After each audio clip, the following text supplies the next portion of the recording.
娘亲，穆氏经过了10几年，如今已经几乎没有小孩诞生了，即使勉强生下来，也活不长的。你是谁家小宝贝啊？怎么办？今天爹爹不在，娘亲一醒来又要打骂我了吗？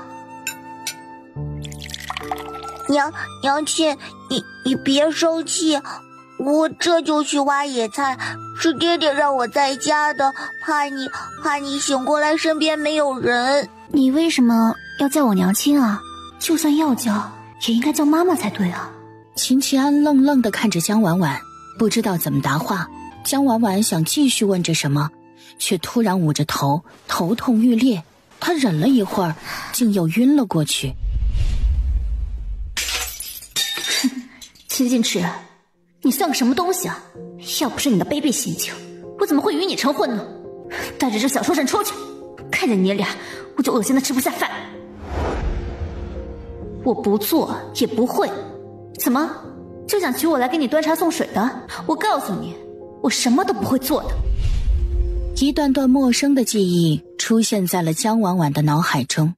原来她真的死了，只是莫名地穿到了一个同名同姓的女人身体里。从记忆里她发现，这个江婉婉曾经是远近闻名的美人，而她如今的相公是个英俊壮实的汉子，但她并不愿意嫁给这个人。两人被迫成亲之后，她什么也不做，生了秦琪安以后，更是对这个小团子非打即骂。江婉婉想到这里，气就不打一处来。这么一个乖巧可爱的小宝贝，疼她都来不及呢，竟然还打骂。哎呀，罢了，还好这女人一场风寒就去了，以后我会好好疼爱这个小宝贝的。至于那个男人，算了，不想了，总有办法解决的。不过虽然这里穷了点儿，但是至少没有凶恶的丧尸，没有生命危险，其他的就先一步一步来吧。江婉婉缓缓睁开眼，朝着秦琪安招了招手。宝贝，你快到娘亲这儿来。秦琪安眨巴眨巴眼睛，有些害怕。他不明白为什么娘亲醒过来之后就好像和以前不一样了。娘亲她竟还叫我宝贝。宝贝，娘亲，宝贝的名字是什么呀？娘亲头太疼了，都有点想不起来你的名字了。秦琪安听到他不知道自己的名字，并不觉得有多难过。娘亲不打他骂他就已经很好了。我的名字是秦琪安。那有没有小名啊？秦琪安摇摇头。你这样可爱，那以后娘亲就叫你团团，好不好？秦琪安呆愣片刻，眼眶通红。我有小名了，好好听，比大牛叔叔家的狗蛋哥哥的小名还好听。娘亲终于开始喜欢我了吗？怎么了？哎，你别哭啊，小宝贝。秦琪安听着他叫自己小宝贝儿，哭得更惨了。别哭了啊，你是不是觉得团团不好听啊？那娘亲重新给你取一个好不好？娘亲，我很喜欢，我可以一直都叫团团吗？你可以一直喜欢我吗？这句心里话他很想说出口，但是却不敢问。当然，小宝贝一辈子都叫团团。秦琪安被他亲了一口，不好意思地低下头，像个小鸵鸟。江婉婉看着他可爱的样子，低头又亲了亲他。两人正温馨地说着话，门突然吱呀一声推开了。江婉婉抬头看去，只见一个身形修长、剑眉星目的男人走了进来，只是眉眼间尽显焦急和愤怒。怎么了？齐安怎么哭了？齐安还小，还只是个孩子，你有什么脾气发到我身上便是了，何苦为难他？爹爹，娘亲没有骂我，你别说他。娘亲刚刚还给我取了个小名，叫团团。秦静池听着团团的话，诧异地看了江婉婉一眼。这原主这么讨厌秦静池，莫不是脑子有毛病啊？在江婉婉刚刚接收到的信息里，原主在没与秦静池成亲之前爱慕一个书生，但那书生长得很一般，如今也未考取功名，整日待在家里。这秦静池虽只是个木匠，但却比那书生好太多了。这原主还真是眼瞎呀，这么多年都没谈过恋爱的我，白捡的老公，不要白不要。哼，这人不仅长相对胃口，连人品也很不错呢。既然原主不懂珍惜，那这个男人我会好好对待的。秦静池看着低着头若有所思的女人，亲了亲怀里还在轻轻抽噎的团团，将她放到地上。齐安，你先出去玩吧，爹爹和你娘亲说说话。乖，你为何就是不愿意好好对齐安呢？他也是你的孩子，那么懂事，那么听话，你怎舍得对他动手啊？当初是那李维给你喝了那种恶心的药，我看不过才将你救出来，是你爹娘看到这一幕才强迫我娶的你。我只是不忍一个好好的姑娘名声有损而已，但你为何就如此恨我？就连我们的孩子你都这样不喜欢。也罢，既然你如此厌恶我，我们和离便是。啊，我没有骂团团，也没有打他，我就是突然想通了，只是想对他好一些。我以后会好好对团团的，也会好好和你过日子。你别生气了。秦静池看了他一眼，并不相信。香婉婉看他半信半疑的模样，也不勉强。他知道原主前科累累，几句话哪儿会让男人相信呢？罢了，以后且看着吧，一步一步来便是了。你这风寒这么多天了，好不容易好了一点，快好好躺着吧，我去做点吃的。秦静池给他盖好被子，才开门出去。刚出去就看到了坐在外面小凳子上的秦琪安，看到自己走出来，眼睛亮晶晶的。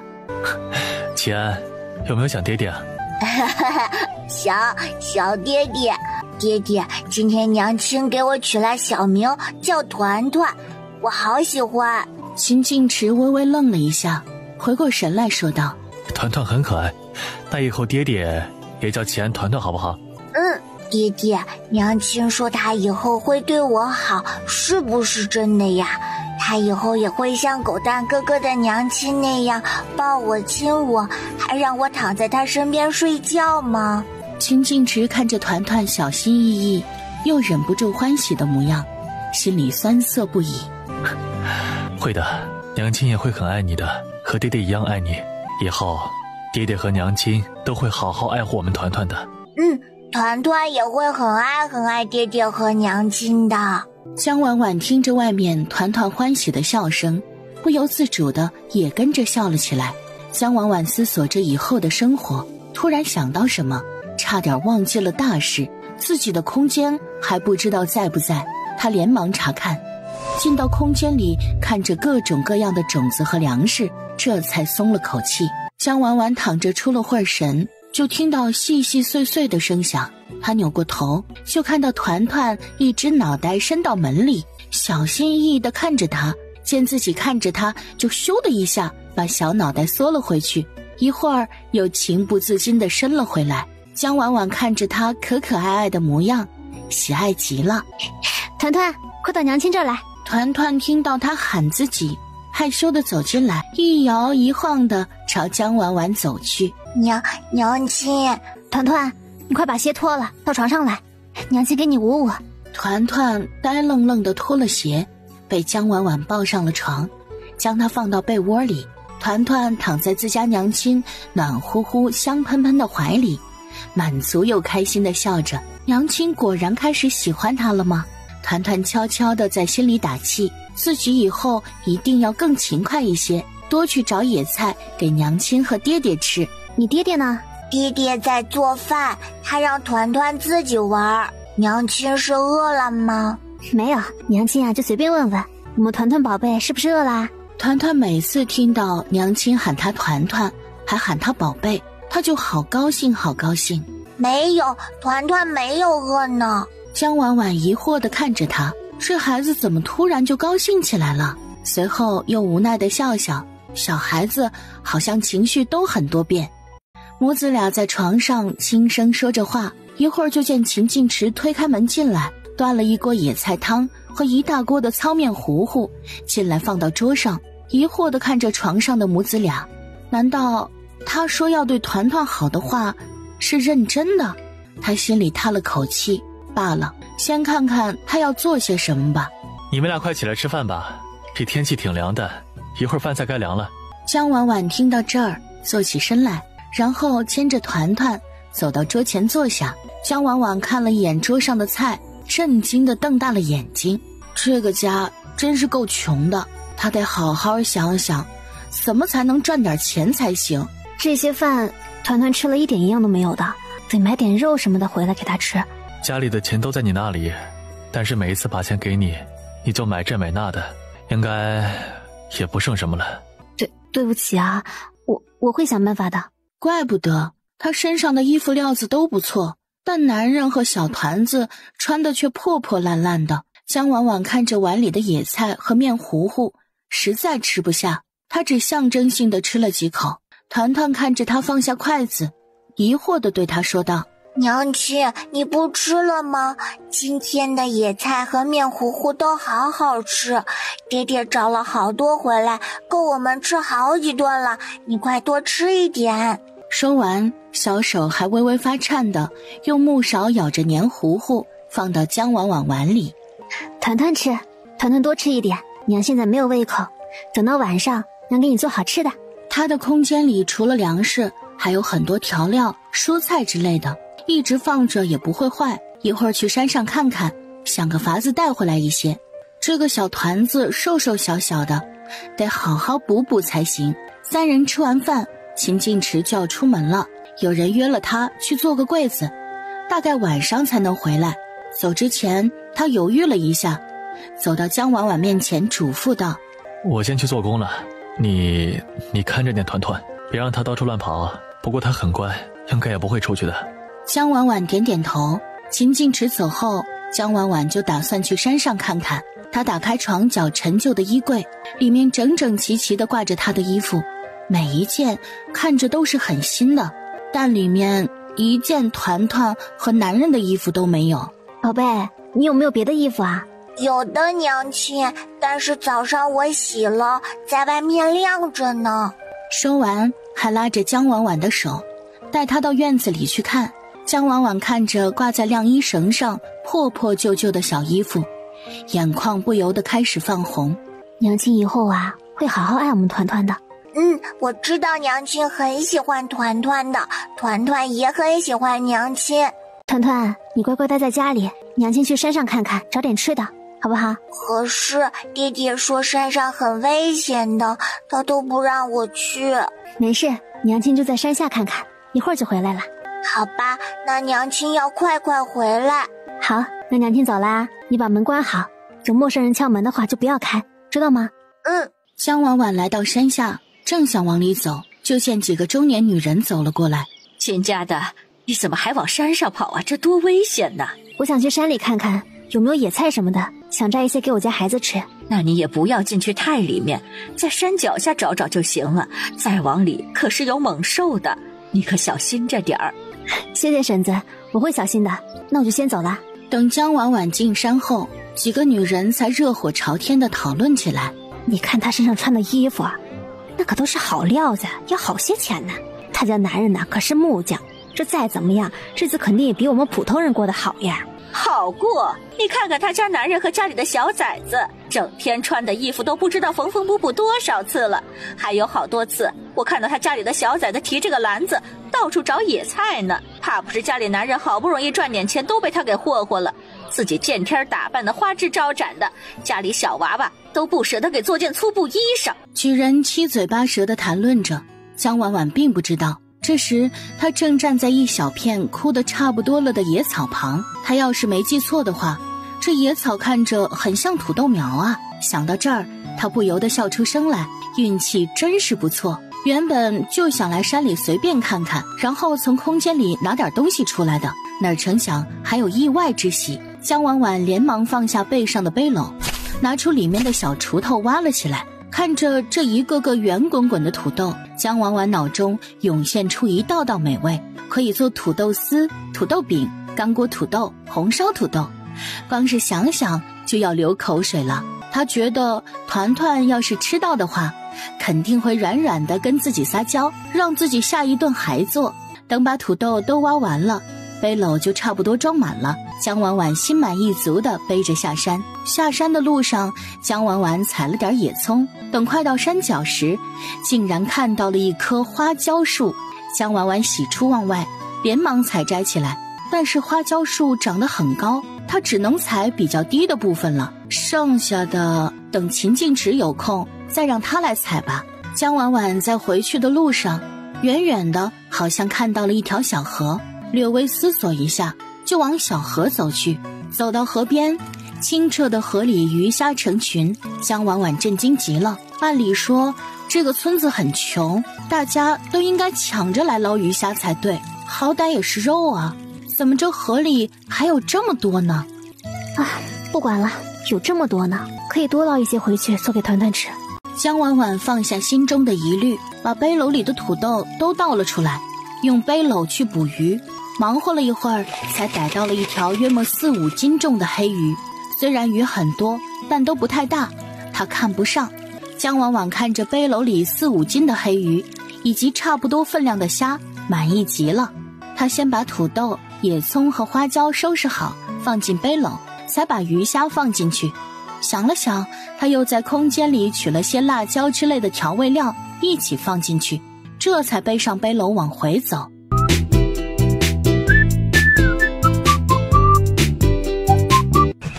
江婉婉刚推开门走进去，就看见小团子正坐在小板凳上，低头搓着衣服。定睛一看，那衣服竟还是自己走之前换下的。娘亲，你终于回来了。江婉婉快速地放下背篓，也不管身上被水浸湿的衣服，走到团团面前，拉着他的小手捂着。哎呀，团团，让你自己看着家，你怎么还洗衣服呢？你哪能洗衣服呀？娘亲，你生气了吗？你别生气，团团不是故意的。娘亲没生气，娘亲只是觉得你应该好好玩的，这些活呢都应该娘亲和爹爹做，以后不许做了，知不知道？可是以前都是娘亲你让我洗的呀，虽然以前我都洗不干净，可是现在我多洗一会儿就能洗干净了。娘亲你看是不是好干净的？团团，今天娘亲跟你说件事儿，你保证必须要做到，好不好？好，娘亲。以后你不能一个人洗衣服干活，知不知道？这都是娘亲和爹爹应该做的。你呢，可以去找别的小孩玩，好不好？可是娘亲和爹爹会很累的，团团能够做好多好多的事情，爹爹都夸我做得好。娘亲，你就让我做吧，我多做一点的话，爹爹娘亲就可以少做一点了。江婉婉张了张嘴，心中酸涩不已，一句话也说不出来。她何其幸运，能拥有这样的宝贝。那以后呢，娘亲会给团团分配活计，娘亲让你做你才可以做。要是娘亲不在，发现你像今天这样偷偷自己洗衣服，那娘亲就打团团屁股，好不好？团团听到这儿瞪圆眼睛，连忙捂着自己的屁股。我知道了，娘亲，你别打团团。娘亲没生气，娘亲也没想打我们团团，只要团团不偷偷干活，娘亲就还是很喜欢我们团团的。说完，江婉婉牵过团团的手，拉着他就想往屋里走。团团停下来，指着盆里的衣服问：可是娘亲，衣服怎么办？还没洗完呢。团团不用管啊，先放那，一会儿娘亲会洗的。你先跟娘亲进来看看，今天娘亲找了好多好吃的，一会儿可以做给团团吃。你先跟娘亲进来看看，今天娘亲找了好多好吃的，一会儿可以做给团团吃。团团看着背篓里圆滚滚的土豆，问道：娘亲，这是什么呀？团团没吃过吗？这是娘亲在山上找到的。可是这个吃了会不会死掉呀？去年的时候，狗蛋哥哥家的表弟吃了山上采的东西就死掉了。后来大家除了一直吃的野菜，其他的东西就都不敢随便吃了。江婉婉皱了皱眉，取出背篓里的鱼虾、花椒、野葱，问：那你们吃这些吗？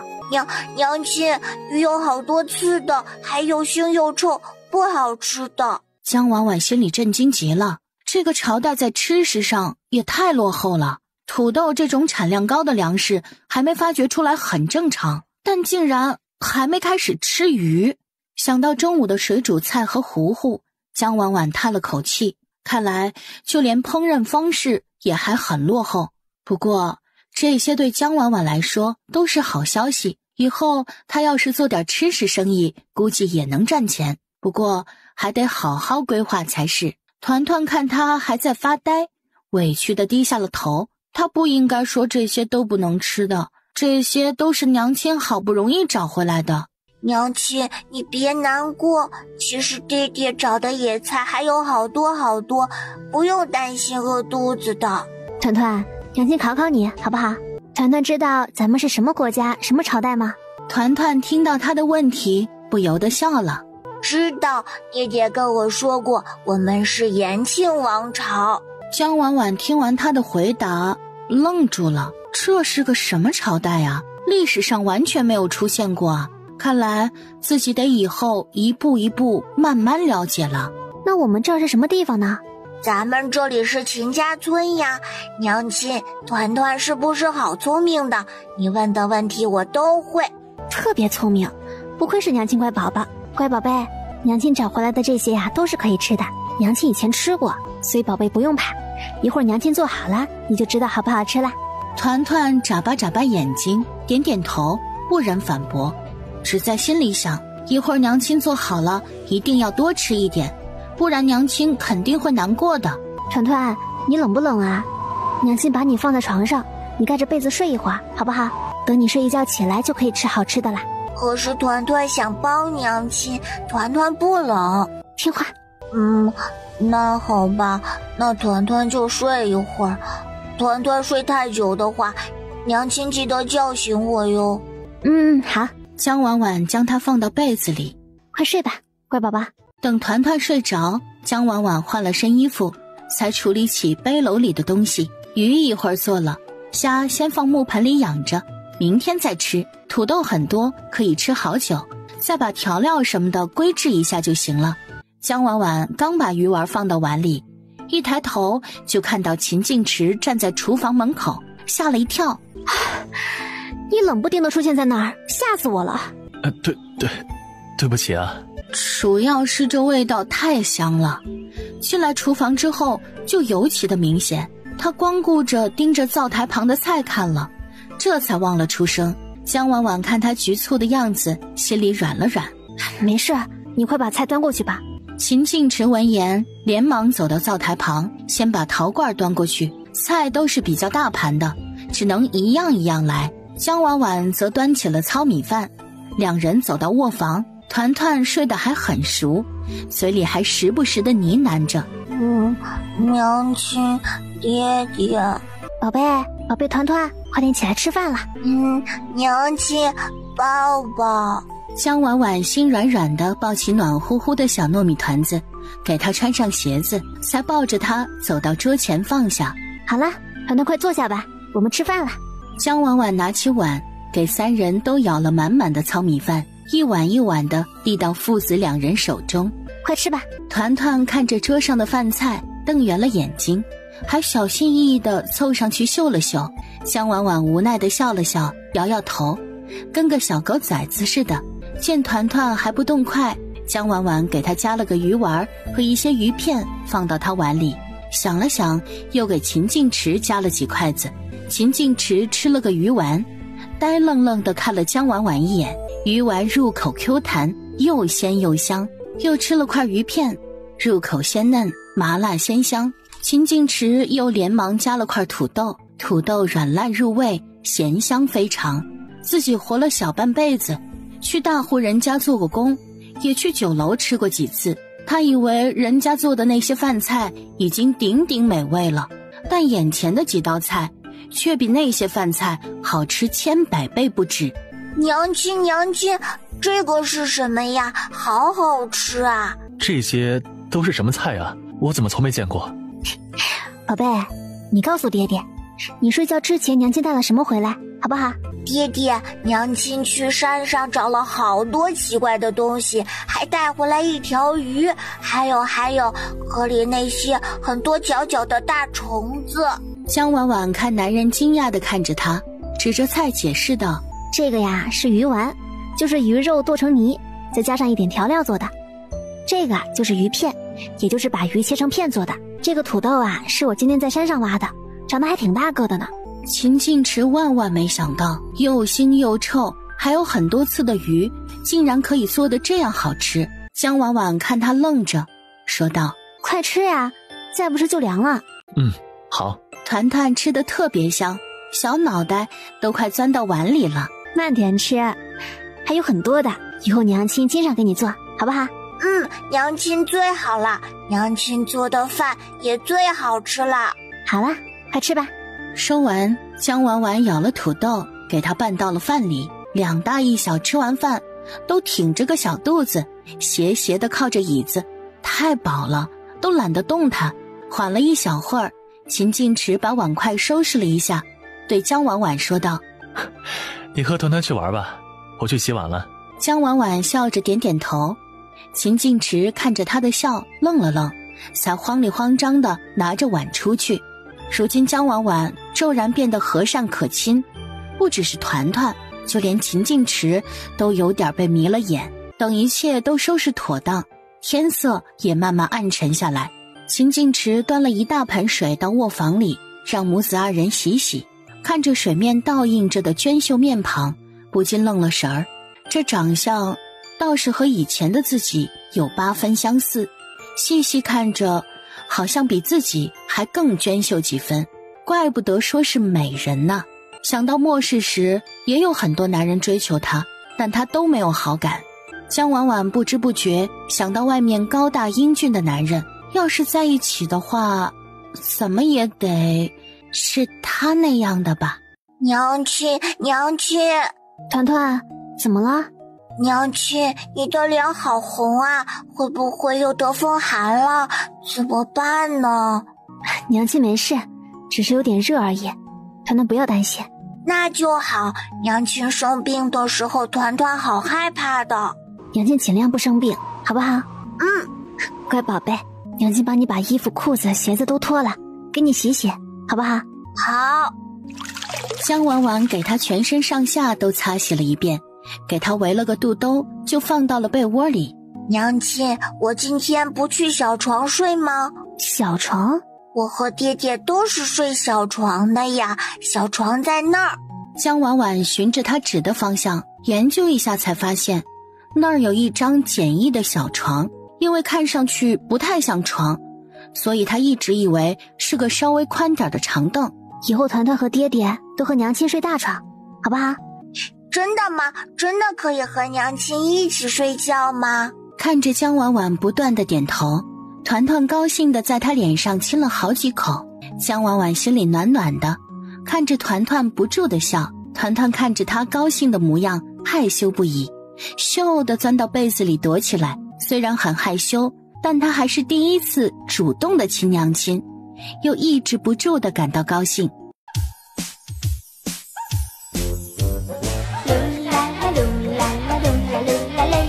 推门进去，就看见母子2人躲在被子里玩闹。他不自觉地扬了扬嘴角，走过去将被子拉开，只见团团正光着屁股蛋儿趴在娘亲怀里笑得开怀。他和江婉婉对视一眼，江婉婉只穿了亵衣，和团团玩闹间竟露出了光滑圆润的肩膀。秦晋池压下眼中的火热，不自然地移开目光，朝团团伸出手说道：团团，快来爹爹怀里，睡觉了。团团听到他爹爹要带他去小床上睡觉，焦急又委屈地看了江婉婉一眼。以后你和团团都到大床上睡吧，那个床太小了，不说团团受不了，就连你怕是腿都伸不直吧。秦晋池看着他澄澈的眼眸，愣愣地点了下头。好。那你快上来吧。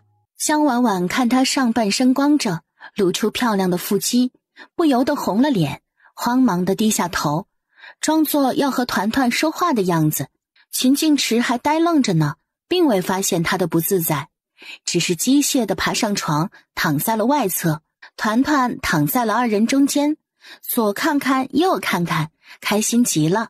他小手动了动，碰到了秦晋池的头发，摸着还湿润的头发，嗓音软软糯糯地对秦晋池说：爹爹，你的头发还是湿的哟，你快坐起来，团团给你擦擦。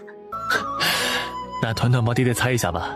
说完便将床边的一块布头递给自家儿子。团团正要接过，江婉婉就从手中接了过去。我给你爹爹擦擦吧，团团就躺到被窝里好不好？团团还光着小屁股呢，着凉了可怎么办？团团听着娘亲的话才反应过来，羞羞地躲进被窝里。那娘亲帮爹爹擦。江婉婉和秦晋池听着被窝里传来的闷闷的软软的声音，想到自家宝贝刚才羞窘又可爱的小模样，不约而同地笑出了声。爹爹，娘亲。团团乖，好好躺着，娘亲这就给你爹爹擦头发，不笑你了。团团看了看两人，瞬间忘了自己刚刚有多羞恼，只觉得今天真是太好了，爹爹和娘亲都陪着自己睡觉，吃到了天底下最好吃的饭，最重要的是娘亲亲他抱他了，还说以后都会很喜欢他。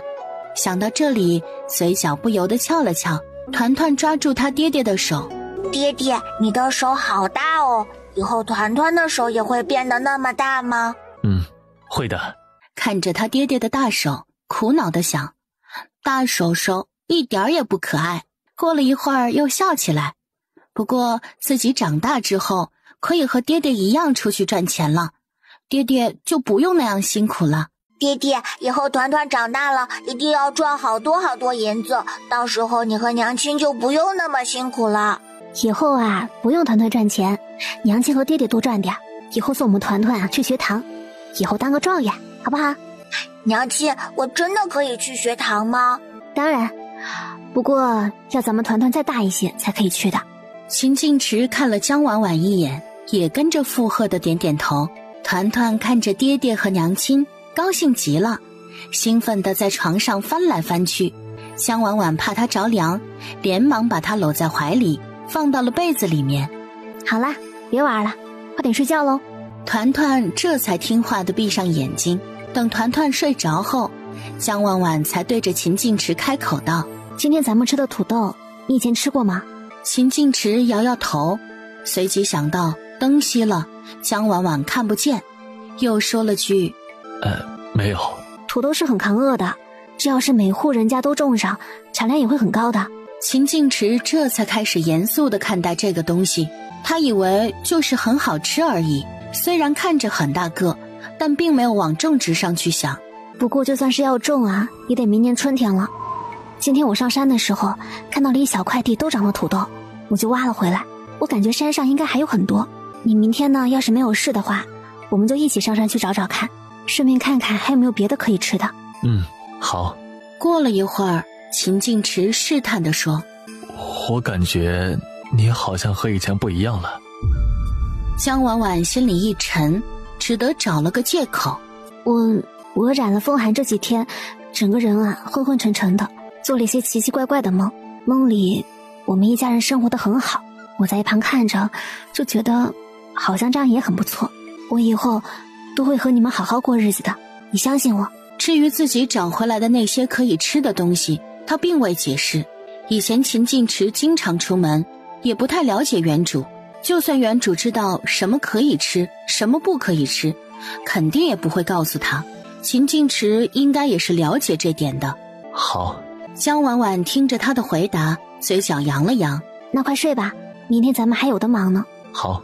说完，两人闭上了眼睛，一家三口这才齐齐地沉入梦乡。第二天一早，听到外面的鸡鸣声，江婉婉才慢慢睁开眼睛，看着破旧的屋顶，一时还有些呆愣。娘亲，团团，你怎么醒得这么早啊？我听到小鸡叫了。江婉婉看了看团团的另一边，秦晋池已经不在了，估计肯定很早就起了。团团乖乖躺着，多睡一会儿，娘亲先起床，等一会儿娘亲做好了早餐，团团再起来，好不好？团团感受着被窝里的温度，很想赖着，可是他是乖孩子，要起床帮娘亲。团团也要起来，团团想帮娘亲。不行，你就乖乖躺着，再睡一觉，娘亲一会儿就做好了，用不着我们团团的。说完，将团团放到被子里，掖好被子，才换上衣服走出去。洗漱完后，走到厨房，想了想，决定做土豆饼吃。过了一会儿，一盘焦香酥脆的土豆饼就出锅了。江婉婉刚将土豆饼端到桌上，就见秦晋池推开门走了进来。你那么早出去干嘛去了？啊，我给杨大厨家送凳子去了，人家着急要，本来昨天要送的，但是给忘了，我们一会儿还要上山，所以先给他送过去了。啊，那快点来吃早饭吧，我去给团团穿衣服。秦晋池坐在餐桌旁等了一会儿，江婉婉就抱着团团走了过来。你怎么不吃啊？等你们一起吃。江婉婉给父子两人一人拿了一个。快吃吧。吃了一口，土豆饼焦香酥脆的口感在唇舌间炸开。秦晋池和团团两眼放光地看着江婉婉。娘亲娘亲，太好吃了，团团好喜欢。确实非常好吃。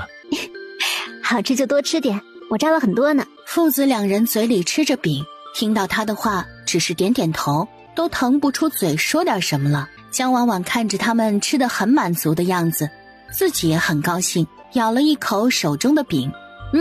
确实好吃。三人早饭吃得饱饱的，歇了一会儿，准备就打算上山了。团团看着自家爹爹和娘亲像是要出门的样子。爹爹，你和娘亲要干什么去啊？爹爹和娘亲要去山上看看，你乖乖在家等我们回来，好不好？可是团团也想去，团团不想一个人在家。山上很危险的，而且早上天气还很冷，你小小的一个，要是不小心走散了、受伤了或者着凉的话，爹爹和娘亲得多担心啊！宝贝听话，今天就不跟我们去了。要是咱们改天去县里的话呢，再带我们团团一起去玩，好不好？团团叹了口气，小大人儿似的。好吧，那娘亲和爹爹早些回来，团团会乖乖的。江婉婉和秦晋池看着他这副模样，笑了笑，一人亲了他一下，才背上背篓出去。一出门，江婉婉就看到自己昨天换下来的衣服湿淋淋的挂在院子里。你洗的吗？早上起床的时候就顺手洗了。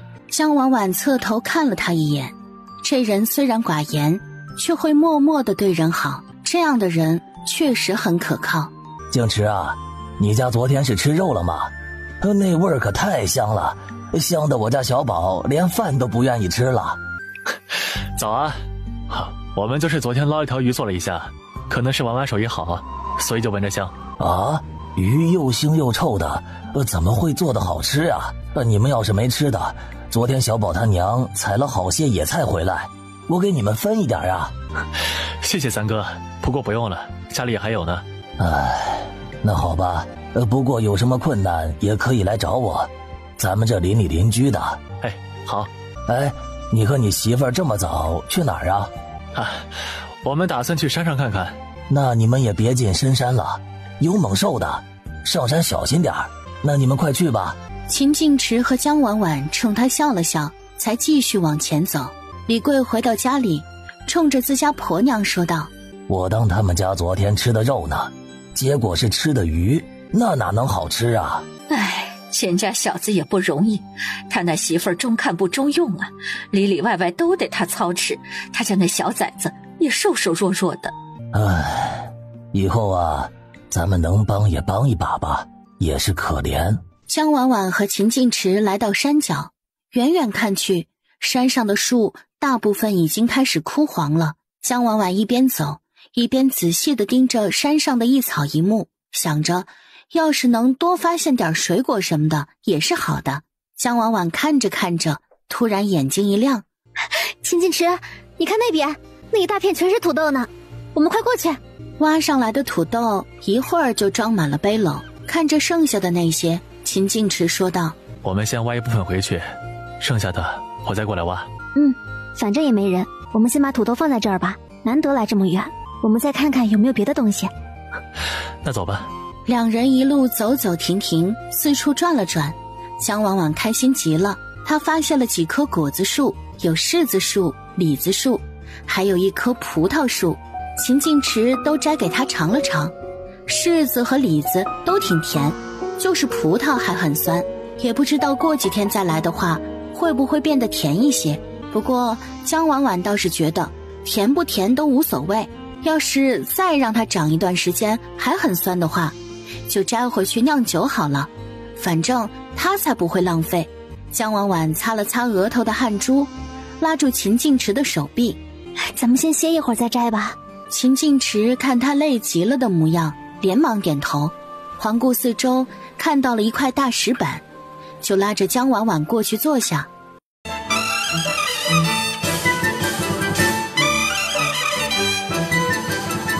江婉婉抬头，正想和他说话，就愣住了。这人流着汗的模样真的好性感哦。江婉婉瞬间红了脸，见秦晋池疑惑地看着他，连忙低下头。你应该也累了，快坐下休息一会儿吧。秦晋池点点头。江婉婉局促地坐着，正胡思乱想着，想说点什么，不然气氛太尴尬了。秦晋池坐在他旁边，刚扭了下头，就看到了他白皙修长的脖颈。秦晋池的喉头滚动一下，不由得想到了昨天晚上那圆润洁白的肩头。秦晋池心里复杂极了，明明他们的儿子都3岁了，但他却不知道是怎么的，自从昨天开始，整个人就不对劲儿起来，眼神情不自禁的就会落到他身上。江婉婉还没想好说什么，就感觉到旁边的男人好像一直盯着他。他想了想，微微侧过头，就和秦晋池对视上了。你干嘛盯着我看啊？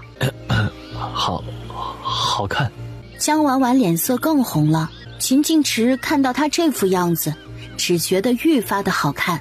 两人羞羞怯怯地对视一下，又猛地挪开目光。过了一会儿，江婉婉才支支吾吾地说道：我们快点摘吧。秦晋池见他害羞极了的样子，也不再多说话，只站起身来点点头。我们先摘一些水果回去，土豆的话等吃过午饭再来背吧。好，都听你的。最后两人摘了2背篓的柿子和李子才停下来。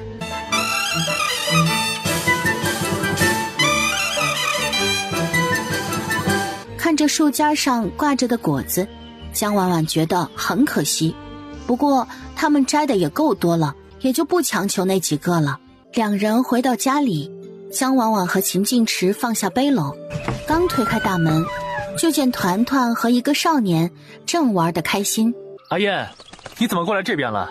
你们书院放假了？阿哥，我不去书院了，我觉得我真不是读书的料，这么多年都还只是个童生，我不想去了。爹和娘身体也不是太好，我回来还可以多帮帮忙，我以后可以给书肆抄抄书什么的，也能赚点银子。秦晋池坐在凳子上，气不打一处来。他们家好不容易出了个读书人，如今竟要半途而废。爹和娘怎么说？爹娘他们都说随我。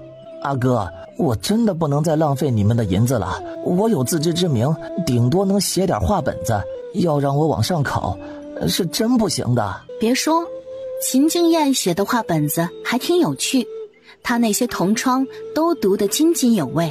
见秦晋池一副要发火的模样，哎呀，你好好和阿弟说，不要生气了。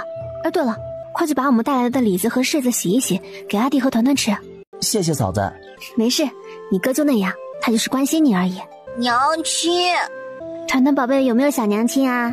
娘亲给你带了果子回来呢。恰好秦晋池端着篮子进来，江婉婉就把团团抱起来，走到秦晋池面前，给团团挑了一个柿子和李子。宝贝，你尝尝看，甜不甜？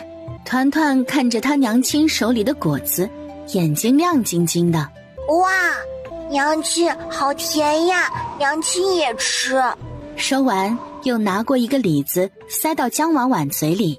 江婉婉摸摸她的脑袋，吃完嘴里的李子，忍不住又亲了亲怀里的小宝贝。秦静燕呆愣愣地看着这幕，她嫂子什么时候对齐安这样好了？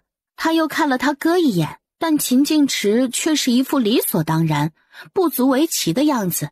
江婉婉看着秦静燕发着呆，对他笑了下，说道：阿弟，你快尝尝，我们今天摘的果子都挺甜的。好的，谢谢嫂子。秦晋池看着他阿弟这副傻样就来气。你不去书院的话，以后想干嘛？秦静燕正吃着李子，闻言一脸懵地看着他哥。随你怎么样吧。秦静燕放下手中的李子，低着头，委屈又无奈，自己真不是读书的料啊，但他又觉得特别对不起他阿哥。他阿哥对他一直很好，即使有了秦其安之后分出来住了，但每次做工回来都会给他一些钱买笔墨。思索半天也不知道应该怎么做。阿哥，对不起。罢了，这是你自己的选择，但你也得好好想想以后怎么办了。已经16了，也算大人了。知道了，我会的。团团看看他爹爹，又看看他小叔，小大人似的开口说道：爹爹你别生气，小叔叔不想去学堂，以后可以让团团去，团团想去。秦静池见他眼珠子滴溜溜转着，俏皮又可爱的样子，心里的气一瞬间就没了。好，以后爹爹送咱们团团去学堂，咱们不跟你小叔叔学，以后啊考个状元当当。团团会的。我先去做饭，你们少吃点果子，不然一会儿啊饭都吃不下了。团团呢就跟爹爹和小叔叔玩吧，娘亲一会儿就好了。好的，娘亲。团团见他娘亲要去做饭了，就扔下了手中的果子，小脑袋凑到他小叔叔耳边说道：小叔叔，小叔叔，你别吃果子了，娘亲做的饭可好吃了，不然一会儿你就吃不下香香的饭了。好，小叔叔不吃了。姜婉婉走到厨房，把饭焖上，就开始处理大虾。原本虾很多，但想到今天家里多了个人吃饭，想着还是多做一个菜。姜婉婉看着灶台边热腾腾的菜，满意的笑了笑。齐活儿，姜婉婉端上瓦罐就往卧房走去。好啦，你们快过来吃饭吧。秦静池见他又往厨房走去，就也跟着去端菜了。姜婉婉给几人都盛了一碗饭。吃吧，尝尝我的虾，今天这虾呀又肥美又新鲜，味道应该不差的，不过你们不要吃头啊。嫂子，这是用什么做的呀？我都看不出来。说完，秦静池和团团也疑惑地盯着他看。就是昨天团团说的那种很多脚的虫子啊。娘亲，是多脚虫吗？那怎么吃呀？你们吃了就知道啦。你们吃的时候可以剥下壳，不过不剥也可以，就是可能会刮嘴。三人虽然有些怀疑，但这味道太香了，吃在嘴里肯定也差不了。秦静燕夹了一个大虾，除去头就扔进嘴里，鲜甜的酱香味儿瞬间弥漫了整个口腔。嫂子，这也太好吃了，比我吃过的所有东西都好吃。秦静池吃完一只，也跟着附和的点点头。姜婉婉听着别人认可自己的厨艺，还挺开心的。好吃呀，就多吃点。娘亲，宝贝别急，还有很多呢，娘亲慢慢剥给你吃啊。秦静池看他一直给团团剥，自己都没吃几口。团团过来爹爹这里，爹爹剥给你吃。你看，你娘亲都还没吃几口呢。娘亲，对不起，我就是觉得这个虾太好吃了。我是团团的娘亲啊，团团不用跟娘亲道歉，你别听你爹爹胡说，娘亲喜欢照顾我们团团，也喜欢给我们团团剥虾的。团团也喜欢娘亲，团团也给娘亲剥虾。可团团的小爪子完全不听使唤，剥了好一会儿也没剥出完整的虾，不由得皱起了眉头，瘪瘪嘴。虾好难剥，他好笨，一直都剥不好。几人看着小团子哭笑不得。娘亲是大人，可以直接吃的，吃了虾壳也无所谓的。团团呢还太小了，所以才不会剥的，等你以后长大了就可以给爹爹和娘亲剥了。那等长大以后，团团再给爹爹和娘亲剥。还有小叔叔，还有爷爷奶奶。好了，快吃吧。几人把虾吃了一小半，才开始加土豆丝和青菜吃。秦静燕原本看着这两样都是素菜，肯定也不会太好吃，但加了一筷子土豆丝进嘴里，土豆丝口感脆嫩爽口，青菜也有一股清爽甘甜的味道，配合着酱香味浓郁的大虾，倒是相得益彰。思索间还不停地夹着菜，一口虾一口菜的，吃得不亦乐乎。秦静池看着秦静燕这粗鲁的吃相，不禁嫌弃地摇摇头，确实不像人家正经的读书人。几人吃饱喝足，休息了1个时辰之后，就决定秦静燕跟着他哥上山去挖土豆，而江婉婉就和团团留在家里。团团知道娘亲要和自己在家里时，高兴极了。今天终于没有留他一个人在家了。团团，你要不要出去和别的小伙伴玩呀？比如你的狗蛋哥哥。真的可以去吗，娘亲？他已经好几天没和狗蛋哥哥他们玩了。江婉婉点点头，随后用一个布兜子装了些李子塞到团团怀里。柿子大多数还是有些涩，他决定做成柿饼，便没有装。去吧，把李子带着，去分给你的小伙伴们吃。那我去了。说完才打开门，蹦蹦跳跳地跑了出去。江婉婉看着他小小的背影，笑着摇摇头。再乖巧懂事，也还只是个孩子而已，还是喜欢和小朋友玩闹的年纪呢。家里就剩下他一个人。检查了一下门窗，江婉婉就打算去空间里看看。江婉婉取下一块腊肉，又提了一桶油就出去了。走到厨房，将腊肉随便挂在墙上。江婉婉看着天色还很早，就开始做起了柿饼。狗蛋哥哥，哎，你快来，我娘做的饼可香了，我偷偷藏了一个，已经分给二娃了，还剩一半是留给你的呢。团团眼睛亮晶晶的，接过秦家宝手中的饼就吃了起来。谢谢狗蛋哥哥。即使饼有些凉了，他也不嫌弃，吃得很香。等他吃完才想起来，自己手里的布兜还有果子呢。狗蛋哥哥，这里面有甜甜的李子，是我娘亲和爹爹给我摘回来的，你和二娃哥哥吃。二娃听到他手中的李子，咽了咽口水，但还是担心起来。啊，你娘亲知道你带果子给我们吃，会不会打你啊？你别给我们了，还是带回去吧。我娘亲现在对我可好了，这李子就是她让我带给你们吃的。我娘亲还给我取了个小名呢，叫团团，是不是很好听呢？你们以后也要叫我团团哟。你娘亲怎么突然对你这么好啊？她以前那么坏呢，会不会骗你啊？团团听着狗蛋哥哥的话，有些生气，也有些委屈，瘪瘪嘴，连忙解释。没有的，娘亲真的对团团很好的，她还给团团做好吃的饭饭呢。对不起嘛，团团，我们也是随便说说的。你娘亲以前有的时候啊，饭都不给你吃，我们也是担心她又欺负你嘛。那你们以后不许这样说娘亲，她现在真的带团团很好的，她还会带着我睡觉觉。好，以后都不说了。那你们快吃果子，真的很甜。好，他们吃着还不忘给团团嘴里也塞一个。3个小家伙开心地吃完果子，就开始跑来跑去，躲躲藏藏，玩起了躲猫猫的游戏。你们俩这是背的什么呀？怎么这么多？大牛哥，这是我娘子昨天上山发现的，说是可以吃的，我们就去挖了些。真的能吃？会不会有毒啊？你们可小心些啊！山上的东西可不能乱吃。没事的，我们昨天已经吃过了，没有毒的。那就好。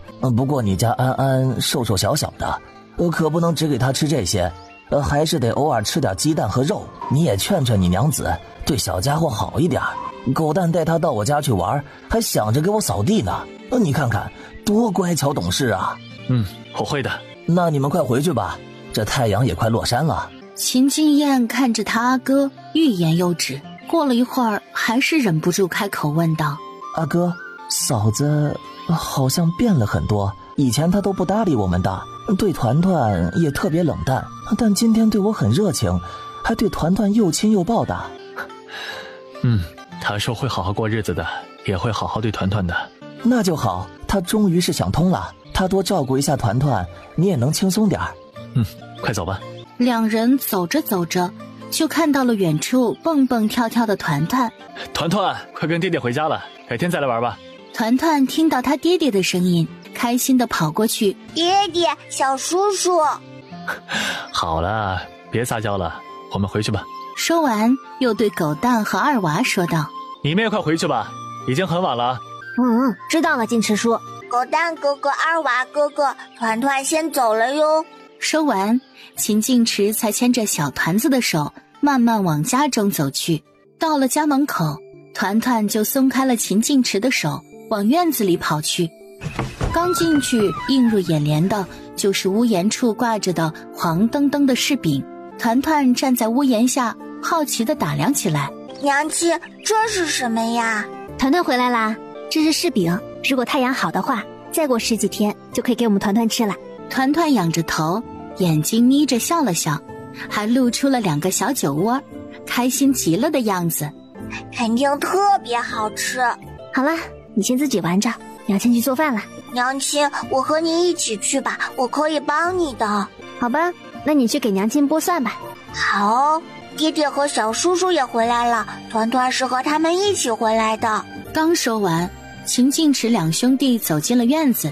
你们回来啦？2人放好背篓，将土豆都倒出来，堆到了厨房的墙角处。快来洗把脸吧。2人随意地擦洗了一下，秦静燕就打算回去了。阿哥嫂子，我就先回去了。住在家里吃吧，别走了。可是爹和娘估计还等着我呢。那你去把爹和娘都叫过来，今天啊就在我们这吃了。叫爹娘过来吃吧。秦静燕想到中午吃的菜，开心极了。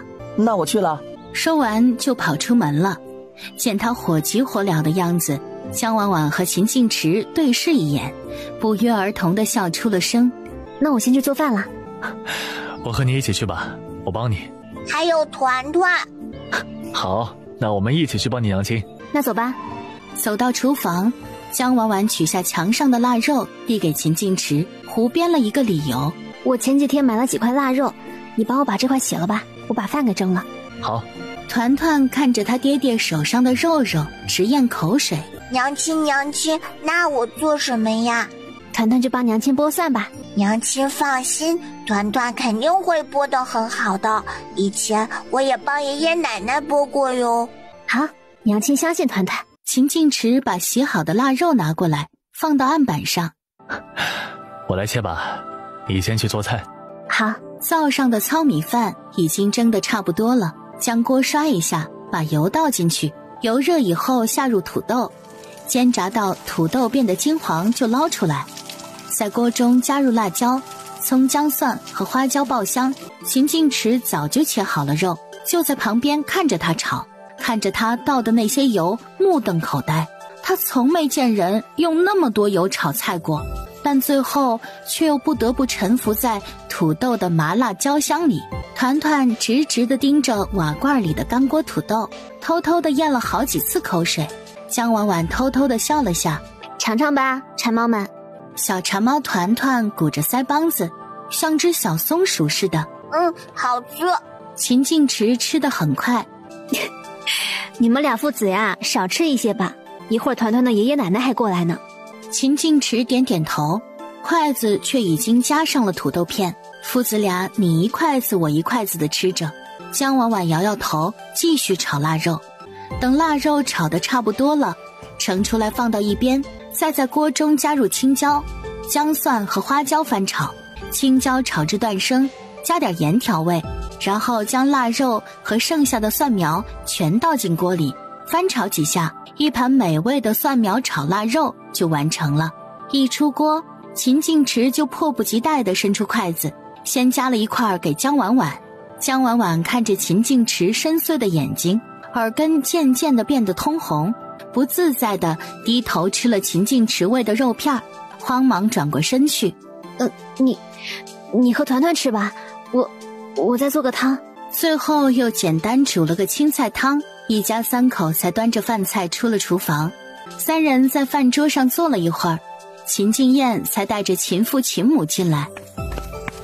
爷爷奶奶，奶奶的乖孙哟，有没有想奶奶呀？想的，想奶奶也想爷爷。团团拉着他奶奶撒了会儿娇，才像小主人似的开口。爷爷奶奶，你们快坐，娘亲做的饭可好吃了。2个老人看了江婉婉一眼，略显局促。江婉婉心里有些不是滋味，连忙招呼：爹娘，你们快坐，趁热吃。哎，好。爹娘，你们来这边坐。爹爹娘亲，我可不可以和爷爷奶奶做呀？当然可以啦。这小团子这么亲他爷爷奶奶，想来以前2个老人肯定是非常疼这个小孙子的。爹娘，你们快吃，尝尝我的手艺。二老看他一副温婉和善的样子，都有些诧异，看着桌上的饭菜都有些不知所措。除了肉，其他的菜看上去都像是加了很多油的样子。秦父秦母不由得一阵心疼。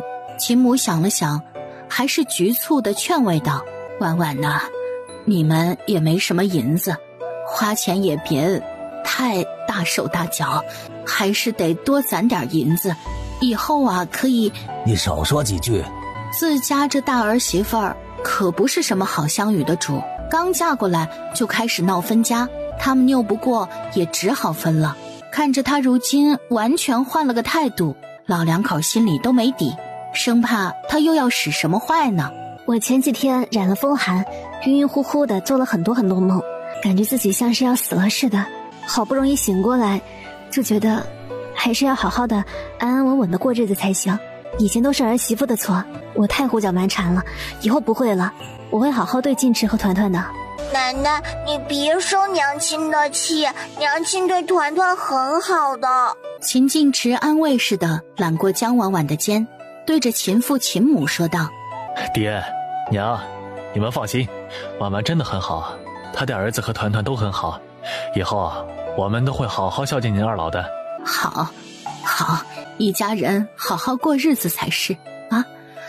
婉婉呐，以后啊有什么需要帮忙的就喊我们老两口，你也别不好意思。知道了娘。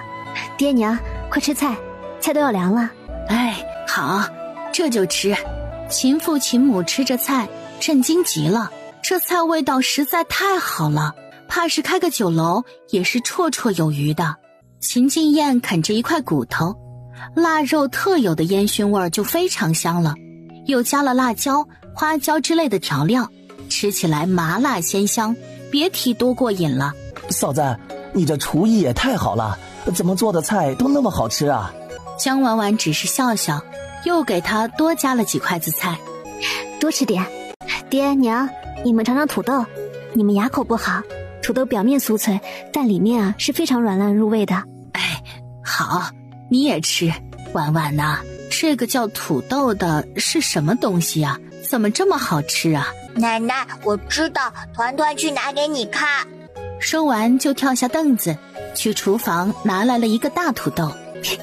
你看看你，去拿个土豆就变成小花猫了。团团想挑个大的给奶奶嘛。好吧，原谅你。秦母拿着土豆，脸顿时惨白，惊讶又害怕。婉婉呐，你们怎么能挖这个吃呢？这以前是吃死过人的，那人吃完之后腹痛难忍，上吐下泻的，过了几天人就没了。啊！可是昨天我们也吃了，这可怎么办啊？那个人是什么时候挖出来吃的？是冬天快过去的时候吧。那我大概知道是为什么了。那时候春天快来了，土豆啊都开始发芽了，所以才会有毒的。而且那人估计身体本身就很虚弱，还吃了很多土豆，不然就算有毒，吃一点也是不可能死的。像我们吃的这种啊是没有毒的，放心吃，而且我们经常吃也都没有事啊。几人听到他的解释都还有些害怕，但是秦敬燕却抵挡不住美食的诱惑。嫂子既然说没事儿，肯定就没事儿。早上的土豆丝我就吃了很多，但身体都很正常，并没有哪里不舒服。团团人小，并不知道爷爷奶奶为什么这么害怕土豆，也不知道土豆有毒是多严重的事情。明明土豆特别好吃的。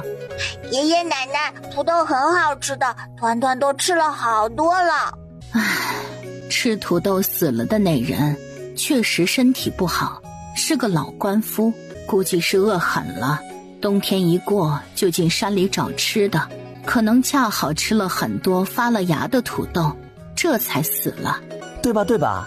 阿哥他们都吃了那么久了也没事，所以肯定没问题的。你呀，是饿死鬼投胎不成？慢点吃。秦敬燕憨憨地笑了一下，注意力全在饭菜上，继续吃着腊肉扒着饭。几人知道没毒了，这才继续吃起来。吃过饭，天已经快要黑透了。秦母对儿子和儿媳嘱咐了几句，就打算回去了。娘，你先等等，我们今天在山上摘了一些果子，您带回去一些，我去厨房看看，再给你们带点土豆，土豆放在火里烤一下也好吃的。说完，江婉婉就去了厨房。她收拾了一些李子和土豆，放到小背篓里，想了想，又去空间里拿了一块腊肉放到里面，背篓上面用布盖着。爹娘，我都收拾好了，静燕，你来背吧，也不重。嫂子，那我明天给你送回来。好，爹娘腿脚慢，你们走的时候慢一点。爷爷奶奶要多来和团团玩。奶奶知道了，乖孙要听你娘亲的话，爷爷奶奶改天再来看你。说完，几人才趁着月色回去了。秦父秦母回到家，收拾着背篓里的东西，看到里面的腊肉，又是欣慰又是抱怨。哎呀，老头子，这儿还有一块腊肉呢，这婉婉也真是，这肉多贵呀，留着给乖孙吃才是要紧。对呀，咱们老两口吃什么不是吃啊？乖孙还长身体呢，就应该多给他补补。他们也没有余钱，自己日子都过得紧巴巴的，哪能如此浪费呀？不行，明天让阿燕给他们送回去。爹娘，这是嫂子的一片心意，你们要是不收，她心里也不好受。你们呀，就安心收着吧。咱们家里也养着猪，等过年宰了就少卖点，多给他们送一些就是了。唉，你说的也在理，到时候多给我乖孙送点肉。秦静燕无奈地笑笑，这还是他嫂子第一次孝敬他爹娘。看着他们仔细地收拾着背篓里的东西，就知道虽然他们嘴上埋怨，但心里其实不知道多高兴呢。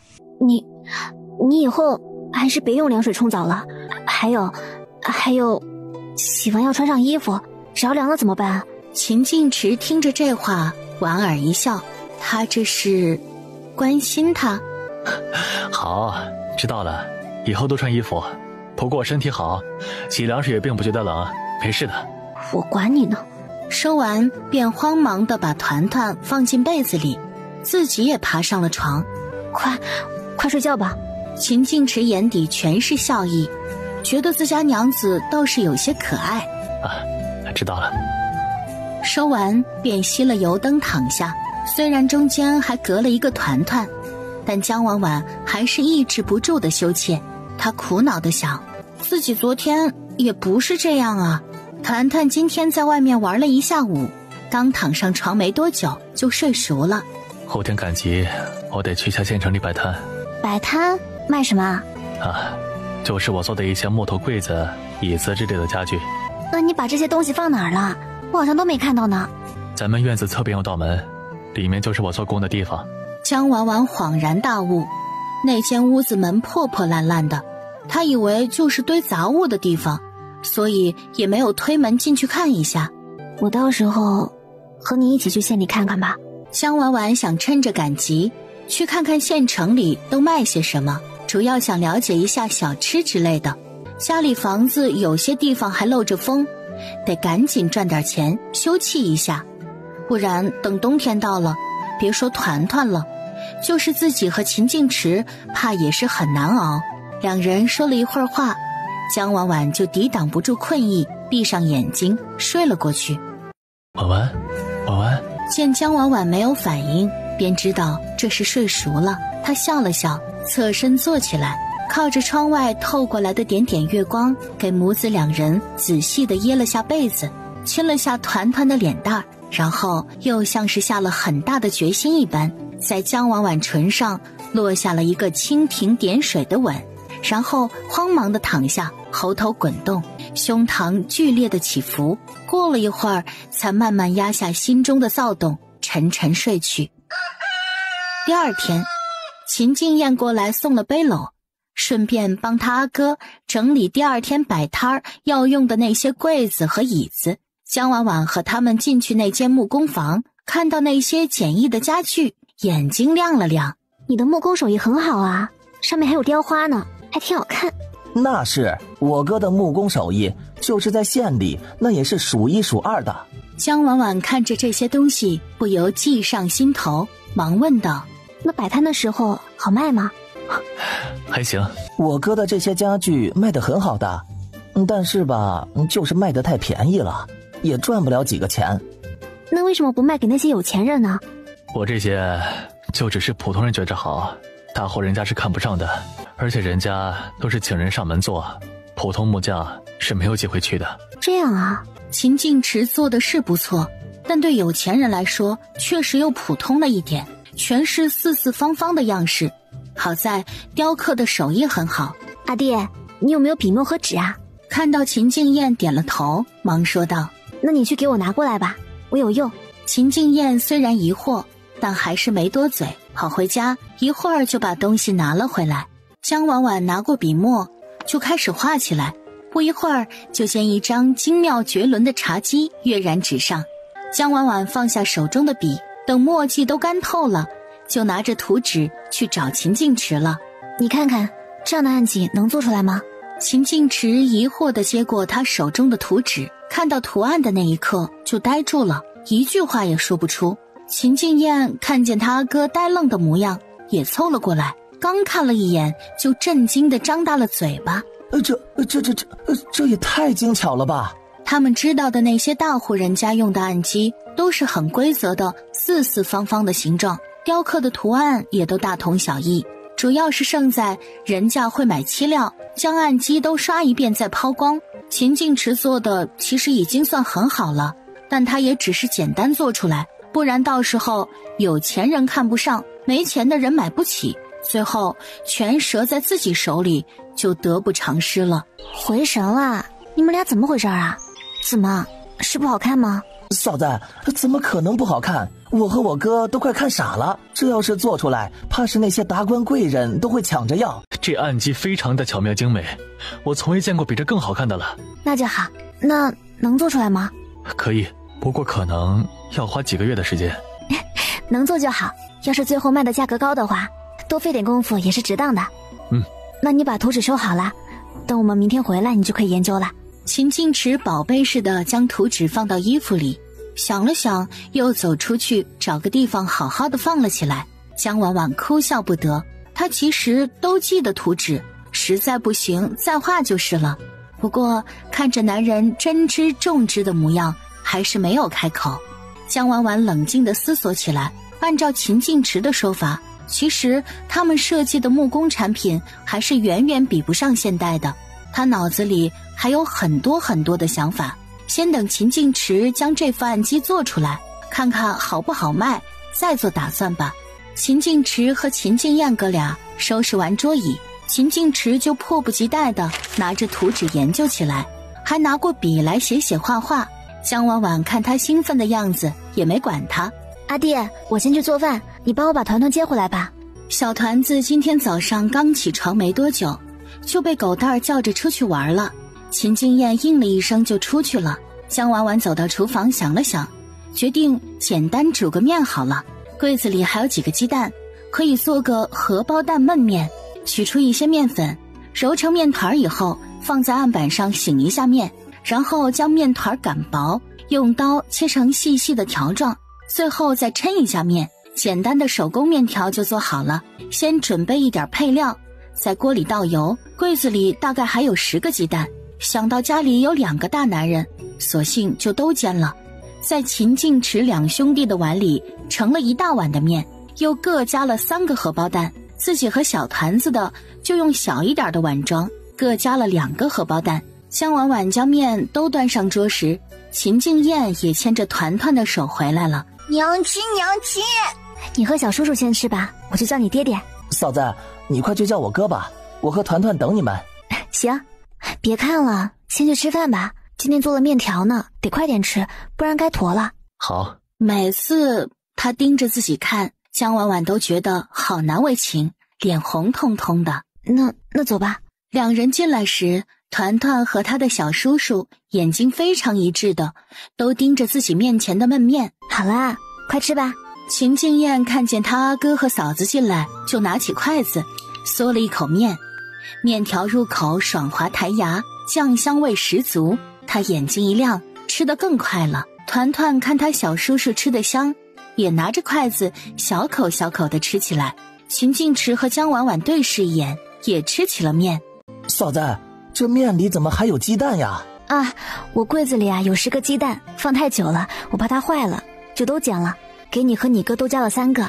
你们这几天也辛苦嘛。哎呀，应该都给团团吃的，我和我阿哥不用吃的。你自己和团团吃就是了，我们2个大男人不用吃这个。几个鸡蛋罢了，我们以后好好赚点银子，可以天天吃的，你们别觉得可惜。而且这鸡蛋也怕坏的。好吧，你说的也对。吃完，团团揉着自己的小肚子。娘亲，蛋蛋好好吃啊，团团以后还想吃。好，娘亲以后经常给团团宝贝做。第二天，江婉婉和秦晋池早早的就起了床，他们2人都收拾的差不多，才把团团叫起来。团团，娘亲和爹爹要去县城里了，你今天去爷爷奶奶家玩，好不好？可是娘亲上次去山上还说以后都要带着团团的。江婉婉看着他委屈的小模样，心疼极了，看着秦晋池，想让他想办法哄哄自家这个小粘人精。团团，爹爹和娘亲是去县城里卖东西的，不是去玩的。可是团团想去。秦晋池看着他可怜的大眼睛就没辙了。好吧，带你去。团团听到这话，立即眉开眼笑起来。江婉婉摇摇头，这爹爹比他这个娘亲还宠小团子。等给团团穿好衣服，洗了下脸，2人才推着推车打算出发。推车上堆满了柜子和椅子，也不敢把团团放到车上，只能让他走一截路，然后江婉婉再抱他一截。团团本来坚持着要自己走，但是没走多远他就坚持不住了。他靠在江婉婉颈窝里，看着他娘亲额头上细密的汗珠，难过极了。要是他不坚持跟着爹爹和娘亲的话，娘亲也就不会那么累了。想到这里，他就挣扎着要下去走路。团团乖，娘亲抱着你，还有好远呢。可是娘亲会很累的。娘亲不累，你乖乖让娘亲抱着就行了。好在他们村离县城比较近，中途还穿过了一条田间小路，然后半个多时辰就到了。秦晋池推着推车，带着娘俩熟门熟路的就走到了他惯常摆摊的地方。2人将东西从推车上拿下来，整整齐齐的摆好。等弄好了，秦晋池在怀里掏出100多文钱塞给江婉婉。这是那天早上给杨大柱家送货的钱，你带着团团去逛逛吧，我在这里看着就行了。江婉婉犹豫地看着他，想了想才点点头。那我带团团去逛逛。江婉婉拉着小团子一路走走逛逛，也进小饭馆里看了看，发现这个朝代除了吃食上种类少，烹饪方式也只有蒸煮之类的简单步骤。虽然像是辣椒、蒜之类的东西已经都有了，但是却没什么饭店会用。又去粮油店里了解了一下各种粮食、油面和调料的价格，江婉婉这才满意的想牵着团团去跟秦晋池会合。但他低头瞟了一眼团团，却看见这小崽子正盯着人家的冰糖葫芦发呆。江婉婉将他抱起来，走到货郎面前，让他自己挑一串。团团眼睛亮晶晶的，快速地伸出小爪子，选了一串红彤彤的冰糖葫芦。团团小心地举着糖葫芦，都舍不得吃。等他们回到秦晋池那里，团团才把糖葫芦递给江婉婉。娘亲吃。江婉婉摸摸他的头，就吃了一个。爹爹吃。团团吃，爹爹不喜欢吃糖葫芦的。爹爹，可是糖葫芦应该是很好吃的。爹爹吃过了，团团快吃吧。好吧。他吃了2颗，又给江婉婉递过去。娘亲还有，快吃。娘亲不吃了，宝贝快吃。真的不吃了吗？真的不吃了。团团要是喜欢，以后娘亲还给你买。团团以后还要吃。一家3口守着桌椅板凳卖了好一会儿，才迎来客人。你们这个矮桌怎么卖呀？大娘，这个250文。你这也太黑了，哪里能值这么多呀？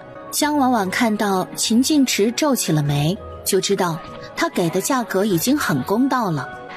大姐，我们家这矮桌做的好不好，想必你也看到了。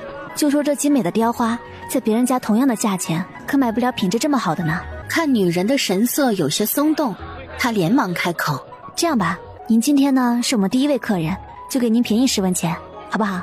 那女人思索了好一会儿，想着这矮桌品质确实很好，她走了几家就看中了这一张，咬咬牙：那行吧。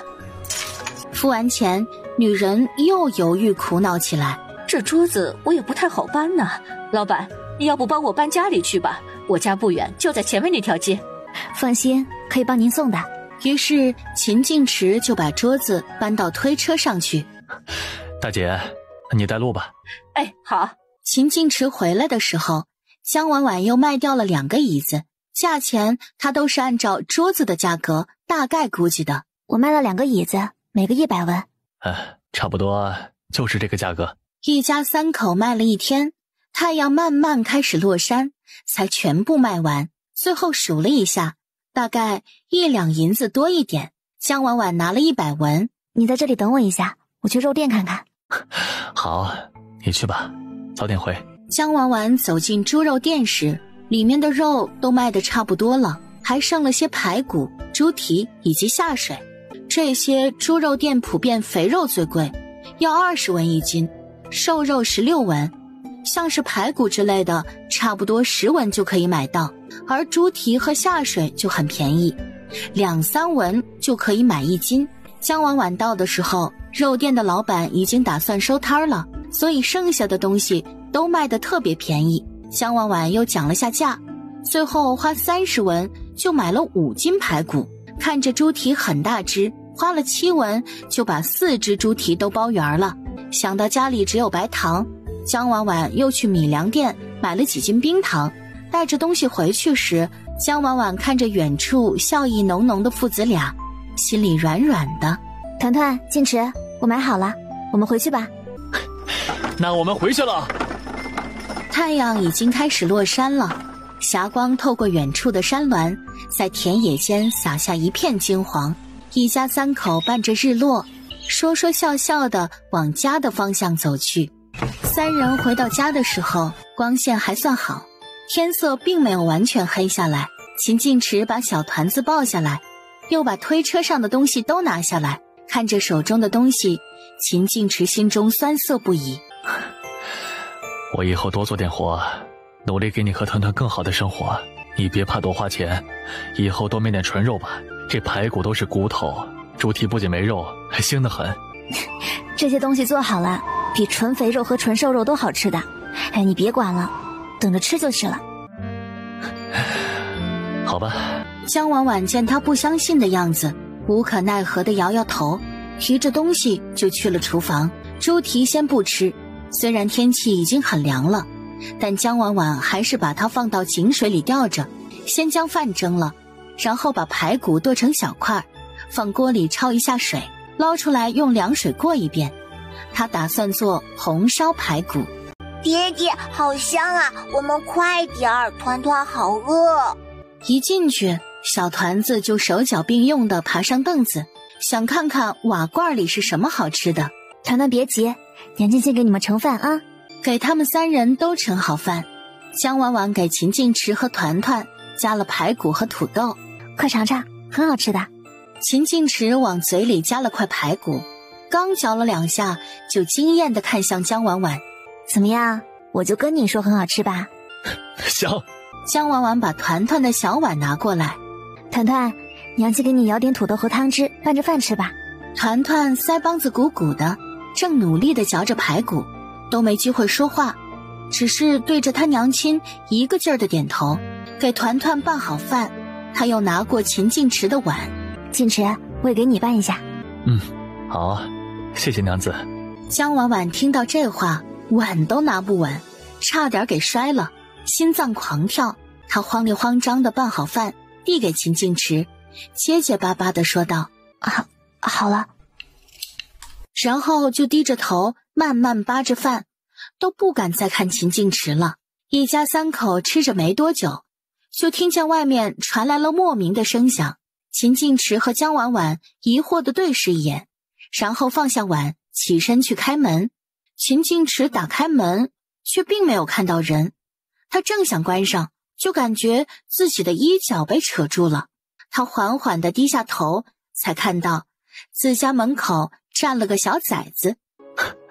小宝，你怎么来叔叔家了？呀呀，想吃。秦静池笑了笑，他往隔壁看了一眼，见李贵也没有出来找，就先把小崽子抱进了自己家。婉婉，再加一副碗筷吧。隔壁家三哥的小宝被咱们家的饭菜香的寻着味儿找过来了。刚刚去开门，他站在门外，这小小的一团，我差点都没看到。小宝弟弟，你是不是饿了呀？我娘亲做的饭可好吃了，你快坐。看着高高的凳子，团团目光转向秦静池。爹爹。秦静池会意，把他们放到凳子上坐好。哥哥。江婉婉看着这小崽子也有些喜欢，连忙给他拌了一碗饭，又给他加了好几块脱完骨的肉，然后把碗放到他面前，把勺子递给他。小宝，快吃吧。谢谢。小宝低头小口小口地吃着饭，恨不得把头都埋进去。秦家三口很快地吃完饭，就坐在旁边看着小宝像小松鼠似的进食，一家三口看得直乐。爹爹娘亲，小宝弟弟好可爱呀，就是他太小了，都不能跟我们一起玩。小宝疑惑地看了眼他的小哥哥，又继续吃。小宝弟弟啊，明年就可以跟你们一起去玩了。他现在才2岁，所以出去玩的话会很危险，他爹爹娘亲也会担心的。团团理解的点点头。等小宝吃完小碗里的饭，江婉婉把他抱过来，摸了摸他鼓鼓的肚子，笑道：这下吃饱啦？你把它给我吧，我把它送回去。爹爹，我跟你一起去。哎，好。秦静池走到李贵家门外，敲了下门。谁呀？就来。李贵打开门，就看到了自家小宝，他疑惑极了。秦静池笑了笑，得，这是还没发现这小崽子不见呢。我们家吃饭呢，估计这小宝啊是寻着味就过去了。我听见门外有动静，我打开门就看到他站在门外。哦，对了，他已经在我家吃了饭了啊，可别再给他撑着了。这小崽子真是给你们添麻烦了。没有，我们都很喜欢他呢。是的，是的，团团很喜欢小宝弟弟。两人都牵着自家崽子站在门口聊了好一会儿，秦静池才告辞。那三哥，我先带团团回去了，我们该着急了。哎，好，你回吧。咱家这小崽子寻着味儿就去秦家讨吃的去了。他啥时候出去的呀？我也不知道啊，还是静池把他送过来，我这才知道他过去了。这还吃得挺饱，一会儿就不让他吃了，不然得撑着。你这小鬼精，也不知道是什么时候过去的，以后不许了，知不知道？小宝懵懵懂懂地看着他娘亲，像是在说：你说什么？我不知道。都怪你，还说要给小宝买肉吃，结果啥也没买，不然他也不会跑去秦家了。我这不是去晚了吗？就剩骨头和下水了，买那些多浪费钱呐。行了，我明天早点去给我们小宝买。秦家一家三口躺在床上。静池，我去县里看了一下，大家都只卖一些包子和面条，好一点的也就只是冰糖葫芦和糕点，所以我想去摆摊卖土豆了。你这几天做的那几样嘛，这种菜可能不太方便摆摊吧？当然不那样做啦，土豆还有很多做法的，我打算做狼牙土豆。我明天呢，把要用的工具换一下，你帮我看看能不能做，应该很简单的。还有，我需要一口大锅，还得要一架特别的推车。好，给你做。娘亲，娘亲，狼牙土豆是什么呀？很好吃吗？等爹爹做好工具，娘亲就做给团团吃。你应该会觉得好吃的。好哦。好啦，快睡觉吧。秦静池挪动了一下位置，靠近母子二人，把他们都搂进了怀里。江婉婉头枕着他的手臂，心脏扑通扑通狂跳。他僵硬地躺着，紧张的有些睡不着。过了一会儿，感觉到秦静池湿热的唇落到了自己的额头上，他震惊地抬起头，秦静池却捂住他的眼睛，把他的头按到自己的胸膛处，轻咳了一声。快睡吧。江婉婉感觉出了他也有些紧张，就莫名的放松下来，轻笑一声，原来他也是会紧张的呀。你也是，明天还要忙呢。第二天，秦静燕一早就过来了，今天要和他阿哥去山上找木料做案几呢。江婉婉早上就简单煮了个粥，兄弟二人吃完就上山了。我们可能要傍晚才能回来，你中午就不用做饭等我们了。那你们俩先等一下，我给你们做点吃的带着。最后兄弟二人一人带了几个菜包上了山，菜包里没有加油，就算吃凉的也不会闹肚子。中午的时候，江婉婉就带着团团简单的煮了碗面吃。到了下午，看着村里每家每户的烟囱都开始升起了白烟，江婉婉也开始做饭了。今天他们兄弟俩累了一天，得做快点，免得回来了没得吃。娘亲，别急，肉肉还没做好，现在还不能吃呢，等你爹爹和小叔回来了，应该就能吃了。好吧，那我们等爹爹和小叔叔回来再一起吃。江婉婉喜欢极了他这副懂事又可爱的小模样，把他抱进怀里亲了又亲。娘亲，团团咬。和团团玩闹了一会儿，天色渐渐暗下来，锅中的猪蹄发出咕嘟咕嘟的声音。江婉婉揭开盖子，把切好的土豆倒了进去，继续焖煮。这时突然听到了大门打开的声音，肯定是爹爹和小叔叔回来了。说完就跑了出去。过了一会儿，秦静池就牵着团团走进了厨房。怎么这么高兴啊？我们今天运气太好了，找到了一棵乌木，足够做那架案几了。虽然这种木材也不算是最好的，但品质也实属上乘，用来做案几也不会掉档次。那就好。今天做了什么呀？江婉婉回过神来，差点忘了还在炖着猪蹄儿了。她连忙走到灶台前，揭开锅盖，麻辣鲜香的味道溢满了整个房间。江婉婉用筷子夹了一下，猪蹄和土豆都炖得特别软烂了。她又加了点盐和蒜苗，翻动几下，入了味儿以后，就拿过筷子给父子两人一人先夹了一块尝鲜。秦静池和团团吃着嘴里的猪蹄，享受地眯起了眼睛，表情如出一辙。江婉婉笑了笑，不愧是父子。嫂子，你又做了什么呀？好香啊！做了猪蹄。快给我加一块呗。江婉婉无奈地笑笑，给他加了一块。小心烫啊。秦静燕吃到嘴里，感觉口感很不一样，但是比炖肉还好吃。嫂子，这是什么肉啊？怎么这样香？都说了是猪蹄了。然后就和江婉婉端上猪蹄和饭，带上团团就走出了厨房，徒留秦静燕在厨房惊讶不已。她连忙追上去，真是猪蹄，猪蹄又腥又臭的，嫂子你也太厉害了，怎么做的呀？爹爹，小叔叔傻傻的，是不是？团团说的对。一大瓦罐的红烧猪蹄放到桌上，因为卤过之后再红烧的缘故，所以麻辣鲜香的同时还有一股浓郁的卤香味儿。江婉婉给几人盛了冒尖的饭，突然想到昨天晚上那个嘴馋的小团子，就又拿出一个陶碗，舀了满满一碗的猪蹄，中间还混着一小半软烂的土豆。秦静池疑惑地看着他，你先把这碗猪蹄给小宝送去吧，反正我们做的多，足够了。我这就送去。三哥，开下门。静池，咋了？这样着急啊？婉婉做了猪蹄，让我给小宝送一碗过来。这怎么能行呢？我家小崽子昨天就去你家吃了，今天还送过来做什么？你们自己留着吃，你们情况也不太好，多给小齐安吃一点就好了。三哥，你就接着吧，家里做的很多了，足够吃了。而且以往我不在家的时候，嫂子也会帮忙给我家团团喂一口，这些我都记着呢。李贵还想推拒，自己腿上就挂了个小人儿，还盯着秦静池手里的碗。爹爹吃。你呀。然后极不好意思地接过秦静池手中的碗。那谢谢你了啊，静池。三哥，那我就先回去了啊，婉婉他们还等我吃饭呢。哎，好。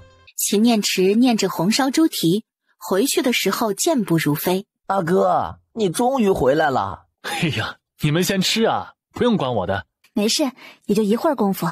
秦静燕端上饭，就夹着猪蹄大快朵颐起来。嫂子，你竟然可以把猪蹄做得这么香，太厉害了。江婉婉看着她吃得很香，只是笑笑，继续给团团夹着菜。秦静池和团团吃得不亦乐乎，都顾不上说话了。秦静池吃着猪蹄，他总觉得这次的菜比前几天的都还要香。婉婉，你是不是加了什么特别的东西啊？不仅没有腥味儿，还有股说不上来的香味儿啊。因为我是先用大料啊卤了一遍再红烧的，所以肯定特别香啊。嫂子，大料是什么？我也说不上来，就是煮炖之后可以去腥，还可以散发出浓郁的香味，样子长得很像草药。几人似懂非懂的点点头，江婉婉哭笑不得。好了，专心吃饭吧。你们要是想吃鱼的时候啊，也可以去捞回来做水煮鱼吃，还可以做那天我们吃的那种鱼丸。娘亲，团团想吃鱼丸。好，哪天让你爹爹啊给你多捞些回来，养进做丸子给你吃。我们可以做成炸鱼丸。团团大眼睛扑闪扑闪的，还咽了下口水，想到好吃的，整个人就变成了一只小馋猫。爹爹吃。哎呀，小宝呀，等等啊，你娘亲一会儿炒好肉了，爹让你吃个够。但小宝哪儿会听他的劝，他闻到了好吃的就想吃，等不了。李贵见他跟自己撒着娇，心一下就软了。好，爹爹夹给你吃。他一块接一块的喂着，见小宝吃得非常香，惊讶极了。要知道他家平时做什么好吃的，这小崽子都没吃得这么欢。他怀疑的想尝尝味道到底怎样，就夹了一块丢进自己嘴里，一入口就是浓浓的鲜香和卤香味混在一起，猪蹄软糯 Q 弹，这滋味绝了。看着已经去了大半的猪蹄，又低下头看了看吃得喷香的小宝，他流下了悔恨的泪水。他家小崽子太鸡贼了，他万万没想到会这么好吃。小宝，娘亲马上就做好肉了，你少吃一点，不然一会儿吃不下了。吃肉肉。李贵终于是保住了碗里为数不多的猪蹄，然而等李氏把肉端上了以后，他们却都不想吃了。以前觉得肉是世界上最好吃的东西，现在却毫无食欲，心里全是刚刚吃完的猪蹄。第二天，秦静池一早就开始处理起昨天弄回来的木料，江婉婉则带着团团待在卧房里。今天天气有些冷，江婉婉就让团团待在被窝里多睡一会儿，她自己则拿出纸笔，打算画一个切狼牙土豆的刀，刀面画成波浪的形状，刀柄就随便画画。画完，他就拿着图纸去木工房找秦静池了。这是我画的刀，你看看可以做吗？应该可以的，我明天去县里定做。哦，对了，还有一口大铁锅。他那天去县里问了一下，大一点的要400到500文，倒也不算特别贵。秦静池迟疑的点点头，所幸他们去县里也赚了1两银子。虽然他说的狼牙土豆也不一定成功，但铁锅买回来也不算是浪费。江婉婉跟他交代好，就打算去做5香辣椒面了。狼牙土豆最重要的还是辣椒和各种调料，而秦静池则继续处理木料。江婉婉将干辣椒、芝麻、花生以及几种大料都炒熟了，磨成粉末，把那天摘的花椒也都磨成粉，又洗了些葱和香菜放着，然后拿出几个土豆削皮，慢慢的切成狼牙土豆的形状。切完几个土豆，他的手就没劲儿了。娘亲，我们团团是不是饿啦？娘亲，你怎么不叫我呀？我睡了好久。今天太冷了，没必要起来。咱们又没事儿干。娘亲，土豆为什么要切成这样啊？等娘亲做好了，团团就知道了。好了，娘亲要炸土豆了，团团离远一些，小心溅上油喽。那我去找爹爹。等小团子跑出去了，姜婉婉就开始做狼牙土豆，在锅中倒油，把土豆倒进去炸。姜婉婉喜欢吃生脆一些的，所以土豆刚刚熟，她就捞上来了一些，剩下的就炸到土豆变成金黄，才都舀进小木盆里。先把2种土豆都少分出来一点，然后在剩下的土豆里都加入拌好的5香辣椒面、葱和香菜，又加了点酱油和醋，盖上盖子，使劲摇晃，等调料和土豆充分混合就可以了。分出来的那一小份也按照同样的方法拌，只是辣椒面什么的都少加，留给小团子吃。快来吃饭啦！这就是我说的狼牙土豆，你们尝尝看，看看能不能卖出去。静池，我炸了2种呢，一种是刚刚熟的，一种呀是炸的酥脆的，你都尝尝。这个是我们团团的。娘亲，团团的怎么白白的呢？因为你还太小啦，吃得清淡一些，不然肚子会痛的。哦，那好吧。秦静池夹起一块生脆的土豆咬一口，香辣脆爽，虽然有些辣舌头，但却吃得停不下来。吃完一块，又去夹炸得焦黄酥脆的那份儿，吃到嘴里，外面酥脆，里面绵软，也非常美味。团团一块一块吃着，眼睛滴溜溜地转着。娘亲，团团想尝尝你们的那种。姜婉婉心软的给他夹了一块生脆的，团团眼睛一亮，小脑袋凑上去就叼走了姜婉婉筷子上的土豆，刚吃完就被辣得不断吸着舌头。都跟你说小孩子不要吃了，被辣到了吧？等着，娘亲给你倒点水喝。团团咕嘟咕嘟喝了1大碗水，才开口说道：娘亲，好辣呀！可是比我的那份好吃多了，这种脆脆的比焦焦的那种好吃。确实，虽然都好吃，但是脆的的确更有味儿。那我到时候炸的话，就只炸生脆的吧，这样还炸得快一些。要是有人要求要软的，我再多炸一会儿。今天一家人吃饭，就不单单只是享受美食了，还要吃得仔细一点，提提建议。不过最后也就只是总结出了只炸生脆的这一个决定。静池，你觉得会有人买吗？当然啦，这狼牙土豆这么好吃，就算是放到大酒楼里，那也会有人争着抢着买的。听着男人安抚自己的话，姜婉婉莫名的安定下来，多了几分信心。那我们这几天就先把需要的东西都给定做好，这样就可以早点出摊。好，我明天就去定做。姜婉婉点点头，有些慌乱，也有些害羞。第二天，秦静池一早就出门去订铁锅和刀具了，而姜婉婉就待在家中，看看还有没有什么需要准备，但却怎么想都觉得差不多了。直到中午吃饭的时候，她端着碗，才突然意识到他们没有装土豆的东西，总不能让人家都自己带碗来买吧？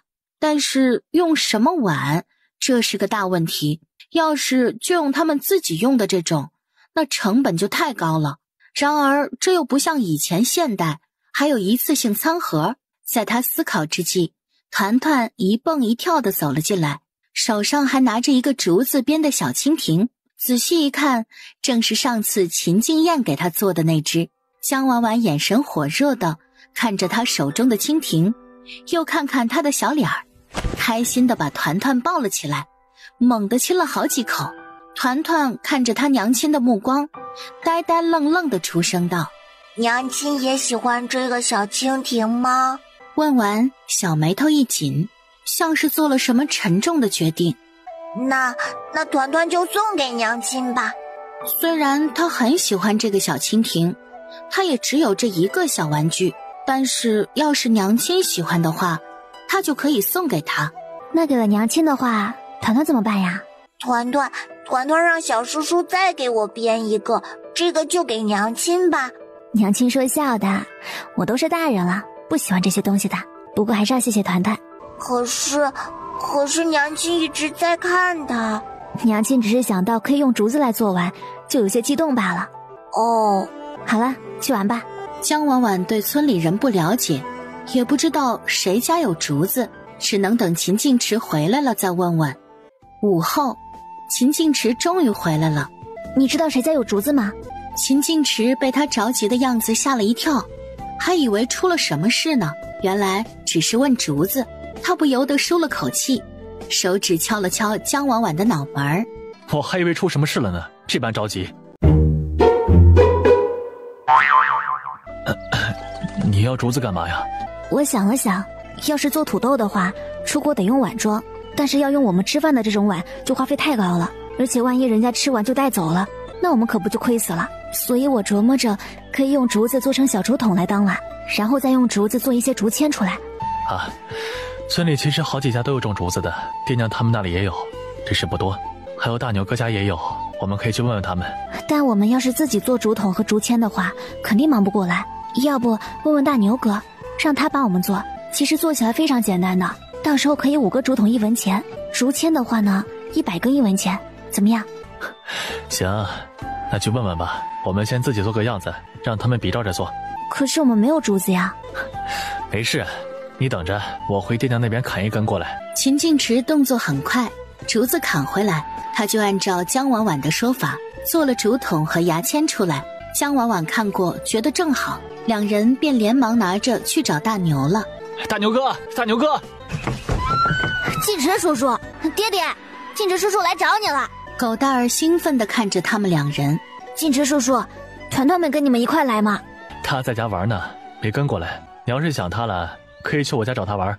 江婉婉看着虎头虎脑的狗蛋儿，也挺喜欢他的。家宝，你有空啊，可以去找团团玩，到时候婶婶给你们做好吃的。好，谢谢婶婶。这时大牛听到儿子的声音走了出来，看到秦晋池，快步走上前。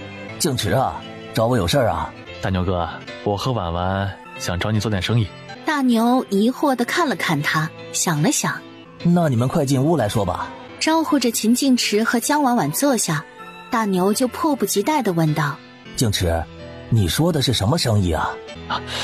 是这样的，我和婉婉呢想做点吃食卖，但是量太多的话，用碗的话成本太高了。你家不是有一大片竹林吗？我们俩就寻摸着可以做竹筒来代替一下。说到这儿，又掏出了他们做好的竹筒和牙签。你看，就做成这样，我和婉婉都忙不过来，就想着交给你做。到时候你这边做5个竹筒和100根牙签，我们都给1文钱。当然，这竹子材料的钱我们另算。你说的可当真？大牛哥，是真的，而且我们还长期收呢。好好好，保管给你们做好，放心吧。对了，大牛哥，你做好了之后可以帮我们用滚水煮一下吗？江婉婉才想起来，竹筒和牙签都得消毒才行。这有什么不行的？我做好后叫狗蛋娘仔细给你们煮一遍。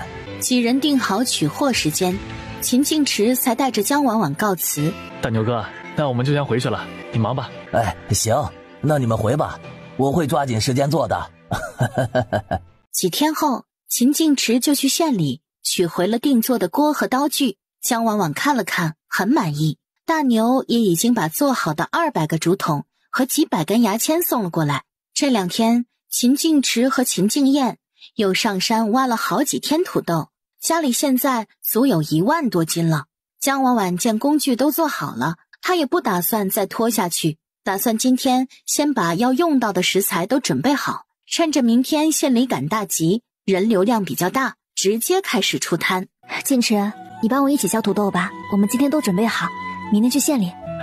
好。两人趁着天色还早，就抓紧时间动起手来，一个人削皮，一个人切，就连小团团也不甘示弱地帮他娘亲洗着土豆。一家人忙活了1个时辰，弄了1大桶土豆泡着，估摸着能有个70、80斤。虽然很累，但是一家人都非常高兴，对明天充满了斗志。弄完土豆，江婉婉又拌了好几斤的5香辣椒粉，应该够用好久了。葱和香菜，江婉婉打算第2天早上再洗了切，今天晚上弄好的话，明天可能就蔫得不能看了。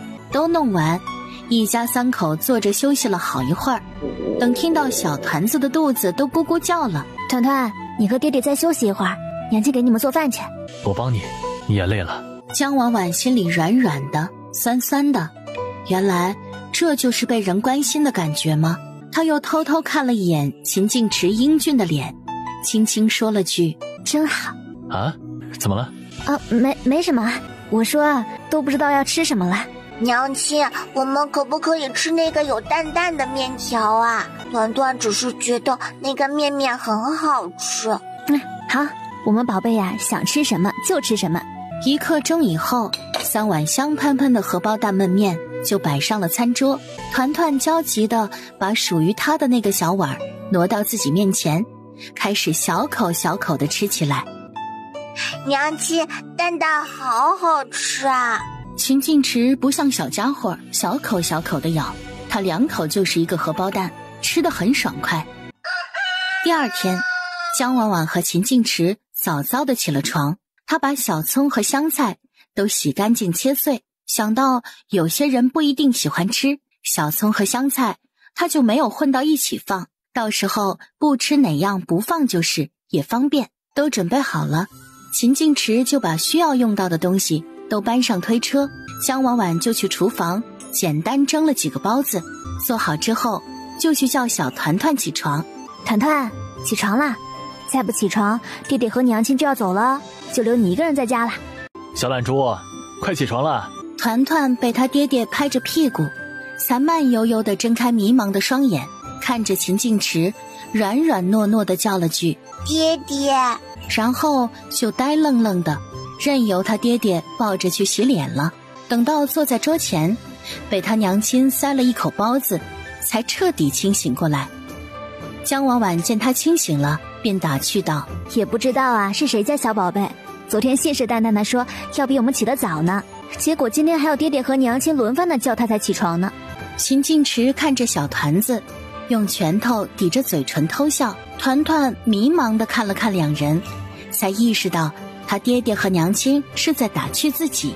爹爹，娘亲。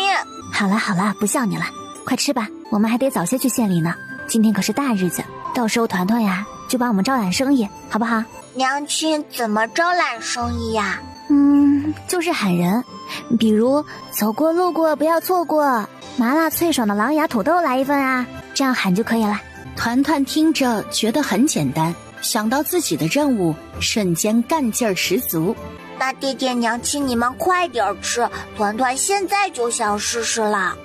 等到一家三口推着推车走到县里时，天光已经大亮了。秦晋池带着江婉婉和小团团往街上转了转，在一个卖包子的摊位前停下来。秦晋池见这位置不错，就去交了10天的摊位费，回来就把车上零零碎碎的东西都卸下来，升起火炉，架上油锅，往锅里倒了小半罐的油。在他旁边的摊主见他们倒了那么多油，瞪大眼睛看着他们，仿佛在看2个傻子。你们这是做什么呀？怎的需要这么多油啊？大娘，我们要做的东西啊叫狼牙土豆，等我做好了您可以尝尝的。不用了。江婉婉见他一副害怕被讹的样子，止住话头，开始炸起了土豆。因为还没有人买，所以江婉婉打算先随便炸一点，给来来往往的人们试吃。所幸土豆都是一小条一小条的，倒是也不会浪费太多。土豆倒进锅里，只是几分钟就已经炸得生脆了。江婉婉立刻捞出来放到木盆里，然后往小木盆里加5香辣椒面、葱、香菜、酱油以及醋，然后盖上盖子摇晃一会儿。路过他们摊子的人闻着味儿，都不由自主地停下来，凑到摊子前。这是新出锅的狼牙土豆，麻辣脆爽，只需要5文钱一份，可以先试吃一下的。你们这狼牙土豆是什么东西啊？这是我们新发现的吃食。大家听到他的话，不禁疑惑怀疑起来。你这才发现的东西就敢摆摊啊？要是有毒怎么办？对呀，而且又不是荤腥，还卖得那么贵。刚刚看他加了好多乱七八糟的东西，也不知道都是些什么东西。可是闻着特别香啊。对呀，看着也很有食欲，看得我都有点想吃了。江婉婉见人们你一言我一语的说个不停，皱了皱眉。好了，大家安静一下，你们不用担心有没有毒，因为我们家天天吃的。刚刚你们也看到我吃了呀，而且我家小孩子也很喜欢。说完，给团团插了一块，团团嚼吧嚼吧就咽下去了，还软软的说道：“叔叔、婶婶、爷爷奶奶们，我家土豆真的很好吃的，团团每天都吃呢。”那个带着孩子的女人见团团可爱，而且自家女儿还拽着她的手，特别想吃的模样，就下定决心说道：“那我先尝尝吧，好吃我再买，行吗？”“可以的，婶婶快尝尝。”女人看着可爱的团团，脸上也扬起了笑。她拿过牙签儿，插了一块放到嘴里，慢慢咀嚼几下，然后就囫囵吞了下去，双眼放光的又去插下一块。见她已经吃了5、6块，而且还吃得越来越快，江婉婉笑了笑，开口道：“你觉得怎么样？味道还可以吗？”女人这才局促地放下了牙签儿，实在是太好吃了，她就忍不住多吃了些。凑过头，她闺女还眼巴巴地盯着她：“给我来1份，不，2份吧，来2份。”见有人一尝过就买了，旁边其他围着的人就一窝蜂围上来，拿过牙签儿就插着吃起来。可能是觉得味道太好了，他们吃的速度非常快，只一会儿盆里的土豆就少了一大半。秦晋池皱了皱眉，上前阻止：“你们要是觉着好吃就掏钱买，这只是试吃的部分，你们都吃完了，别人该怎么试吃啊？”众人听到秦晋池的声音，又看了看盆里没剩多少的狼牙土豆，这才悻悻地停下动作。但还是有那么一些赖皮的老婆子：“你这不就是试吃的吗？怎么还不让人吃了？”江婉婉气得端过木盆放到摊位里面：“现在试吃结束，你们刚刚也尝过了，也知道滋味如何。想吃的话，5文钱1份，1份就是这么1竹筒。”“你这有些贵呀，肉包子都才3文1个，你这又不是肉，咋能卖这么贵呀？”“你们刚刚也看到了，我刚刚炸的时候放了多少油，而且我放进去的各种香料和调料也是很贵的，我其实都没赚什么钱。”众人想到刚刚锅里的那些油，也都相信了他说的。有个书生样子的人在人群里说道：“管他怎么样，反正吃起来比我吃过的所有东西都要好吃。”这人正是长华书院的学生，叫王林之。原本他今天只是想出来买点包子什么的打打牙祭，他们书院的饭菜属实是不太好吃，哪儿成想竟吃到了这样的美味。“老板娘，你给我来5份吧，辣椒多一点，我拿回去分给我同窗他们吃。”“好，马上给你炸。”只一会儿，5份还烫乎乎的狼牙土豆就到了王林之手中。他付完钱，开开心心的就提着土豆走出了人群。“我要1份。”“我要5份。”“我要3份，多加绿色的那种草。”江婉婉听完，哭笑不得的指着葱花和香菜解释道：“这个叫葱花，这个呢叫香菜。”不一会儿，土豆就卖了大半。刚开始他还以为卖不出去了呢，刚刚有2个人买完，江婉婉刚想坐下休息一会儿，结果就见街尾远远地走来了一群人。“晋池，不会出什么事儿吧？还是说是那种要保护费的恶霸呀？”“我们这县里治理得很好，应该不会是恶霸。”团团害怕地躲到了秦晋池身后，要哭不哭的。等到那群人走近，团团才破涕为笑：“娘亲娘亲，是刚刚买了咱们土豆的书生哥哥。”那王林之带了5份狼牙土豆回去，哪里知道他那些童装只一会儿就都瓜分完了。江婉婉看着这群书生，心中高兴极了。他们要是喜欢吃，以后可就是庞大的固定客源了呀。“老板娘，再1人来2份狼牙土豆，我们这里一共有12个人。”“好，我这就做，你们先稍等一会儿。”秦晋池把土豆都下进油锅里炸着，江婉婉则看着众人问道：“你们辣椒和香菜什么都吃吧？”众人想了想，都说多加点辣，其他的都随意。行。团团乖乖巧巧地坐在小凳子上，睁着圆圆的大眼睛盯着这群书生看。王林之看他可爱，就朝着江婉婉开口道：“老板娘，这是你家孩子吧？长得可真好看。”“哥哥，我叫团团哦，哥哥可以叫我团团。”“团团呀，得叫叔叔，他们和你小叔叔一般大呢。”“好吧。”“你娘亲说的对，是得叫我们叔叔呢。”“叔叔。”一群人把团团抱来抱去，都很喜欢他。团团在叔叔们的怀里咯咯咯地笑着，俨然也是一副开心的样子。等土豆炸好了，众人才放下团团，打算付钱。你们那么多人来照顾我家生意，就给你们每人便宜2文吧。以后大家可以多带着同窗一起来，还给大家优惠。能在县里书院读书的书生，一般家里条件都不会差。这1-2文对他们来说其实算不得什么，但是老板特意给他们优惠，就还是都很开心的，心里暗暗决定以后也会常来。那感情好，以后我肯定多拉着人来照顾您家生意。大家刚拿上属于自己的那份土豆，闻着这霸道的香味，都迫不及待地开始吃起来。原本就是刚出锅的，还烫乎乎的，吃在嘴里香辣脆爽，麻辣鲜香的口感更加明显了。众人吃得非常过瘾，甚至还有几个又多要了几份。叔叔，你们明天还来吗？来，以后叔叔经常来，可以和我们团团玩一会儿。团团听着他的话，小眼睛一眯，高兴地笑起来。团团等叔叔。一群人手虚扶着肚子，这才慢悠悠地往书院的方向走去。高兴地收了摊儿，江婉婉就拉着父子2人去了布庄。秦静池和团团都没几身衣裳，还都是缝缝补补、破破烂烂的。这天气愈发的凉了，得给他们多做2身厚衣裳，还得买一床厚厚的大被子。江婉婉挑挑选选，最后选了一匹天青色和一匹藏蓝色的麻布。选完布料，江婉婉又买了1斤棉花，用来做衣服，还买了一床5斤的大棉被。这些足足花了她1-2银子，就这还是她讲了半天价才谈下的价格。秦静池把布料和棉花都放到了推车上，又把团团放上去，夫妻2人才慢慢往家中走去。回到家里，3人都饿得不行。江婉婉简单洗了下脸，就去厨房做饭了。而秦静池是个闲不住的，就这一会儿就去木工房里研究起了他的案机。团团今天虽然没有尽到揽客的责任，但小家伙充当吉祥物玩了1天，也累极了。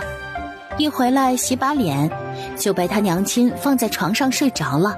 江婉婉把昨天晚上还剩下的糙米饭简单蒸了一下，在空间里取出了块腊肉，洗净切好，又削了个土豆做土豆丝。灶上的米饭蒸熟了，就开始炒腊肉。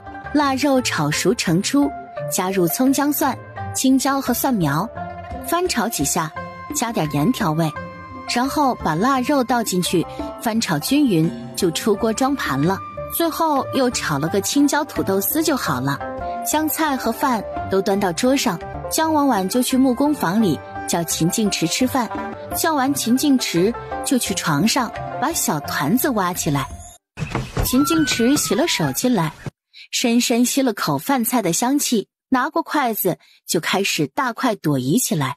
一家3口美美的吃过饭，太阳还都没有落山。我们明天要卖的土豆分量就做的和今天差不多吧。虽说今天生意很好，那么早就卖出去了，但是今天呀可是赶大集，人流量很多的，明天就没那么多人了。不过大家今天吃过之后，可能会有很多回头客，生意应该也差不到哪里去的。听你的。于是2人就按照昨天准备的分量，又切了1木桶的土豆泡上了。等都忙活完，天色已经暗沉下来，把油灯点上，一家3口坐在床头，就开始算起了今天赚的钱，差不多有个2两银子。我们虽然卖的不太贵，但是那一份份的数量很多的呀，最后加起来自然也不会少的。秦静池看着江婉婉明媚又自信的笑容，心里不禁一阵火热。江婉婉看他呆呆地看着自己，羞怯不已。时间1分1秒的过去，2人的头越凑越近。爹爹娘亲，那我们以后是不是就可以赚到好多好多小钱钱啦？秦静池和江婉婉被打断，羞恼又慌忙地移开了目光。团团虽然小，但他已经多多少少的知道一些钱的概念了。他知道去年爷爷奶奶家里的小猪就卖了2两多的银子，今天听着他爹爹和娘亲说赚了差不多2两银子，他的小圆眼瞪得大大的。那他们岂不是出去卖1天香香的土豆，就可以买1头小猪了？想到这里，就兴奋地问出了声，全然不知道自己现在在他爹爹和娘亲眼里就是个特别亮的小灯泡。那我们以后可以买好多好多小猪猪、小鸡和小鸭，还可以买甜甜的糕糕。小猪、小鸡和小鸭长大以后肯定特别特别好吃。去年奶奶给我做的小鸡可好吃了，还有娘亲做的肉肉是最最好吃的。听着他的童言童语，秦晋池和姜婉婉哭笑不得地对视一眼，不约而同地笑出了声。团团听见他爹爹娘亲的笑声，抬起头疑惑地看了看他们。爹爹娘亲，你们怎么笑呀？团团说的不对吗？秦晋池大掌揉搓了下他的小脸蛋儿，笑着说道：团团说的很有道理。团团脸皱得跟个小老头似的。娘亲，爹爹好讨厌呀，他把团团的脸都揉痛了。你别捏他脸，都给我们团团捏疼了。宝贝，我们别跟你爹爹一般见识了，爹爹太烦人了。娘亲，你也这么觉得吗？爹爹好讨厌的，是不是？对呀，他好讨厌啊。我们今天呀，不要理他了，好不好？团团皱着眉思考了一会儿，才说道：不行，虽然爹爹好讨厌，可是爹爹又很好呀。我们要不还是原谅爹爹吧？以前娘亲不理他的时候，爹爹会带他出去玩，会让自己骑在他脖子上，还会偷偷给自己带糖糖。爹爹很好的。宝贝，以前都是爹不好，把你自己放在家里，没经常陪你，还让你饿肚子。以后爹爹经常给我们团团买糕点，陪我们团团玩，好不好？爹爹以后要多陪团团玩。大牛叔叔还经常带狗蛋哥哥去县里玩呢。以前爹爹都不带团团出去玩的，每天好晚好晚才回来，团团都困了也不回来，臭爹爹。以后爹爹不这样了，以后都不会把团团丢家里了。那就这样说定了哟。秦晋池点点头，然后两父子就玩起了扎胡子游戏。团团，快睡觉了，咱们明天呀还要去买卖土豆呢。你也别逗团团了，明儿个还有的忙呢。好，这就睡，快睡吧，明天爹爹再陪你玩。爹爹和娘亲也快睡。好，娘亲和爹爹呀都陪着你，我们比一比谁先睡着，好不好？好，团团肯定会先睡着的。秦晋池和姜婉婉躺在小团子旁边，看见他才一会儿就打起了小呼噜，两人不禁笑出了声。姜婉婉和秦晋池对视一眼，两人都不自觉地移开了目光。过了一会儿，秦晋池突然伸出手，轻轻地把团团抱起来，放到了床最里侧，然后把姜婉婉搂在了怀里。姜婉婉惊讶又羞怯。你等不及他说什么，秦晋池就低头吻住了他。姜婉婉瞪圆了眼睛，一动也不敢动，只能任由秦晋池在他嘴里撒野。姜婉婉感觉自己都快窒息了，秦晋池才放开他，他额头抵着他的额头，不住地喘着粗气，好像在压抑着什么。姜婉婉终于呼吸通畅，也喘得厉害。秦晋池目不转睛地看着他，然后嘴里发出了低沉的笑声。姜婉婉羞恼极了，气愤地转过身去，刚转过去，秦晋池就贴着他的背，将他抱了满怀，嘴巴贴在他耳边，轻声道：睡吧。一家三口甜甜地进入了梦乡。等到姜婉婉醒来时，外面的太阳已经悄悄地冒出了头，她迷茫的眼睛往床上四处看，发现秦晋池和小团子已经不在床上了。想到今天还要出摊儿，他这才清醒过来，慌忙地穿着衣服。这时秦晋池抱着团团走了进来。你别急，我已经把东西都收拾好了，我们一会儿再去县里买2个包子吃吧，就别在家里吃了。你起来洗洗，我们可以直接出发。姜婉婉穿好衣服和鞋，走到秦晋池面前，亲了亲团团，想了想，又抬起头，快速地在秦晋池脸上亲了一口，然后慌里慌张的就出去洗漱了。秦晋池和小团子对视一眼，都发出了幸福的笑容。爹爹，娘亲也亲你了，我第一次见娘亲亲你。不过娘亲肯定更喜欢团团，娘亲经常亲团团的，都没有经常亲爹爹。对，你娘亲最喜欢团团了。说完，团团笑得更开心了，两颊的小酒窝都盈满了笑。你们怎么才来呀？我都等了好一会儿了。我要10份狼牙土豆，多加那个什么香菜啊。我要2份，多放辣椒。我要5份，多加点醋。我要3份。你们别急，人太多了，可能要稍微多等一会儿。没事儿，我们都等了那么久了，你快点做就是了。江婉婉没想到今天生意还能这么好，才刚到地方，土豆就差不多卖掉了1/3还多一点。等到了中午，大木桶里已经最多只剩下10来份了。而这时长华书院终于下学了，等到了地方，得知只剩下10份土豆时，老板，你们怎么不多做点啊？是啊，老板，我们昨天下午下学时你们也已经走了，怎么今天才晌午就都卖完了呢？真的只有10份了。得到肯定的答案后，悲愤地说道：哎呀，这么少我们可怎么分呢？昨天就没有买到，今天竟然也没有。你们别急，安静一下。大家谅解一下，我们也没有办法，确实只有10份了。这样吧，你们都要买多少，直接告诉我，我明天给你们留着，等你们中午下学过来再给你们做。人家老板生意太好了嘛，你们也别急，这恰好证明了人家做的好吃。我们今天先分着10份，等明天再来多买点就是了。对，我先把这10份给你们做出来，然后我再把你们明天要吃的份都给记下来。众人这才停下话语声，都把自己需要的份数报给了江婉婉。他们想到明天就可以吃到好几份，也都不再闹腾了。想到今天生意这么好，他就情不自禁地笑出了声。我们去糕点铺给团团买点桂花酥吧，他爱吃那个。买，多买点给我们家宝贝吃。哇，谢谢爹爹娘亲。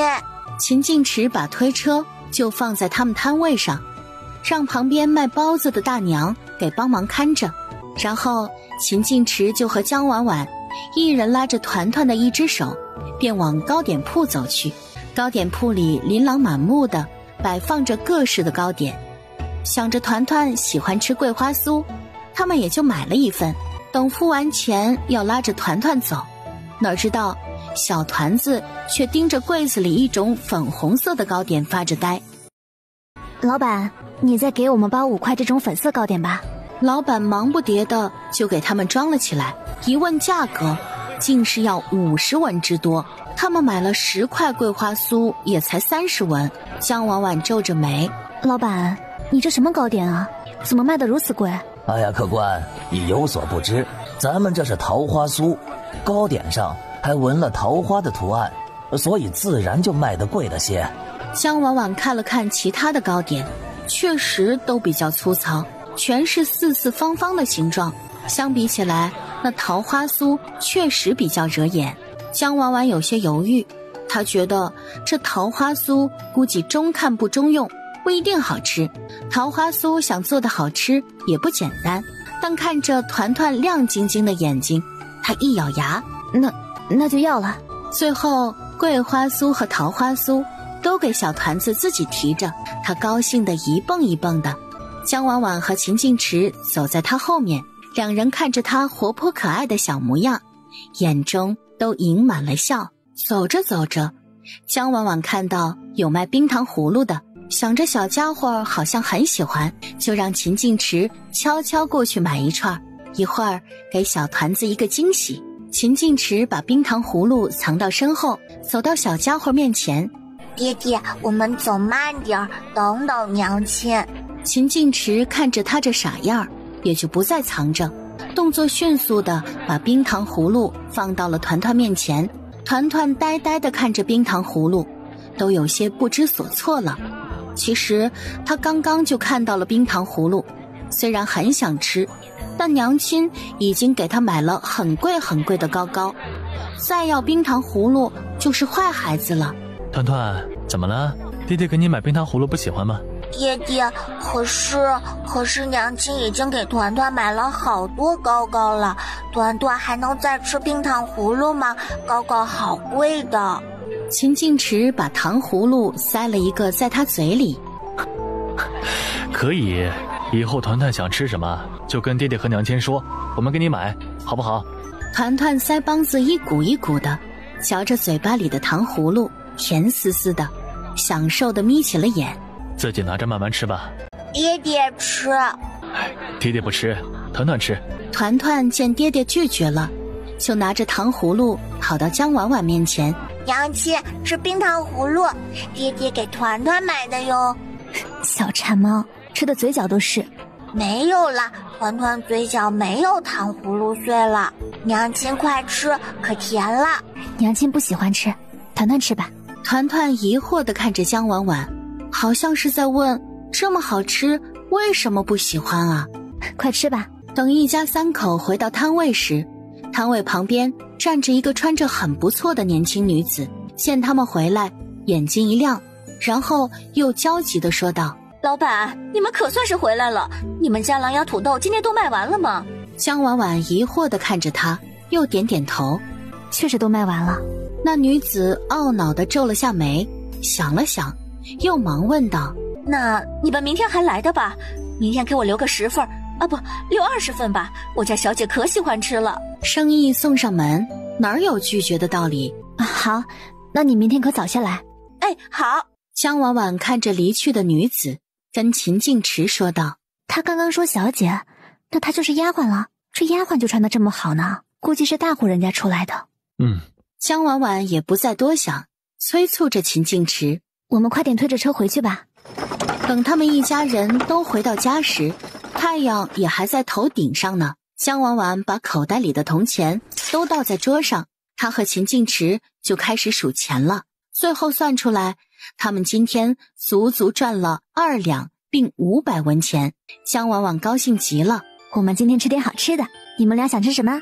虾虾，还有圆圆的鱼。秦静池听着小团子的话，喉咙滚动一下，然后也看着江婉婉点头。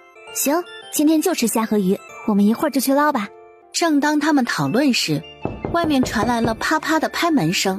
秦静池走过去打开门，正见大牛背着一大背篓的竹筒和竹签站在他们家门外，他身后还跟着狗蛋儿。大牛哥，快进来。秦静池帮大牛把背篓放下来。我就不做了，家里还有事儿呢。说完就要带着狗蛋回去。这时团团好奇地走到了院子里。狗蛋哥哥，大牛叔叔，走路别太快，摔倒了怎么办？团团下次不这样了，我就是看到狗蛋哥哥太高兴了。你带着你狗蛋哥哥进去玩吧。见大牛犹豫的样子，秦静池说道：大牛哥，要不今天就让狗蛋儿在我家和团团玩吧。大牛想了想，反正自家儿子在哪里都是玩，也就同意了。行，那晚上我再来接他。狗蛋哥哥，我们快进去吧。可是二娃还在等我呢，我本来是来叫你的。爹爹，二娃哥哥还在等我们可以出去玩吗？反正我们马上要去捞鱼虾了，我和你娘亲带着你们一起去吧，顺便把二娃也叫过来一起吃饭吧。团团高兴极了，脆生生地说了句好。过了一会儿，秦静池和江婉婉就提着木桶和自制的网兜，带着2个小家伙，先去把槐树那边的二娃叫上，然后一群人才往河边走去。秦静池和江婉婉走到后面，聊着天，3个小家伙手牵手走在前面，叽叽喳喳说个不停。团团，二娃，我昨天在我家后门的树上发现了一个鸟窝呢，可惜里面的鸟蛋都破壳了，有5个呢。二娃和团团也都很丧气，异口同声地说道：那好可惜呀。看狗蛋儿哥哥和二娃哥哥都很难过的样子，团团悄悄说：你们别难过，今天我爹爹给我买了冰糖葫芦，他们都不吃，还剩了3个呢，都被团团藏起来了，一会儿回去给你们吃。你爹爹对你真好，冰糖葫芦是什么味道啊？二娃的家庭也很穷困，他爹在他还没出生的时候就摔了腿，一直瘸了，只能靠着编一些背篓什么的赚钱。他娘的针线活还不错，就靠缝缝补补补贴点家用，所以也没吃过什么小吃。甜甜的，酸酸的，脆脆的，好好吃的。听团团一说，两人都不由自主地吞咽了一下口水。团团，你要是给我们吃，你爹爹和娘亲会不会不高兴啊？冰糖葫芦很贵的。团团皱了下眉，跑到爹爹娘亲面前。爹爹，我的糖葫芦还剩几个，我可以分给狗蛋儿哥哥和二娃哥哥吃吗？他们是你好朋友，好朋友之间呢，分享美食是理所当然的事情，所以团团当然可以分给自己朋友啦。秦静池也笑着点头。团团听完咧着嘴开心的笑，跑过去拉住另外2个小家伙的手。我娘亲和爹爹都说可以。狗蛋儿和二娃不好意思的看了一下秦静池和江婉婉，细声说道：谢谢静池叔叔和婶婶，以后啊，你们可以多来我家找团团玩的。2个小家伙高兴的连忙点头。好，知道了。几人一路上说说笑笑，一会儿就到了河边。可能是完全没有人捕鱼的缘故，所以河里面的鱼一点儿也不怕人，这倒是方便了他们。江婉婉把网兜拿出来，随便堵在河中间，还在网兜里放了点糙米。过了一会儿，江婉婉把网兜拿起来时，里面已经有好多鱼虾了。虽然大部分都比较小，但是有一条4、5斤左右的鱼，而且里面的虾还都挺大只的。把网兜里大的那条鱼和虾都取出来，江婉婉就继续把网兜放到河里。3个小家伙看得起劲儿，觉得有趣极了，也想试试。你们别过来，可不能单独下水，有很多小孩子就是贪玩，掉水里淹死了。看着几个小家伙害怕的表情，江婉婉又放缓了语调。你们要是出事了，家里人得多担心啊，所以你们以后啊，要是自己出来玩的话，也不要到小河边来了，知不知道？几个小人儿连忙点头。这才乖嘛。另一边的秦静池不一会儿就捞到了一条5、6斤重的鱼，还有6、7斤左右的大虾，他估摸着应该差不多够吃了，就收拾起来去找江婉婉他们。你好厉害呀！不过我也网了一条4斤左右的，虾就比较少了，可能只有2、3斤，不过加在一起也足够了。秦静池把江婉婉那里的鱼虾都接过来拿着，然后招呼几个小家伙回家。狗蛋儿看着静池叔叔手里的鱼虾，悄悄凑到团团耳边问道：团团，静池叔叔和婶婶为什么要抓鱼和多角虫啊？当然是用来吃啦，我娘亲做的鱼和虾可好吃了，一会儿你们就知道了。狗蛋儿和二娃对视一眼，有些同情地看着团团。他们家里虽然吃不起肉，但野菜和糙米饭还是可以吃饱的。团团家竟然抓又腥又臭的鱼和多角虫来吃，那得多难吃啊！2个小家伙一路上都有些沉默，脸色复杂。不过江婉婉他们都没发现。等到了家里，江婉婉招呼着2个小客人坐下，把中午给团团买的糕点拿出来放到桌上。你们把糕点都吃了吧，婶婶去做饭。娘亲，你和爹爹也吃吧。团团知道这个糕点都好贵的，娘亲和爹爹怎么能不吃呢？江婉婉看着他严肃的小脸儿，无奈地拿过一个桂花酥和桃花酥。好啦，我和你爹爹啊尝个味道就可以了，你和2个哥哥分着吃。团团看着他娘亲只拿了2个，小眉头皱紧了。娘亲多吃点儿。娘亲和爹爹呀都不太喜欢吃甜的东西，只有你们小孩子才喜欢的。真的吗？真的。好啦，别闹了啊，娘亲啊去给你们做好吃的。好吧，那我和狗蛋儿哥哥还有二娃哥哥就把糕糕都吃了哟。好，你们吃吧。江婉婉走出来，看着手中的糕点，想着自家团团的小模样，无奈又甜蜜地笑了笑。她把2种糕点都掰了一点尝尝，剩下的就给了秦静池。2种糕点刚入嘴时都是一嘴的甜味儿，口感非常粗糙，味道很一般，完全没有他自己做的好吃。以后小家伙想吃还是他们自己做吧。秦静池吃着也不太喜欢，太甜了。我先去蘑菇房了，你需要帮忙就喊我。好。江婉婉提着2条黑鱼，打算1条用来做丸子，1条用来做麻椒鱼。等丸子捏好，把需要的葱姜蒜辣椒都准备好，又把大虾处理了一盘，灶上的糙米饭也熟了，把米饭撤下就可以开始做菜。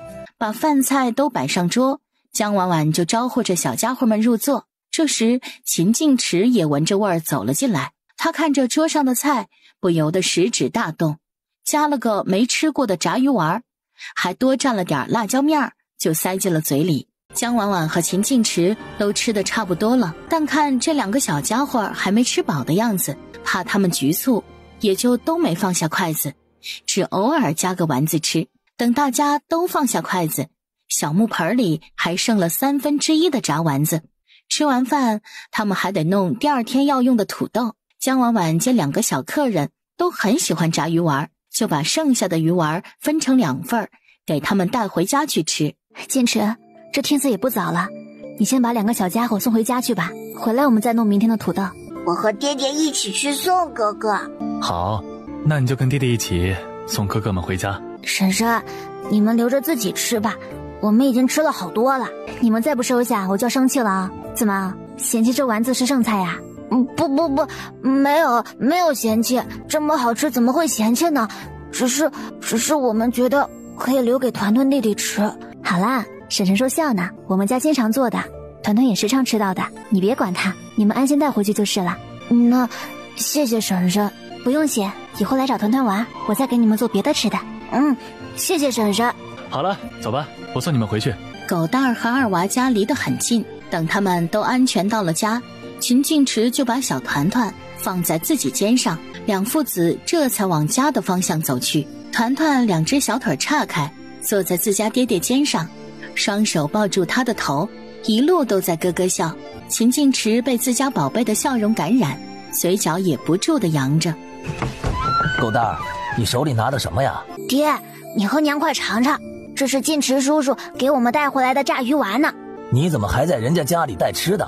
你个小兔崽子，你晋池叔家本来就不富裕，你还拿人家东西。爹，我也不想带的，但婉婉婶婶硬要给我们带回来，还给了二娃也带了。这个真的很好吃，婶婶说是鱼做的，真的好好吃。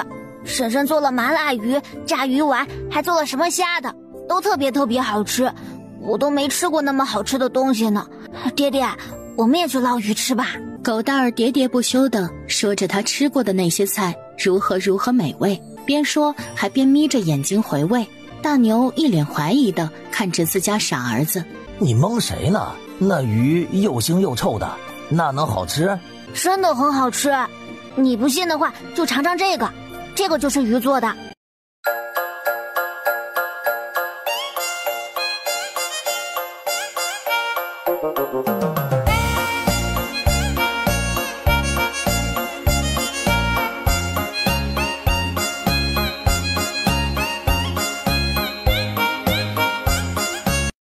狗蛋儿见他爹一个接一个的吃得停不下来。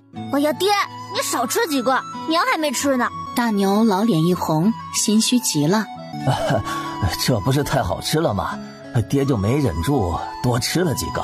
看着还剩了大半的鱼丸，大牛吞了下口水，移开目光。你拿去和你娘一起吃吧。我不吃了，太饱了。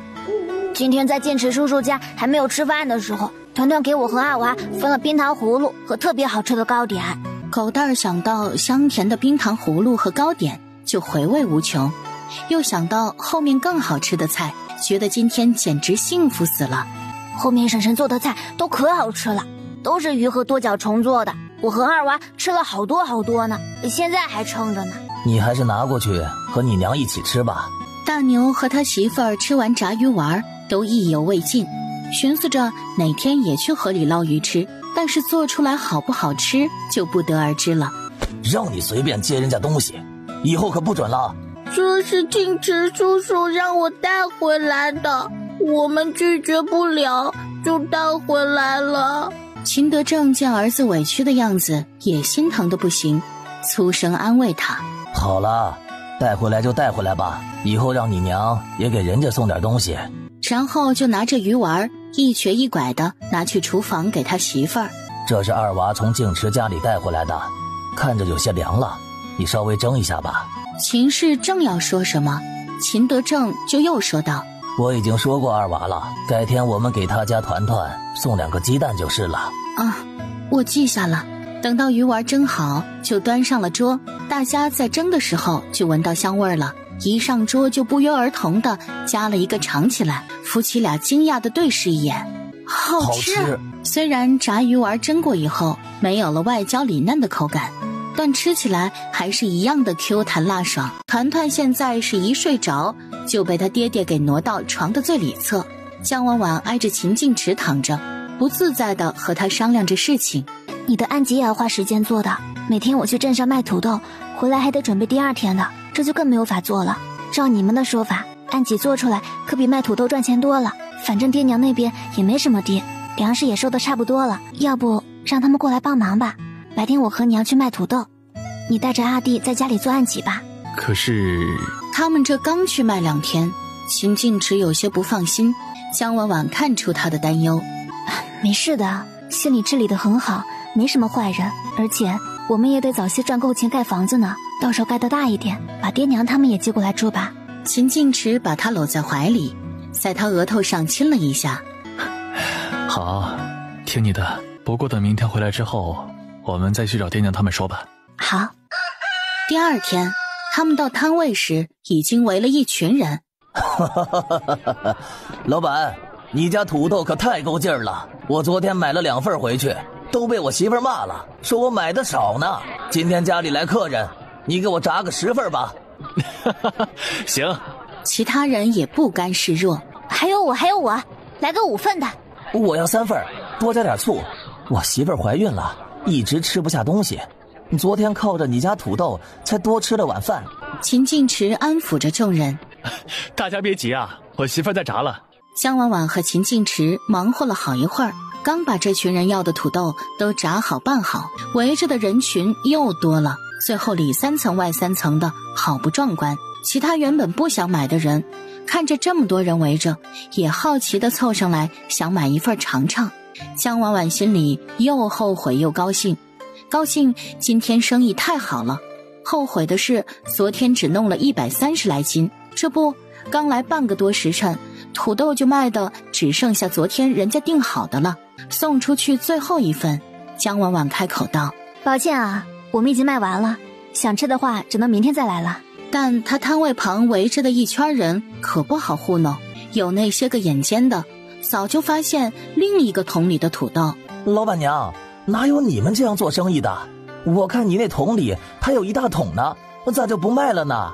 江婉婉哭笑不得，她想着怕有些客人看着还剩会有想法，还把预定的部分都用另一个桶装，哪知道这些人都是火眼金睛啊，她只能无奈地解释道：这个是昨天客人预定的，我们得给人家留着。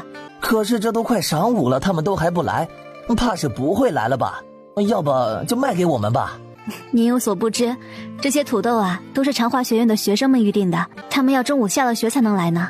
众人听到是读书人预定的，倒是也不胡搅蛮缠了。那些原本只是想随便尝尝的人，听到这儿是更好奇了，这得是什么味道才能让读书人都抢着预定？那些昨天已经吃过今天没买到的人，感觉自己今天没能吃到土豆，整个人都不舒服了。见能预定，当即就要了10份。老板，我要10份，明天可得给我留着。其他人见状也纷纷预定起来，大多都只订了3、5份，不过有那实在馋得很的人直接订了20份。不仅仅是没买到的人订了，还有好多吃过又继续来买的人，见卖没了也跟着预定。江婉婉一个人一个人的记下，等人群散得差不多了，她悄悄算了一下，这单单预定出去的就至少得有个50斤的土豆了。昨天预定的人也还没来，先休息一会儿吧。团团，你有没有饿了？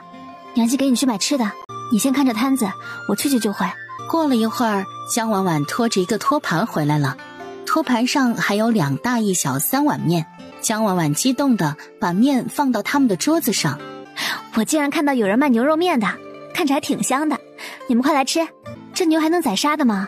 早几年朝廷就说了，除了日常耕地的牛，要是自家养的想吃的话也是可以的。你这记性啊！啊，是吗？我都不记得了，好几次来县里也没见着有人卖牛肉，自然想不起来嘛。但是这牛对我们普通老百姓来说还是很重要的，哪里舍得养来卖或者吃啊？所以当然不常见了。这样啊。团团专心地吃着面，笑眯眯的，一会儿看看爹爹，一会儿看看娘亲，好不欢乐。娘亲，这个肉肉没有娘亲做的好吃。江婉婉又给团团夹了自己碗里的2坨牛肉，这牛肉可是好东西呢，团团要多吃一些。秦晋池见他把肉都夹给了团团，把自己的也夹给了他。你也吃。好。江婉婉看着碗里的肉，一脸甜蜜。3人吃完面，江婉婉把托盘和碗筷都还了回去。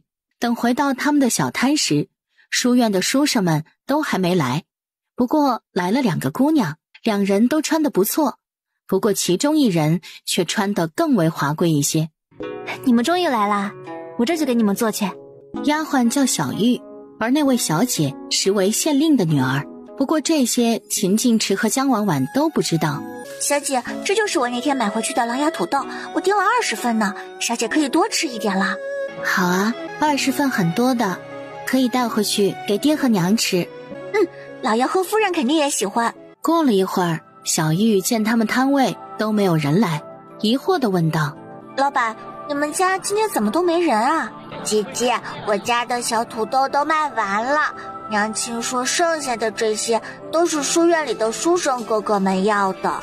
小玉和李雪珍对视一眼，好可爱的小团子。李雪珍伸出手摸摸她的头：你叫什么名字啊？姐姐，我叫团团。那团团，姐姐可以抱你吗？团团虽然很喜欢这个漂亮姐姐，可是姐姐身上的衣服好漂亮，而她在摊位边蹭来蹭去的，衣服都有些脏了。不行的，团团的衣服脏脏的，姐姐的衣服好漂亮，会被弄脏的。没关系，姐姐好喜欢团团，想抱抱你。团团被李雪珍搂到怀里，小脸蛋红扑扑的，轻轻抱着她的脖子。江婉婉和秦晋池见自家团团自来熟的模样，无奈极了。小姐，你还是放他下来吧，他贪玩着呢，身上都被蹭脏了的。对呀，小姐，要不还是放小家伙下来吧。他好可爱，也不脏。团团开心地眯着眼睛。娘亲，姐姐不嫌我脏脏。你呀。李雪珍只抱了团团一会儿，他们的土豆就炸好了，放在木盆里拌好，一股麻辣酸香味儿就飘了出来。即使李雪珍不是个重口腹之欲的人，也不禁按捺不住，想要尝一尝了。她把团团放下来，接过一竹筒的土豆，土豆刚出锅还烫乎乎的，她迫不及待地尝了一口，滋味比那天小玉带回去的还要好吃。这个还是刚出锅的时候最好吃。对。李雪珍又给团团戳了一块。团团，你也来一块吧。江婉婉见状刚要阻止，团团就摇摇头。姐姐，团团想吃随时都可以吃的呀，而我才刚吃完面，很饱的。好吧，2人在他们摊位旁，一人吃了1份土豆，才带着剩余的部分回家。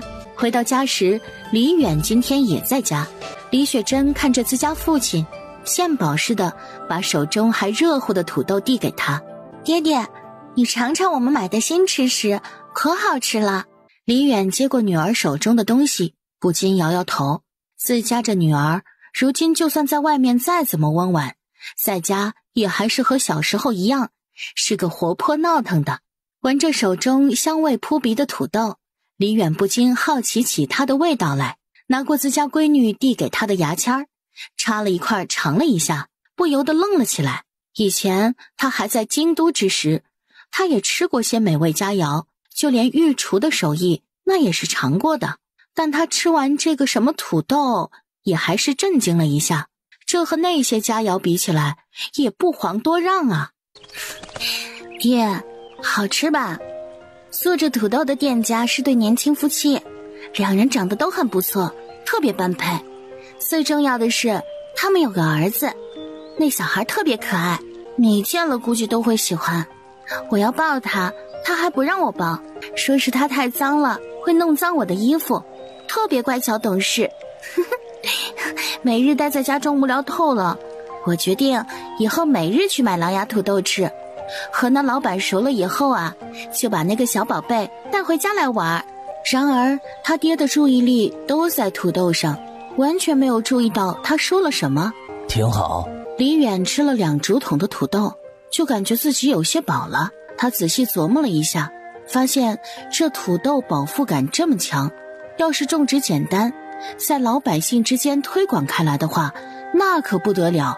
就是不知道产量如何，还是得好好了解一番再做打算。一会儿下学，我们直接去买狼牙土豆啊！我都饿死了。真有你说的这么好吃啊？前2天秦月家中有事，没有来书院，便不知道流行起来的狼牙土豆是什么样。王灵芝严肃地点着头，真的很好吃，它现在就是我的心头爱，而且就连沈岩都喜欢呐。秦月这下相信了，人家沈岩家可是他们县里公认的首富，他从小到大什么没吃过，他要是都喜欢，估计那狼牙土豆确实是一道难得的美味了。王灵芝坐在座位上扭来扭去，想到狼牙土豆的味道就心痒痒。关键今天他们陈夫子到了下学时间，还在讲桌前眯着眼睛，满嘴的知乎者也，完全没有意识到已经到了该吃饭的时候。不只是他，其他人也坐不住了。虽然昨天他们预定了土豆，但万一那老板卖得快，把他们预定的份儿也卖了出去，可就完了。陈夫子正讲到精彩处，却听见教室里传来了稀稀疏疏的说话声。他眉头紧皱，正要发火。夫子，太饿了，要不先下学吧？行吧，我们就先讲到这里。等他终于走出门去，教室里的学生们瞬间急促地收起自己的东西，互相催促着。你快点儿，要是卖没了怎么办？哎呀，没事儿，我们可是预定了的。可是我们没交定金，人家等不到我们，卖给别人也是有可能的。不会吧，我这一早上都在想那味道呢。江婉婉正等得着急，终于看到了远处浩浩荡荡走过来的一大群人，赫然就是那群书生。他一洗，把土豆立刻下进了锅里。你们终于来了，我这都卖完半个小时了，就剩你们的预定了。老板娘，对不住啊，今天我们夫子拖堂了，我们这不就来晚了。沈岩见着老板和老板娘还算守信，便说道：这样吧，你们等了我们这么久，就多给你们1两银子当做报酬如何？不必，我们接受了你们的预定，等你们是应当的，也不用如此。沈岩看着秦敬池严肃的模样，耸耸肩，也不强求。你们今天还预定吗？当然定了。秦月原本和王灵芝站在后面，突然听见秦敬池的声音，觉得很耳熟，就拉着王灵芝走到前面。刚走2步，就看见了秦敬池熟悉的脸。敬池哥！秦敬池诧异地看着秦月。阿月。秦月是他们村长的儿子，他们村长也是他三叔，和他们家关系也还不错。敬池哥，原来灵芝说的特别好吃的狼牙土豆就是你们做的呀？是啊，既然大家都是阿月的同窗，就给你们优惠一些，每份狼牙土豆给个3文钱就可以了。秦月羞窘不已，忙摇头。不行，你们这也没做几天，每天那么辛苦也赚不了几个钱，哪能优惠这么多啊？沈岩也跟着开口道：真的不用，原本害得你们在这里等我们那么久，就很过意不去了，哪里还能让你再优惠呢？有些人虽然也想有优惠，但沈岩都发话了，他们也不好再说什么。行，那你们改天来，就让你们嫂子给点优惠吧。既是阿月的同窗，那肯定行。团团见一大帮人说这话，他都插不上话。爹爹啊，怎么了？爹爹和娘亲都不理团团的。爹爹和娘亲太忙了，都没注意到我们团团，对不起啊。没关系，团团也没有很生气。秦月看着秦敬池怀里的小团子，伸出手就要把他接到自己怀里。静池哥，让我抱抱安安吧，我都好些日子没见他了。团团看到秦月，惊喜出声：“小月叔叔！”哎，安安，想不想叔叔啊？想，团团好想叔叔的。哦，对了，我现在有小名了，叫团团哦。江婉婉正在拌着土豆，听到小家伙骄傲的语气，不禁笑出了声，真是到哪儿都不忘炫耀他有了小名。秦月正和团团嘀嘀咕咕地说着话，江婉婉的土豆就拌好了，给他们都装起来，除了他们昨天订的还剩下2份的量，江婉婉就装着递给了秦月。你们快趁热吃，其实啊，狼牙土豆还是刚出锅的时候味道最好的。众人接过属于自己那份儿，不管不顾的就用牙签插着往嘴里塞，发出此起彼伏的惊叹声。哇，好吃啊，真够味儿，我都奖励早上了。那可不，我第一天吃到的时候都惊呆了。沈岩作为一个算是吃遍了山珍海味的人，也吃得特别起劲儿。最后几人吃的肚皮溜圆，意犹未尽的擦擦嘴，又跟江婉婉订了第2天的土豆，这才回去书院，把东西都收拾好。江婉婉想到家里没什么菜了，我们去买点肉和菜吧，家里的都吃完了。好。今天他们卖完的时间还很早，去猪肉铺时，里面的肉都还很新鲜。想到今天要把爹娘还有秦静燕都叫过来帮忙，江婉婉就打算多买点肉，看着旁边的一大一小，问道：“你们俩想吃什么呢？”团团很苦恼，他觉得那天娘亲做的排骨和猪脚脚都好好吃，他不知道要怎么选了。你看着买吧。江婉婉点点头，又看向团团：“团团，你呢？想吃什么？娘给你买。”团团小眉毛皱成一团，纠结极了，但是又觉得娘亲做的都很好吃。以前他不喜欢鱼和虾虾，但娘亲都做的很好吃啊，猪脚脚也很好吃。娘亲做的都好吃，娘亲买吧。江婉婉好笑地看他一眼，这小家伙刚刚表情丰富的，让他以为他要选什么奇怪的肉呢。既然让他做决定，那就……老板，来4斤排骨吧。你家这肥肠和猪肝都怎么卖的啊？那老板见她刚刚随口就问到她丈夫和儿子要吃什么时，还以为是个会随便买的大主顾呢，谁知竟就要点便宜的猪排骨和一些不要钱的下水。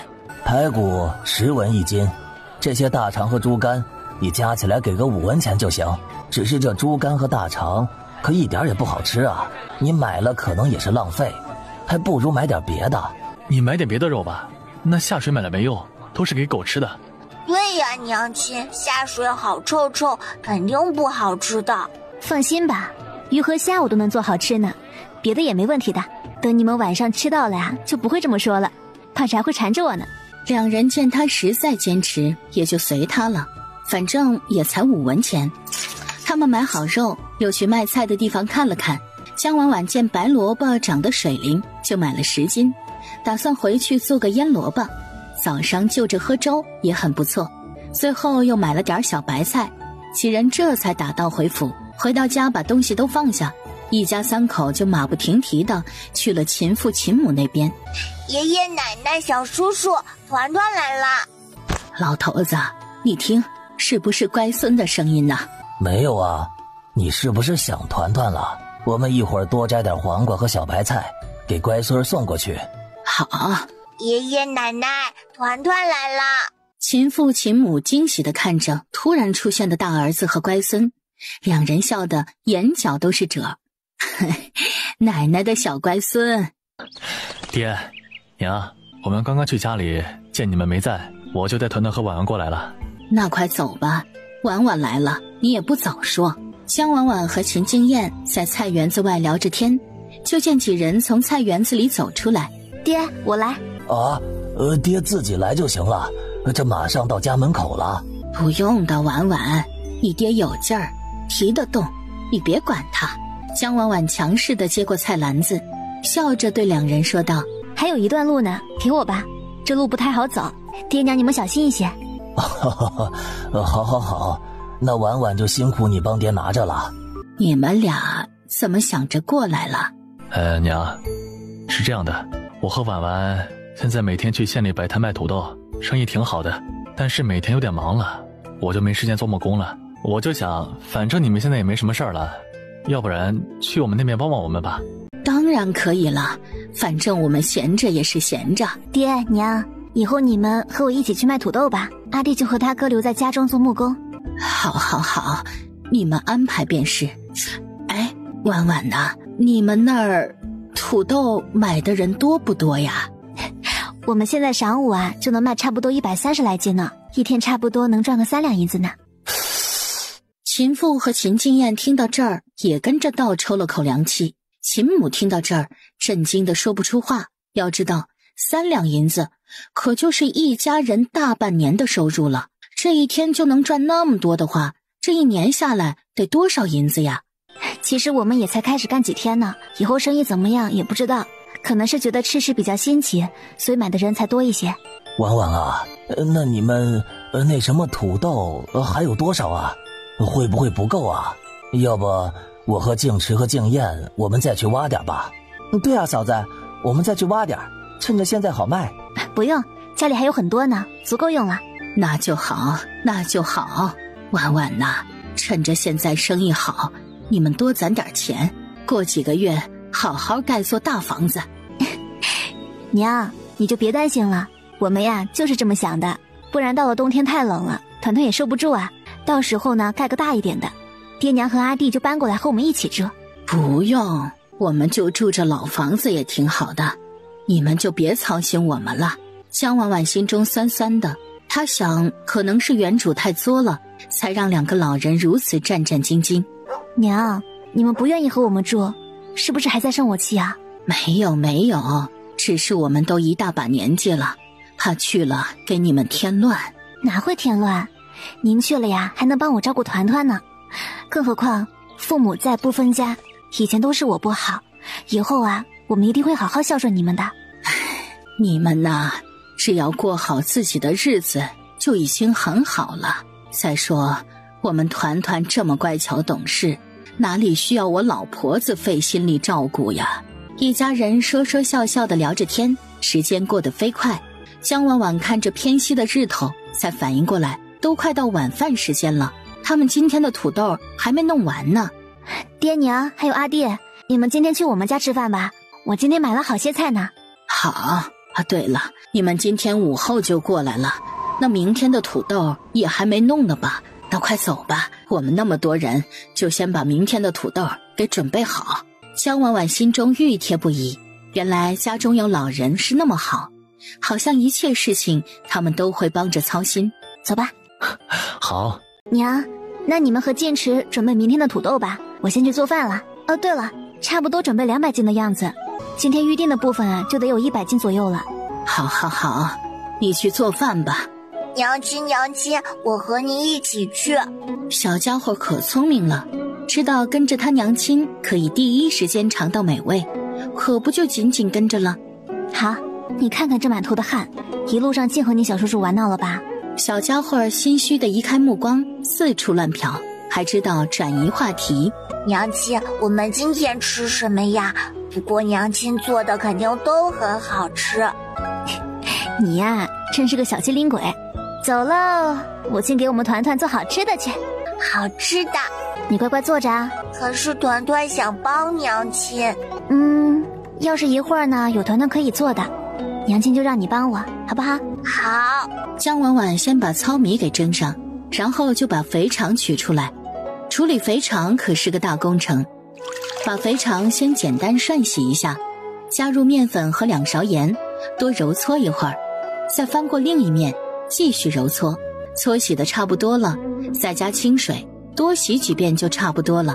猪肝呢就比较简单了，随便清洗2下，切片后用清水抓洗几下，再用清水浸泡。排骨也洗干净，剁成小块放到一边，然后就开始切配料，把配料和食材都准备好。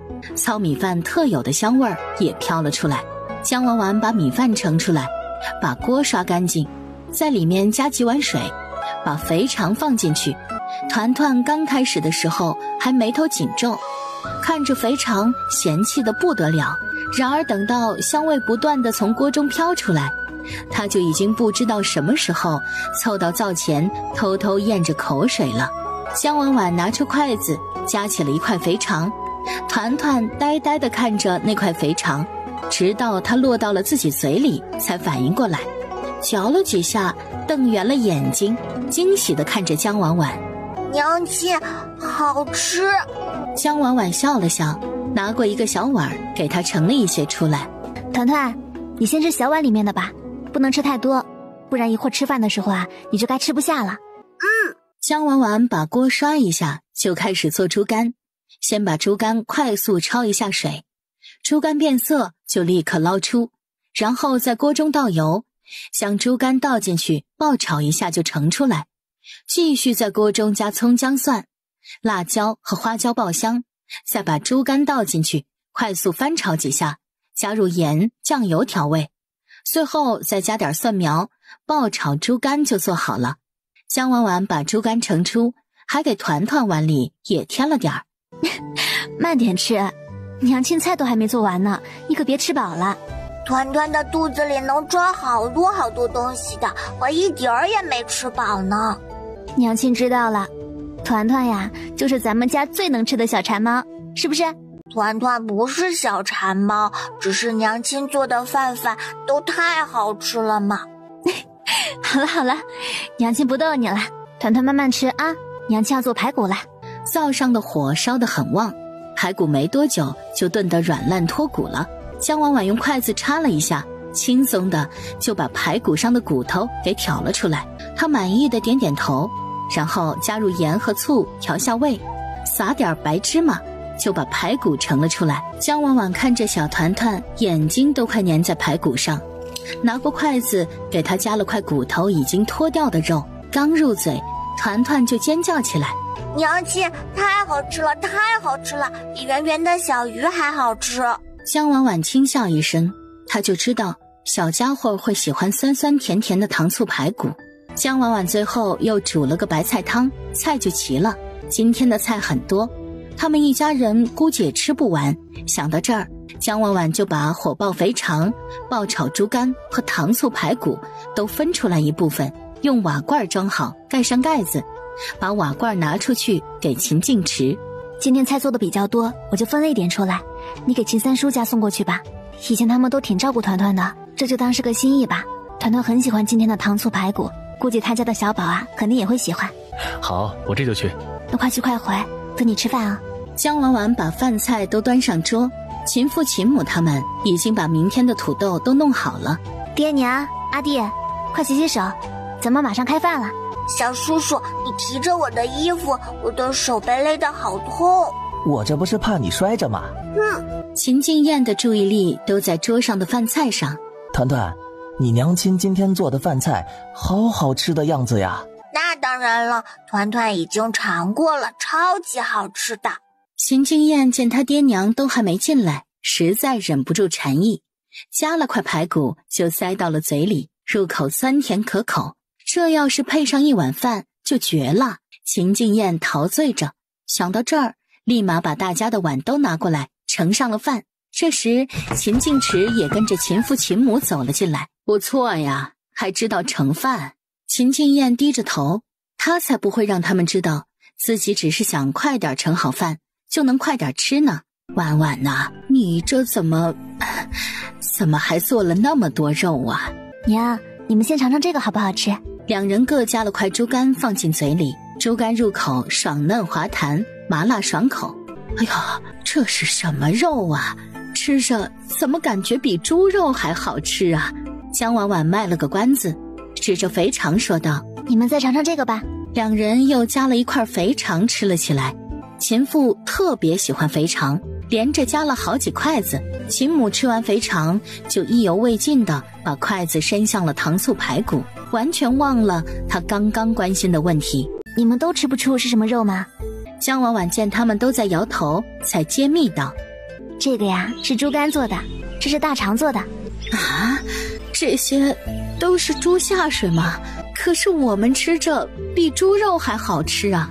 秦静燕在一旁也呆住了，她刚刚吃的真是那臭烘烘的大肠吗？这怎么可能啊？他一点臭味也没吃出来啊。江婉婉肯定的点头，秦静池和团团也附和着证明。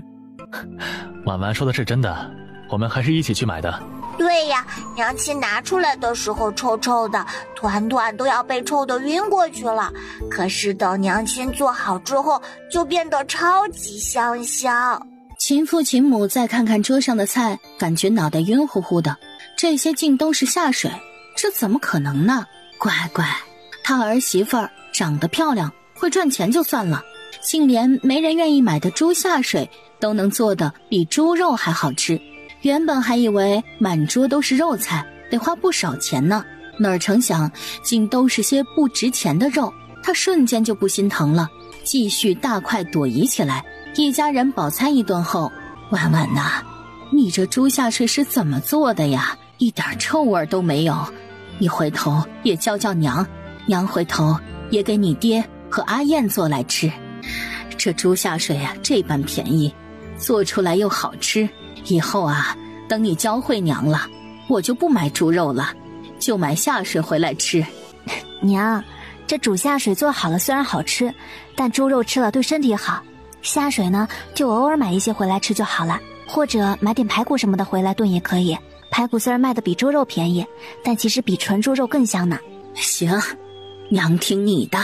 哎呀，我要是每天都能吃到嫂子做的饭，那可真是快活似神仙了。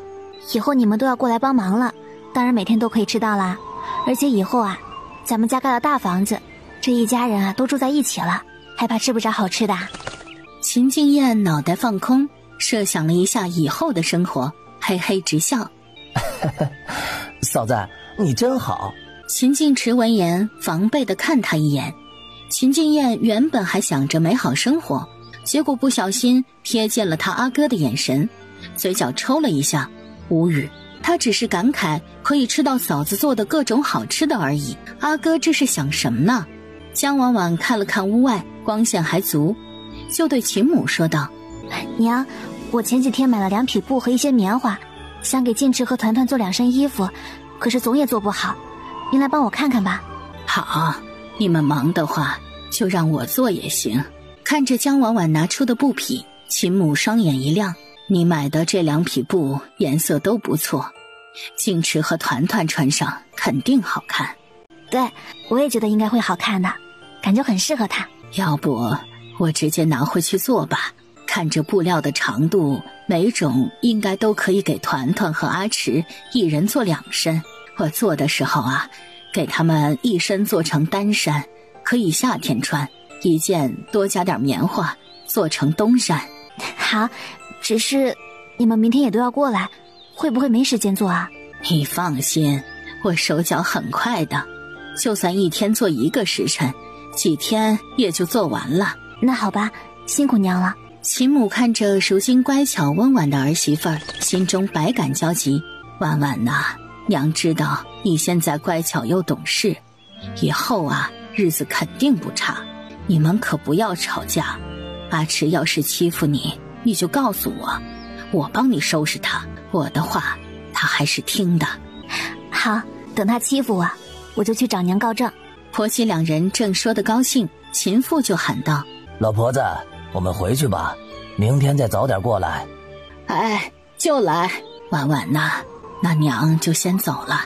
江婉婉跟着他走到门口，嘱咐秦静燕道：阿燕，路上有坑坑洼洼的地方，你注意扶一下爹娘，小心一些。好，我知道了。嫂子，你也别担心。乖孙儿，爷爷奶奶先回去了啊。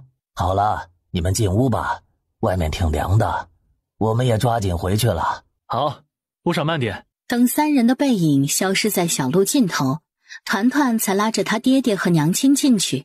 爹爹娘亲快点呀，团团好冷啊，手冰冰的。好，进去就把团团放被窝里，给我们暖床。小团子被他爹爹冰凉凉的嘴唇亲到脖子，顿时惊叫着缩起脑袋。啊，爹爹坏！江婉婉看着父子2人嬉笑玩闹，在一旁站着眉眼含笑。好啦，静池，你别逗团团了。一家3口的嬉笑声传出了很远，而旁边的李贵家正大快朵颐地吃着他们送过去的菜，李贵夹了好几筷子的肥肠放进嘴里，感慨道：这静池他媳妇儿也不知道是咋做的，这肉竟如此好吃，很有嚼劲儿，也不知道是什么肉做的。他送的这都是什么肉啊？我们好像都没吃过，也不知道是不是比猪肉还贵。哎，你说我们下次给他们送块猪肉行吗？也不好白吃人家这么好吃的菜呀。可以吧，静池也不是在意这些的人，等有机会我问问他这是什么肉，下次我们也买点回来做。行，我有时间去找静池媳妇儿学学怎么做，学好了就给咱儿子做了吃。人家会愿意教你吗？那么好吃的菜，万一他以后想做来卖呢？对呀，人家好心给咱送肉，要是去学的话，确实太没脸没皮了啊！我自己去买点回来试着做吧。这肉好像是猪排骨，味道甜甜的，估计里面还加了糖。哎，你说这人家咋会想到往肉里加糖呢？咱们要是没吃过这肉，光听着往肉里加糖的话，指不定觉得多难吃呢。天生人家脑袋瓜子灵光，能想出这种法子。可不嘛！哎，对了，明天县里赶集，我去买点排骨回来吧。反正排骨大肥肉可便宜多了。行，明天县里赶大集，我想了想，明天还是我们一起去吧。而且第一天，爹娘他们可能也不熟悉。你不说我都忘了明儿赶集了，那我们应该多切点土豆的。没关系，早点卖完也能早些回来。你上次不是说等那山葡萄熟了你要采回来的吗？我们明天从县里回来的时候就去看看吧，我估摸着应当是熟了。哎呀，最近太忙了，我都忘了这回事儿了。等采回来我酿酒给你和爹喝。这山葡萄如何酿酒啊？等我酿的时候你就知道啦。好吧，睡吧。第二天，秦父、秦母和秦敬燕天刚蒙蒙亮就过来了。江婉婉迷迷糊糊地听见拍门声，刚想起来就被秦敬池按住。你再睡会儿，可能是爹娘他们来了。秦敬池出去后，江婉婉迷迷糊糊地抱着浑身暖乎乎的团团又睡了过去。家中3个男人在外面收拾东西，秦母就去卧房看看。一进去就看到床上还睡得很熟的母子俩，团团时不时咂巴着小嘴儿。秦母看着他这样，只觉得自家乖孙可爱的紧。见他们一时半会儿不会醒来，秦母又悄悄走了出去，给外面的3父子帮忙。所有的东西都收拾得差不多了，秦敬池就去卧房把母子俩叫起来。江婉婉知道他们把东西都弄好了，而他还在睡，就连忙爬起来，不由抱怨道：你也不早点叫我。说话间顺便给团团穿好衣服，就抱着他一起出去洗脸了。一大家子人终于推着推车到他们的摊位时，那里依旧围了一大群人。婉婉呐，你们的摊位怎么那么多人呢？是不是出事儿了？娘，你别担心，那些人估计是围在那儿等着买我们的土豆呢。啊！秦母还想说什么，那些围在摊位旁的人已经看见了他们。只听有人大声喊道：老板，你终于来了，我昨天预定了的，你快给我炸了。还有我，我也订了5份的，我的10份呢。秦敬池一边架起油锅，一边对众人说道：别急，预定的肯定能买到的，只是那么多人总得慢慢来，又不会少了你们的。老板，你快点呀，这味道可太香了。别急，先拿到就先吃完了，一会儿别人都看着你们吃呢。说到这儿，就陆陆续续的把他们的土豆都用竹筒装好了。给，以后常来。等围着的人都拿着土豆付完钱走远，秦父秦母都还是呆愣的，迟迟回不过神来。就那一竹筒子土豆竟就卖5文钱，而且大家还都排着队买。江婉婉看着2人呆愣的模样，笑了笑，也没说什么。等他们跟他一起卖2天就习惯了。秦敬燕可不管这些，他嫂子给他和团团一人装了1竹筒土豆，2人正坐在摊位后的台阶上眯着眼，开心地吃着土豆，好不快活。李雪珍带着小玉早早就过来了，江婉婉看着他们眼睛一亮，便把他们预定的土豆都下到锅里炸上。等他们走近，热情地说道：你们来啦，已经帮你们炸上了。李雪珍眼神四处瞟，她疑惑地皱着眉：老板，小团团呢？啊，你们今天没把团团带过来吗？江婉婉正要开口，团团就从后面跑出来，惊喜地开口：漂亮姐姐，你找团团吗？李雪珍看着乖巧可爱的小人儿，脸上瞬间盈满了笑。团团，过来，姐姐抱抱。秦静燕跟在团团后面，看着面前温婉美丽的李雪珍，不由得看呆了眼。李雪珍抱着团团，感觉到落在自己身上的目光，抬起头就见来人呆呆看着自己。她上下打量一番，这人虽然穿着的衣衫很是粗糙，但却干净整洁，面容也很俊秀。她想，倒是个俊俏的少年。以往也有很多书生学子对他献殷勤，不过只是看中他爹爹的身份罢了。他也不知道那些人对自己有几分真心，当然爹爹也不同意他和那些人在一起。而看着面前的人呆呆的模样，看起来却很真诚，他并不讨厌，便对他笑了笑。秦静燕捂住胸口处扑通扑通狂跳的心脏，脸红彤彤的，也对李雪珍憨笑了一下。李雪珍见他这傻样，竟觉得他还有些可爱，想到这里不禁笑出了声。秦静燕扭过头，同手同脚地走到江婉婉跟前，结结巴巴地说道：嫂子，我帮你吧。江婉婉看着他局促的模样，一阵莫名，闻言便把刚装好的土豆递给他。那你帮我给这2位小姐吧。秦静燕接过土豆，才后知后觉地反应过来，她小心翼翼地瞟了一眼李雪珍，心中紧张不已，只觉得手中的土豆像有1000万斤重。你怎么了？魂不守舍的。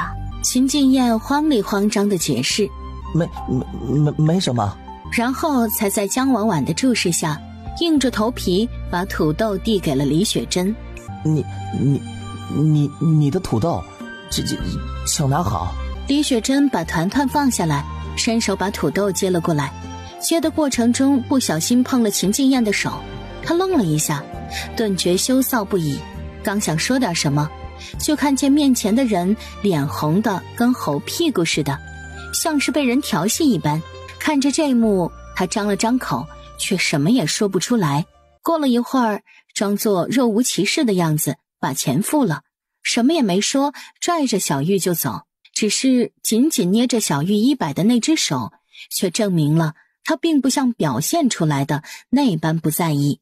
晌午时分，书院的书生把他们预定的部分取走，今天的土豆就基本卖完了，把东西都收拾到推车上，让旁边的大娘帮忙照看。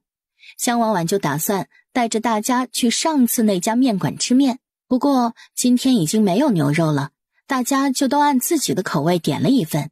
一群人慢慢悠悠地回到家，就走了半个多时辰，也不累。江婉婉就打算直接去山上摘山葡萄。我们现在就去吧。把静燕给带上，爹娘就和团团待在家里吧。好。娘，你和爹就在家里看着团团吧，我们去山上看看。你们是要去挖土豆吗？没有，上次我和晋池去的时候看到了很多山葡萄，我们打算去摘一些回来。多不多呀？你们摘得过来吗？要不让老头子也跟你们一块儿去吧。不用，我们摘不了多少的，要不了多长时间。好吧，那你们可别进深山啊，深山有猛兽的。知道了。快要走到那棵葡萄树时，江婉婉就看见了藤蔓上一串串紫红色的葡萄。晋池，你看那葡萄这回应该熟了，看那颜色感觉应该还不错呢。看来这段时间也没人来摘啊。江婉婉激动地走过去，摘了一颗放进嘴里一咬开，甜甜的汁水就炸裂在唇舌间。她惊喜地看了眼秦静池，好甜啊。秦静池和秦静燕也摘了几个下来尝了尝。是挺甜的。嫂子，这葡萄太甜了，要是拿去卖，估计都能卖高价的。这一颗也没结多少果子，摘回去自家吃就行了，吃不完的就拿来酿酒。好了，我们都摘下来吧，虽然不是特别多，但也得摘好一会儿呢。两人听着江婉婉的话，也忙不迭地压下藤枝，开始采摘起来。摘了半个时辰就基本摘完了，差不多装了2背篓。娘，你们把土豆都弄好了，我还想着趁着还有光，快点回来切的呢。反正我们闲着也没事儿，所以就都给削皮切了。你们这忙了一天，估计也懒得做饭了。要不我给你们随便煮点面吃吧。行，就吃面吧，我先把葡萄处理一下。江婉婉把熟透的葡萄都洗干净晾干，差不多有个30斤，然后把上次买回来的坛子洗干净晾干，在每个坛子中都加入10斤左右的葡萄，1斤左右的冰糖，然后把葡萄全部捏碎密封起来，放在墙角让它发酵着就行。把葡萄酒弄好，再简单吃了面，秦母他们就回去了。江婉婉在门口送完他们回来，就看到秦晋池蹲在墙角看着他酿的葡萄酒，见他回来有些疑惑地说道：这么简单就酿好了吗？哪有这么快的呀，还得发酵个20天左右，再把里面的葡萄渣都给过滤出来才行呢。团团在屋里转了一圈都没看到他爹爹娘亲，不由着急起来，刚要大声喊出来，就看到了墙角露出的2颗头。团团捂住嘴偷笑，以为两人在和他玩躲猫猫呢，于是悄没声地走过去。被团团抓到了吧？爹爹娘亲原来在这里，害得团团找了好一会儿。那我们团团好厉害，爹爹和娘亲藏这么隐蔽，竟然都被你发现了，可真是个小机灵鬼啊。其实团团找了好久，后来突然就看见你们的脑袋了。是吗？那下次爹爹和娘亲要藏得隐蔽一点，还是明显一点呢？团团皱皱眉，挠挠头，想了想，委屈地说道：反正不能让团团找不到。好，那爹爹以后就藏在团团一眼能发现的地方，好不好？好，爹爹最好了，娘亲也最好了。江婉婉看着父子俩浅笑不已，站起来说道：好了，我们进屋去吧。娘亲，团团好像碰掉了东西。江婉婉定睛一看，竟是他做的柿饼。这是娘亲做的柿饼，要不是团团把它弄下来呀，这几天天气不错，这柿饼应该也能吃了。真的吗？那团团是不是现在就可以吃了？太好了。是呀，都可以吃了，娘亲把它们都取下来给我们团团吃。说着话，江婉婉就垫着脚要去够屋檐上的柿饼，但她挂的时候是踩着凳子挂的，现在自然是够不着的。江婉婉泄气地想，算了，还是去搬凳子吧。秦晋池看她委屈的模样，轻笑一声，把团团放到地上，然后双手抱住江婉婉的腿，让她坐在自己肩上摘。江婉婉的身体突然腾空，吓了一跳，啊的叫了一声，等稳稳地坐在秦晋池的肩上，他才捂住扑通扑通跳得厉害的心口，低头没好气儿地拍了下秦晋池。你吓死我了！好了，快取下来吧。江婉婉这才想起正事，小心翼翼地把柿饼一串串地取下来，掰开一个柿饼，里面的果瓤绵软，还能闻到清甜的气息。把掰开的柿饼一人一半，塞进秦晋池和团团手里，尝尝看，甜不甜？团团迫不及待地就咬了一大口，小家伙煞有其事地慢慢品尝着，只是没坚持一小会儿，就开始小口小口地吃起来。好吃，甜甜的。秦晋池吃了一口，惊讶地说道：这柿饼竟然一点也不涩口，我记得咱们刚摘回来的时候又涩又酸的。柿饼就是很甜的，这段时间天气比较好，所以这柿饼也做得很成功。秦晋池吃了一半柿饼就不再吃了，一是因为想留给自家媳妇儿和儿子吃，另一个原因是柿饼有些太甜了，他吃着感觉有些齁。团团，你少吃一点哦，甜的东西吃太多的话，牙齿会坏掉的，还会特别疼。那团团可以吃多少啊？可是柿饼真的好好吃呀。娘亲每天给团团吃一个，好不好？团团虽然觉得一个太少，但想到以后牙齿会疼，他就害怕。好，团团就吃一个。那娘亲可不可以给我几个？我想分给狗蛋哥哥和二娃哥哥吃。好，不过他们也不能吃太多了。明天你就和爹爹他们留在家里，然后去找他们玩吧，或者让他们来咱们家也行。爹爹明天不和娘亲去卖土豆吗？爹爹留在家里有事，明天啊，爷爷奶奶和娘亲一起去。哦，团团知道了。时间一晃就过去了半个多月，这段时间他们的土豆卖得越来越好了，差不多攒了40两银子，这些钱应该够他们盖一栋青砖大瓦房了。静池哥，嫂子。秦静池快步走过来，笑着说道：你今天不用去书院啊？我们今天休沐呢。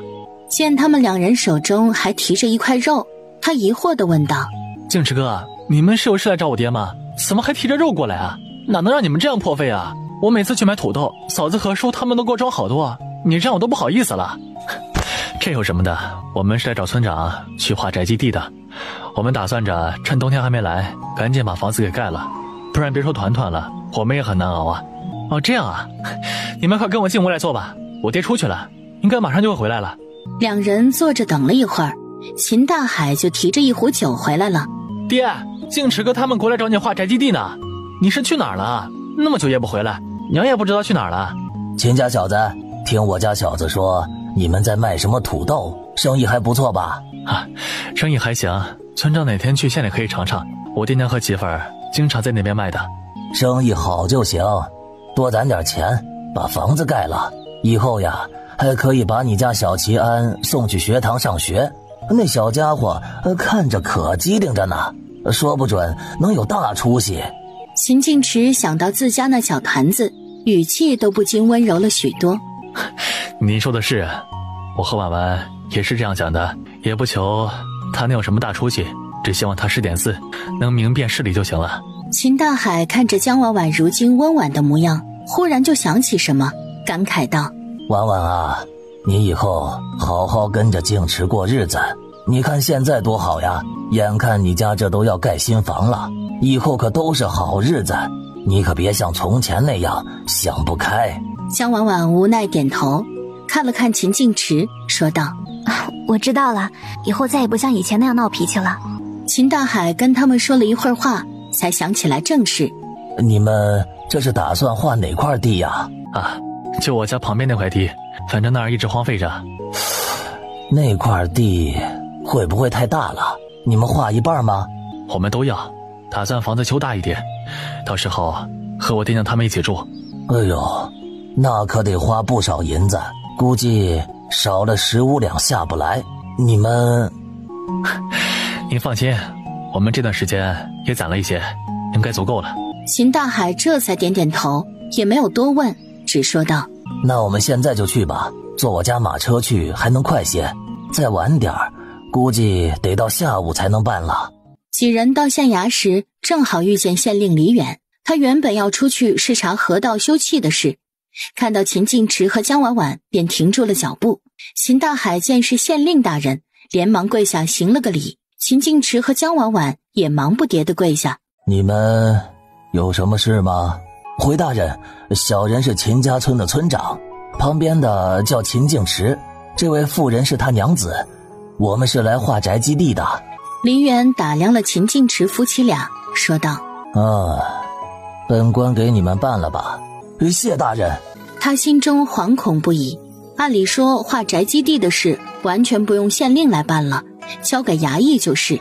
随后李远带了几个衙役骑了马，就和秦静池他们去了秦家村，帮他们丈量了他家旁边的宅基地，又给签了文书，才算完事。因为是县令亲自办的，也没有衙役从中摊下，最后也就付了10两银子。李远让2个衙役自己回去，然后对秦静池说道：本官有事要跟你们说。然后看了看秦大海，补了一句：你也跟着吧。几人惶恐极了，秦静池和江婉婉对视一眼，就把李远请到家中坐下。江婉婉给李远上了一壶茶，拉过秦静池，小声说道：你和村长跟县令大人谈话吧，这都晌午了，我先去做饭了。行，你多做几个菜。李远喝着一口茶，有些惊讶，这茶喝起来竟有一股浓郁的米香味儿，那是江婉婉在收拾空间的时候翻出来的一袋糯米香茶，不过并没有多少，几天就被秦妇给喝光了。江婉婉见秦妇特别喜欢，于是就自己琢磨着又做了一些，倒是比吃完的那袋更香。你们卖的那个狼牙土豆是哪里来的？那是小人和小人娘子去山上发现的新吃食。山上的？那你觉得这土豆能自己种出来吗？秦晋池听到这话，似乎明白他的意图，继续道：小人娘子说这土豆可以自家种，而且产量应该不低。我们在山上挖回的土豆里，大的能有1-2斤呢。李远心中震惊不已，深思熟虑一番后说道：那你们还有多少土豆？如果够多，明年开春你们一个村每家每户都用1亩地来试种。可我们都还没有试种过，产量什么的都只是我娘子猜测而已。本官知道，如果到时候试种不理想，我也不会怪你们，赋税也会酌情减免一些的。秦晋池和秦大海对视一眼，这才松了口气。李远还想继续说点什么，突然门就被一下子推开了。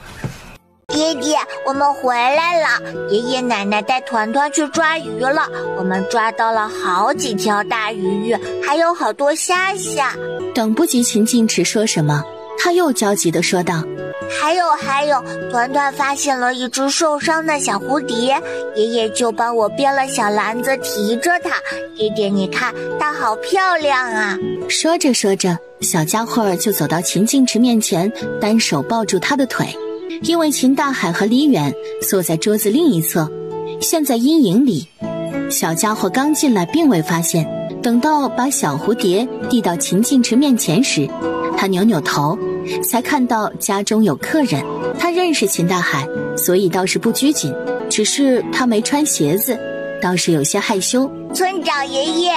然后又看了看旁边的伯伯，不知道要怎么喊，就拽住秦晋池的衣摆，疑惑地看着他。爹爹。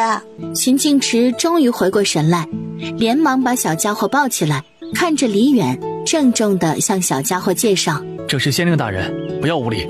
这时江婉婉听到了小团子的声音，刚好寻了过来，见状看着李远说道：县令大人莫怪，我家儿子还不太懂事，以后定不叫他冲撞了您。李远见他不卑不亢的，面上不禁露出了欣赏之色，怪不得能做出狼牙土豆那样的美味呢，加之他本就看团团可爱，更加不会怪罪了。无事，我看这小家伙可爱的紧，心中也很是欢喜。几人听他这话都松了口气。江婉婉拉过团团的手说道：那民妇便带着小崽子去换身衣裳，这只小蝴蝶啊，就是翅膀沾了水了，等一会儿水干了，它就会自己飞走的。好，那就放在窗边，等它好了，它就自己回家了。江婉婉想着县令在，就把秦母给团团做的新衣服给他穿上了。天青色的小衣服上还在衣摆处绣了一小丛翠竹，小家伙穿在身上，软萌可爱中还增添了几分俊秀之感。娘亲，团团的新衣服好好看呀，这里还有小竹子呢。衣服很好看，团团穿上更好看。好了，出去吧，娘亲去给团团做饭。团团穿上新衣服，高兴极了，有些拘谨地看了李远一眼，一摇一摆地走到秦晋池身边。弟弟，娘亲给团团穿了新衣服，团团好喜欢，弟弟觉得好不好看呀？好看，我们团团穿什么都好看。李远看了看团团，只觉得他更加可爱了，怪不得自家女儿那么喜欢这小家伙呢。只是最近也不见他继续出去买土豆了。小家伙，到伯伯这里来。团团看了秦晋池一眼，秦晋池点点头。团团慢慢地走过去，好奇地打量着传说中的县令大人。伯伯抱抱你好不好？团团见他一直笑着，就不拘谨害怕了，也开心地笑着。好，伯伯抱团团。李远怀里抱着暖乎乎的团团，心中熨帖不已，心想要是雪珍过2年成了亲，生个小娃娃，估计也会和这小家伙一样可爱。团团坐在县令伯伯的怀里，觉得他慈眉善目的，一点也不凶人，胆子就大起来。波波，团团听别人说县令大人都好凶好凶，可是团团觉得波波一点儿也不凶啊。李远听着他软软糯糯的童言童语，实在觉得这小家伙可爱的紧，忍不住亲了下他的小脸蛋儿。团团从没被陌生的伯伯叔叔亲过，一时没反应过来，呆呆地愣住了。过了一会儿，小脸蛋儿就变得红扑扑的，把头埋到李远怀里，像个小鹌鹑似的。伯伯亲我，是不是喜欢团团呀？你这儿子真是个宝啊，太可爱了。家中条件不好啊，所以他打小就懂事听话。伯伯是很喜欢你，有时间伯伯带你去我家玩，好不好？好呀，团团也喜欢伯伯。小家伙在他怀里放松极了，慢慢的还开始和李远聊起天来。伯伯，我娘亲做的饭可好吃了，鱼很好吃，甜甜的肉也很好吃，还有甜甜的饼饼。你说的伯伯都想尝尝了。大人，小儿说的是鱼和猪排骨，大人要是不嫌弃的话，一会儿就在家中用饭，我让他娘多做几道菜。那感情好，我吃过你家的狼牙土豆，那味道确实很不错。那我这就去帮忙，您先喝会儿茶。秦晋池开门走出去，就见秦父秦母还有秦敬燕都拘谨地坐在院子里。怎么样啊，县令没说什么吧？没有，县令大人和团团聊着天呢，一点也不严肃，你们别紧张。团团和大人聊天？他那么小，说错话怎么办呢？万一冲撞了县令大人，可如何是好啊？哥，你怎么就让团团待在里面呢？他肯定害怕极了。县令大人很喜欢团团，团团也很开心，所以才和他们聊天的，你们别紧张。秦父秦母听着这话，松了一口气的同时，也不禁骄傲地想，不愧是他们的乖孙，竟连县令大人都喜欢他，还敢跟县令大人聊天呢。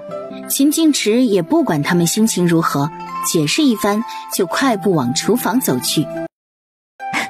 还好爹娘今天他们去抓鱼了，不然都没几道菜呢。打算做什么菜？我来帮你。江婉婉疑惑地看他一眼。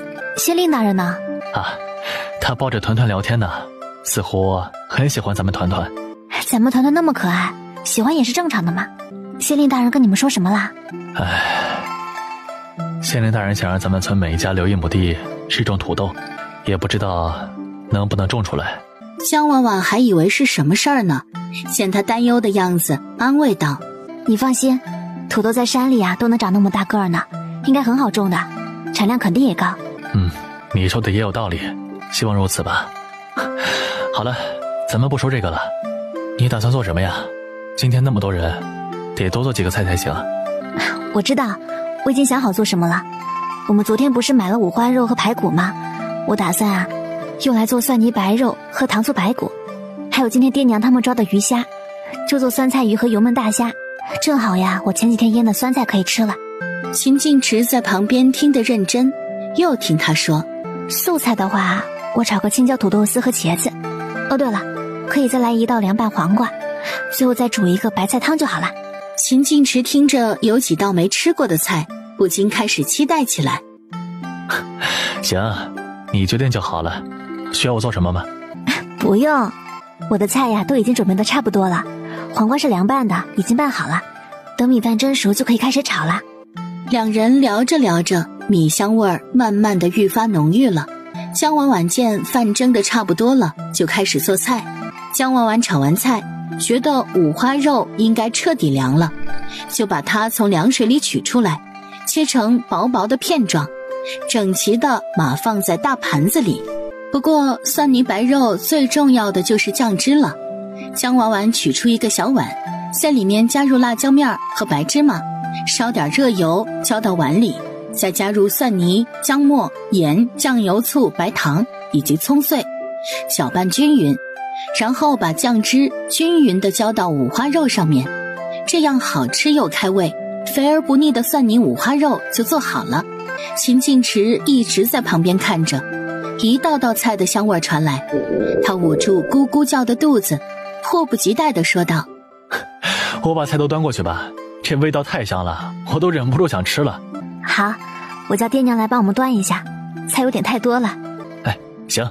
秦晋池和秦父秦母把菜都先端了过去，原本江婉婉在最后面打算端米饭的，结果却不小心被墙角的几个密封的坛子差点绊倒。等缓过神来，盯着墙角的几个坛子，江婉婉才想起来这是她酿的葡萄酒。这段时间忙忙碌碌的，这几个坛子又在墙角的阴影里，平时都没注意到，差点给忘了。想了想，好像已经酿了差不多20天了，他都还没把里面的葡萄渣过滤呢。想到县令大人还在，他就打开了坛子，打算倒一壶出来。一打开盖子，酒香扑鼻。秦晋池见他还没端饭过去，急忙来寻人，还未进厨房就闻到了浓郁的酒香味儿。不过这家里也没有买酒，怎会这么香啊？婉婉，我怎么闻到了酒香味儿啊？咱们也没买啊。你忘了我们前不久酿的葡萄酒啦？秦晋池惊讶极了，他以为那葡萄不一定能酿出酒呢，毕竟从没人那么做过，谁知道竟然成功酿出来了，而且味道还这么香。县令大人在，我就先倒一壶出来招待一下，不然坛子里的葡萄渣还没有过滤干净呢。等吃完饭我再来弄。好了，你帮我端米饭吧，我手上提着酒呢。好，咱们快走吧。李远和团团说说笑笑的。伯伯，我娘亲做的饭是不是很香香的？团团都看见你咽口水了哟。是啊，这些菜闻着很香呢，伯伯都迫不及待想尝尝了。秦父秦母把菜端上来就出去了。这会儿餐桌旁只有秦大海尴尬又局促地坐着。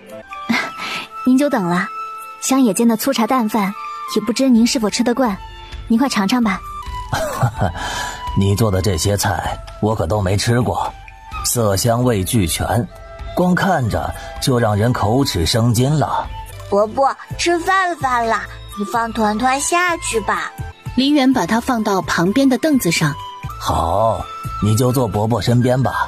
江婉婉又拿了几个酒杯，把酒壶打开倒进去，说道：这是前几日酿的酒，是用葡萄酿的，味道闻着还不错，您试试。李远看着红色的酒，惊讶极了。这酒闻着香，想不到竟连颜色都如此漂亮，我倒是要好好尝尝了。看着几人还局促地站着，他说道：你们别紧张，都坐下吃饭吧。还有刚刚那2位老人家呢，也叫进来一起吃啊。好的，我这就去叫人。等到一群人都入座了，李远才开了个头，先喝了口酒。葡萄酒入口，口感饱满馥郁，酒香味浓郁的同时，还有一股细腻的果香味。好酒，好酒啊！您再尝尝菜吧。李远夹了一块蒜泥白肉，刚吃一口就爱不释手。蒜泥白肉蒜香味十足，酸辣开胃，肥而不腻。李远又多加了几筷子，解了点馋意，而后才把筷子伸向了酸菜鱼，夹了一块鱼肉尝了一口，鱼肉滑嫩，有一股酸菜的酸味儿，还有辣椒和花椒浓郁霸道的麻辣味儿，让人吃一口就爱上。等把所有的菜都尝完一遍，又小酌一杯，李远才开口道：怪不得你们卖的土豆那般美味，却原来那只是冰山一角，这菜当真是美味。我当初在京都时都未曾享受过如此美味。原本吃得欢快的秦大海听到他说话，才迅速地咽下嘴里的饭菜，装作认真听的模样，实际上目光却不住地瞟着桌上的佳肴。还不等众人开口，李远又说道：只是这等美味不能常吃，却是一桩憾事啊。您要是不嫌弃，可以常来家里做客的，想吃什么都给您做。那感情好，以后啊我就多叨扰了，你们可别嫌我烦人呐。哪里，您能来，我们可谓是蓬荜生辉呢。以后啊，你们就把我当朋友，也别您的了，听着以为我还在公堂上呢。几人见他随和的样子，也慢慢地放下心中的畏惧，啊，是，朋友。团团好喜欢伯伯，伯伯以后要常来找团团玩呀。好，伯伯常来。伯伯有个女儿，很喜欢小孩子呢。以后啊，伯伯也把她带来。梨园也没说他女儿喜欢团团，到时候两人要是见到，估计还是个惊喜。过了一会儿又说道：团团喜欢伯伯的话，有时间去伯伯家玩，好不好？好呀。你们平时要是去镇上卖土豆，就把小家伙带上，到时候让他去我家玩，等你们收摊了再把他带回来就行。好，到时候你可别嫌他闹人就好了。团团害羞地看了看梨园，又瘪瘪嘴，委屈地看着江婉婉。娘亲，团团不闹人的。你娘开玩笑呢，伯伯不嫌你闹腾，就算闹腾也喜欢。团团更羞怯了，小脸蛋儿都埋进了他怀里。这小崽子这般可爱，我都想把他抱回家了。说说笑笑间，饭也吃得差不多了。梨园早上没去看河堤，午后是怎么样也得去的，便提出告辞。几人战战兢兢地待了那么久，听见他说要走，瞬间就开始放松心神了。您喜欢这酒的话，我给您装一些吧，您带回去喝。那感情好啊，要是可以的话，你家那茶我喝着也甚是不错，要不也给我匀一点儿。那当然可以，您喜欢就好。江婉婉把东西都装好以后，和秦晋池他们一起把梨园送到了门口。伯伯，你要常来找团团玩哦。好，伯伯有空就来。团团是个舍不得人的，谁亲切地抱抱他亲亲他，就舍不得别人走了。人家一走，准是一副愁眉苦脸的小可怜样。秦晋池和江婉婉也知道自家儿子的小性子，也没管，反正小孩子精力旺盛得很，估计到了下午就又开开心心地玩别的了。几人说着话，秦晋燕就从外面回来了。阿哥，嫂子，我回来了。他看到家门口的梨园，倒是没认出来这是他们的县令大人。他虽说见过，但也只是模模糊糊地记得，这突然出现在自己家，倒是不会想到他是什么特殊身份。他只是朝梨园笑着点点头，看着秦晋池便问：阿哥，这位客人是？不要无礼，这位是县令大人。啊，县令大人。看着几人都在点头，他连忙行了个礼。小生见过大人。李远看着突然出现的年轻人，也不觉得冒失，只是心中不禁感慨，这一家子倒是个个都长得钟灵毓秀。根据他这段时间的了解来看，品性也都很不错，就连最小的团团也软萌可爱。面前的少年也是个俊秀雅致的，虽然有些活泼，却也不觉得闹腾。想到这儿，李远对这一家子印象更好了，也愈发的有想要好好结交的心思了。只是不知道他以后知道自家女儿栽到这少年身上，心中会作何感想了。不用多礼，这也不是在公堂上。说完又拍了拍团团的手，便骑上马扬长而去。阿哥，嫂子，县令大人怎会在咱们家呀？而且县令大人竟然一点也不严肃哎。县令大人在我们面前一点也没有高高在上的姿态，对待我们也没有颐指气使，确实是个好官。你和你媳妇儿真不错，县令大人看中了你们家的土豆，我们村可都跟着沾光了。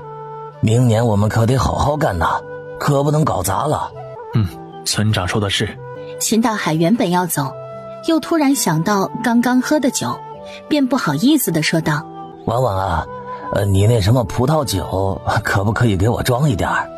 当然可以，您等我一下，我给您装一壶。等秦大海悠哉悠哉地提着酒回去，江婉婉这才有时间，打算先去把葡萄酒里的葡萄渣过滤出来。他们今天画下了宅基地，秦晋池也不打算多等了，当即就去了隔壁，想问问李贵去县里订砖瓦之类东西的事情。李贵家的房子是去年新盖的，他对这些东西都比较熟悉。三哥，三哥，静池啊，你咋来了？有事儿？三哥，我们家刚刚去划了宅基地，打算盖房子。这不你们家也去年盖了新房吗？就想问问你，你们家砖瓦都是哪里订的？你要盖房子，宅基地划在哪块啊？啊，我去划了这块地。这块地可得不少银子吧？你盖多大的房子啊？你卖那土豆能攒多少钱？划那么大一块地，划不来的。你放心，我心里有数，这段时间也攒了点银子，我估摸着应该够的。主要是我想把房子盖大一些，盖好以后把我爹娘他们接过来，一家人还是住一起，有个照应。那就行，我就是怕你心里没数，把银子都花宅基地了，怕到时候盖房子钱不够。那砖瓦之类的，县里的黄家倒是卖的还算公道。这样吧，我和你一起去看看。以前我在他家买过，我跟着去，他也不会把价给喊高了。那就辛苦三哥了。晚上你二嫂子别做饭了，带着小宝去我家吃饭吧。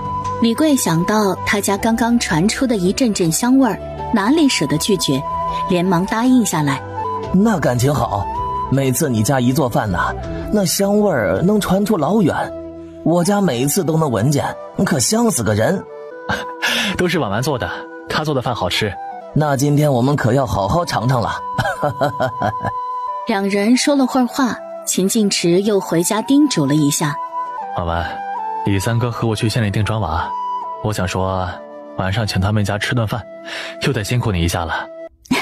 我哪天不做饭呀？而且人家帮我们忙呢，请人家吃饭也是应该的。秦晋池忍不住低头亲了他好一会儿，才说道：那我就先走了，你一会儿只管叫阿阳帮忙。江婉婉也羞涩地亲了他一下。知道了，你快去吧。两人现在整天如胶似漆的，甚至秦静燕每天都会撞见好几次，两人在卿卿我我。秦静燕在他哥走后，就凑到江婉婉旁边，高兴地说道：嫂子，我写的画本子被县里的书店买了，说是会拓印出来卖呢。卖了？那老板是买断了吗？卖了多少钱啊？卖了1两银子，也不枉我写了好几个月呢。江婉婉皱着眉，写了几个月，字数应该很多的，1两银子。想到这儿，看着秦静燕说道：阿燕，你把你手写的那份已经给了那老板了吗？没有，他看了我的几张手稿，就说愿意买，等我明天把稿子都带过去，他就给我结钱。阿燕，那你把你写的画本子给我看看吧。好啊，没想到嫂子你还有这兴趣。江婉婉笑了笑，却没说什么。还好当初原主的爹娘想着把女儿嫁给有钱人，所以送她上过几年学堂。如今她就算能写会读，别人也不会怀疑什么。秦静燕很快就抱着一本超厚的书本过来了，翻开书页，里面字体很小，但非常清晰，只是一页应该就有几百字。她摸着书本的厚度，觉得这画本的字数应该得有个几十万字了。江婉婉翻着书页，在桌边慢慢翻看起来，只单纯的看了10几页，江婉婉就被书中的故事吸引了。秦静燕说，故事里讲的大概是一个身世凄惨的男孩，刚开始以乞讨为生，后来机缘巧合下遇到了一个落了难的武将，那武将失去了记忆，什么也不记得，于是就收养了这个男孩。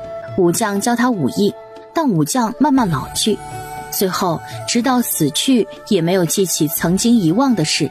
男孩也慢慢长大了，在他死后，男孩参加了武考，一步一步成为护国大将军。因为喜欢塞外风光，便永驻边塞，但最后却被奸细算计，战死沙场。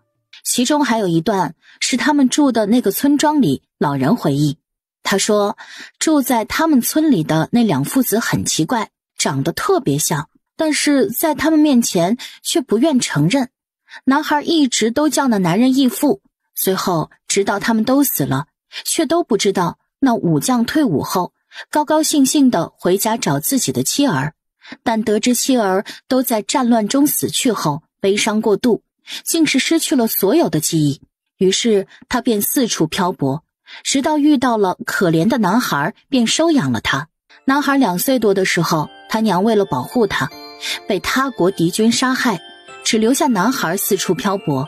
江婉婉读着读着不禁落了泪，不只为战乱飘零的环境悲伤，也为所有人都知道他们是父子，却只有他们自己不知道的武将和男孩难过。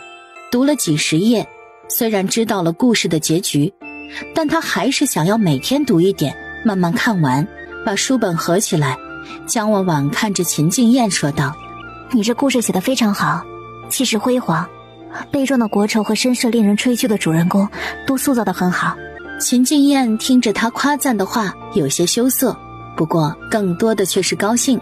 不过你不要把它卖了，你写了几个月，这般好的故事怎能只卖1两银子呢？可是我的画本子也不出名，其实1两银子也很多了。那是因为还没有人读过，我觉得只要读过它的人都会被深深吸引的。你把它留着，等咱们攒了钱，我就想办法找书店把它拓印出来，注上你的名字，让所有人都能读的。秦静燕听着他的设想也动摇了，这个故事卖给那老板，肯定就不会写他的名字了。要是真像他嫂子说的那样，他怕是做梦都要笑醒。彼时他还不知道，不久的将来这一切都会实现，甚至写出这个故事的他还会得到许许多多人的追捧。回神啦！嫂子，我不卖了，以后我就靠你了，希望以后真能拓印写上我名字的书。当然可以，相信我。阿燕，你快来帮我洗洗菜什么的，和你聊着天啊，我都忘记做饭了呢。你阿哥说要请李三哥他们一家子吃饭呢。秦静燕连忙跟着他去了厨房。江婉婉打算就按中午做的菜来，秦父秦母都要回去老房子那边，晚上不在这边吃，倒也是足够了。不过还是得给隔壁小宝和他们家团团做点比较清淡的。阿燕，你帮我洗洗菜就行了。秦静燕点点头，拿过小白菜，认真地洗了起来。只是她速度很慢。另一边，江婉婉把鱼切了，虾也处理好了，她还在洗。江婉婉看她认真的模样，笑着摇摇头。不过这样至少不会洗不干净。江婉婉也不管她，自顾自地开始炒起菜来。过了一会儿，秦静池就回来了。他来到厨房，见还在炒着菜，就洗干净手，帮起忙来。你们今天很顺利吗？回来得很快呢。对，李三哥跟着一起去的，那老板也没抬价，价钱很公道，咱们订的多，还有就便宜点儿，差不多2文钱1块瓦，所以就很顺利定下了。不过交了3两的押仪。那就好，那瓦片订好了，还缺什么呢？啊，还得去找些粗木、做木夯什么的。你别担心，我明天找村里的人帮忙。建房子的话，可能还得去找那些专门盖房子的建房队呢，那样能快一些。好，你决定就行。哥，你们打算建什么样的房子呀？像村长家那样的？秦大海家建的是一个平层的青砖瓦房，留了很多个房间，堂屋也很敞亮，算得上是他们村里最气派的房子了。秦静池也有些犹豫，摇摇头，然后又问江婉婉：婉婉，你喜欢村长家那种房子吗？江婉婉回忆了一下，秦大海家的房子建的就只是一个大平层，四四方方的，非常普通。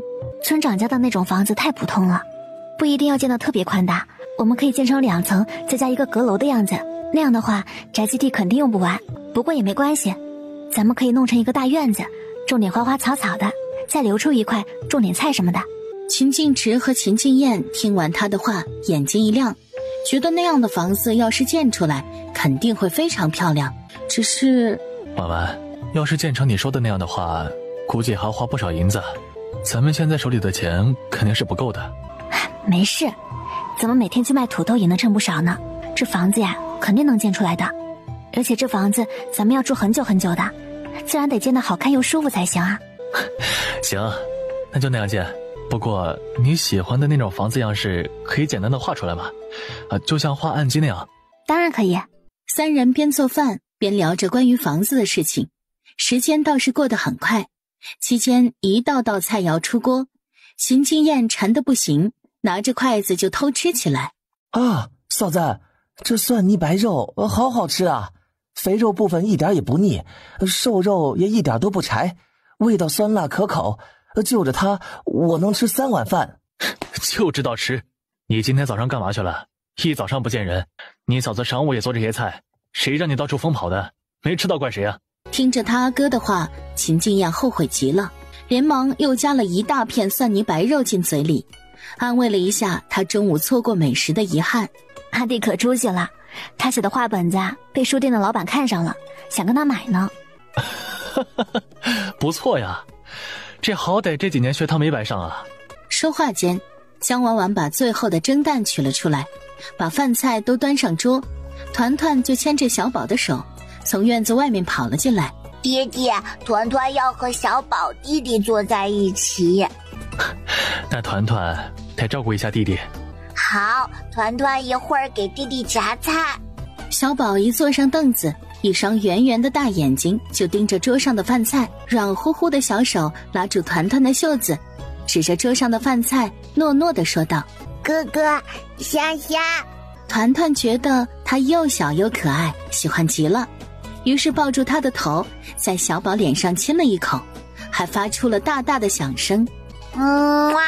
小宝呆呆地看着团团，过了一会儿，2个小家伙就相视着甜甜笑了起来，还忘乎所以地玩起了你亲亲我，我亲亲你的游戏，完全忘了饭桌上还有一大桌的好吃的。这时李贵才带着他媳妇儿进了门。三哥三嫂，你们快坐下吃饭吧。李贵夫妻2人看着满桌香喷喷的饭菜，都不由得吞了吞口水。李贵笑着说道：弟妹这手艺可真好呀，你家每次做饭香味都传出去老远，我们在家里都能闻到。上次你们给我们送去的那猪蹄也格外的好吃，我家小宝可喜欢那个了，吃的都停不下来。对呀，也不知道你们是怎么做的，竟能将猪蹄做的那般好吃。其实做起来也不难，小宝要是喜欢呀，什么时候有时间我可以教嫂子做的，猪蹄又便宜，可以时常买回来做给小宝吃。当真可以教我吗？我们还说你们以后可能会想自家做了卖呢。这有什么的，一道菜而已。好了，三哥三嫂，你们快吃吧，小宝就和团团坐在一起，我会照顾着的，你们放心吃。2人点点头，冲着小宝说道：小宝，你和团团哥哥呀坐这边吧。小宝盯着桌上的菜，估计都没听到他们的话，2人无奈的笑笑，也不再管他了。团团一马当先，就先给小宝加了一只蒜香虾仁儿。弟弟快吃，很好吃的。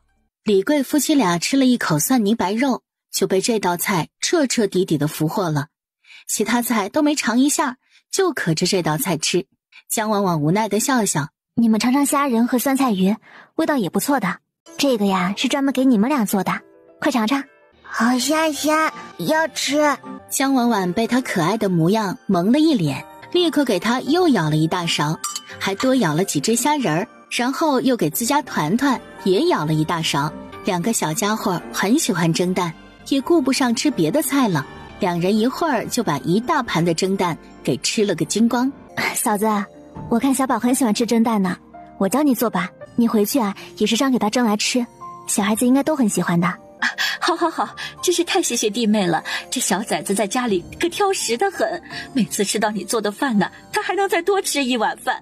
桌子另一边，秦静池也和李贵聊起了建房子的事，最后2人聊着聊着就决定第2天就去找建房子的人。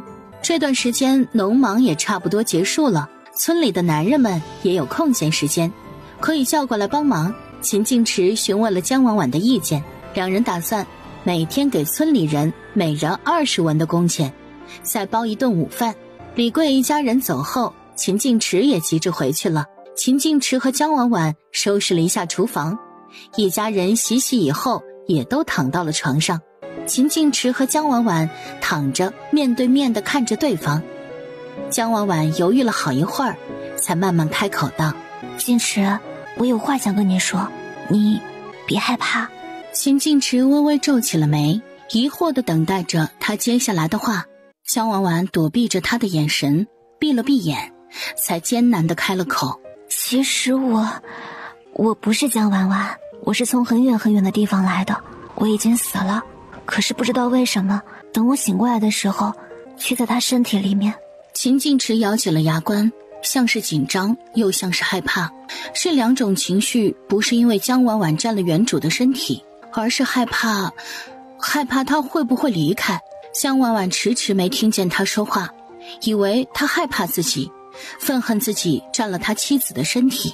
他刚要开口，就被秦晋池堵住了嘴。他能感受到他冰凉的嘴唇在微微颤抖。江婉婉眼中落下泪来，片刻后双手抚上了秦晋池的头，凝视着秦晋池的眼睛。这一刻，他好像在他的眼眸中看到了星河万里，好像他现在所有不切实际的经历都开始有迹可循。可能冥冥之中，他们的相遇就是早就安排好了的。那还会走吗？不会。他知道原主确确实实已经彻底死了，如今这副身体完完全全的属于他。秦晋池听着这话，心中悬的千斤巨石这才终于平稳落地。那就好。秦晋池心中思绪万千，有千千万万个问题想要脱口而出，可是知道他不会离开，就好像所有的问题都不再重要了。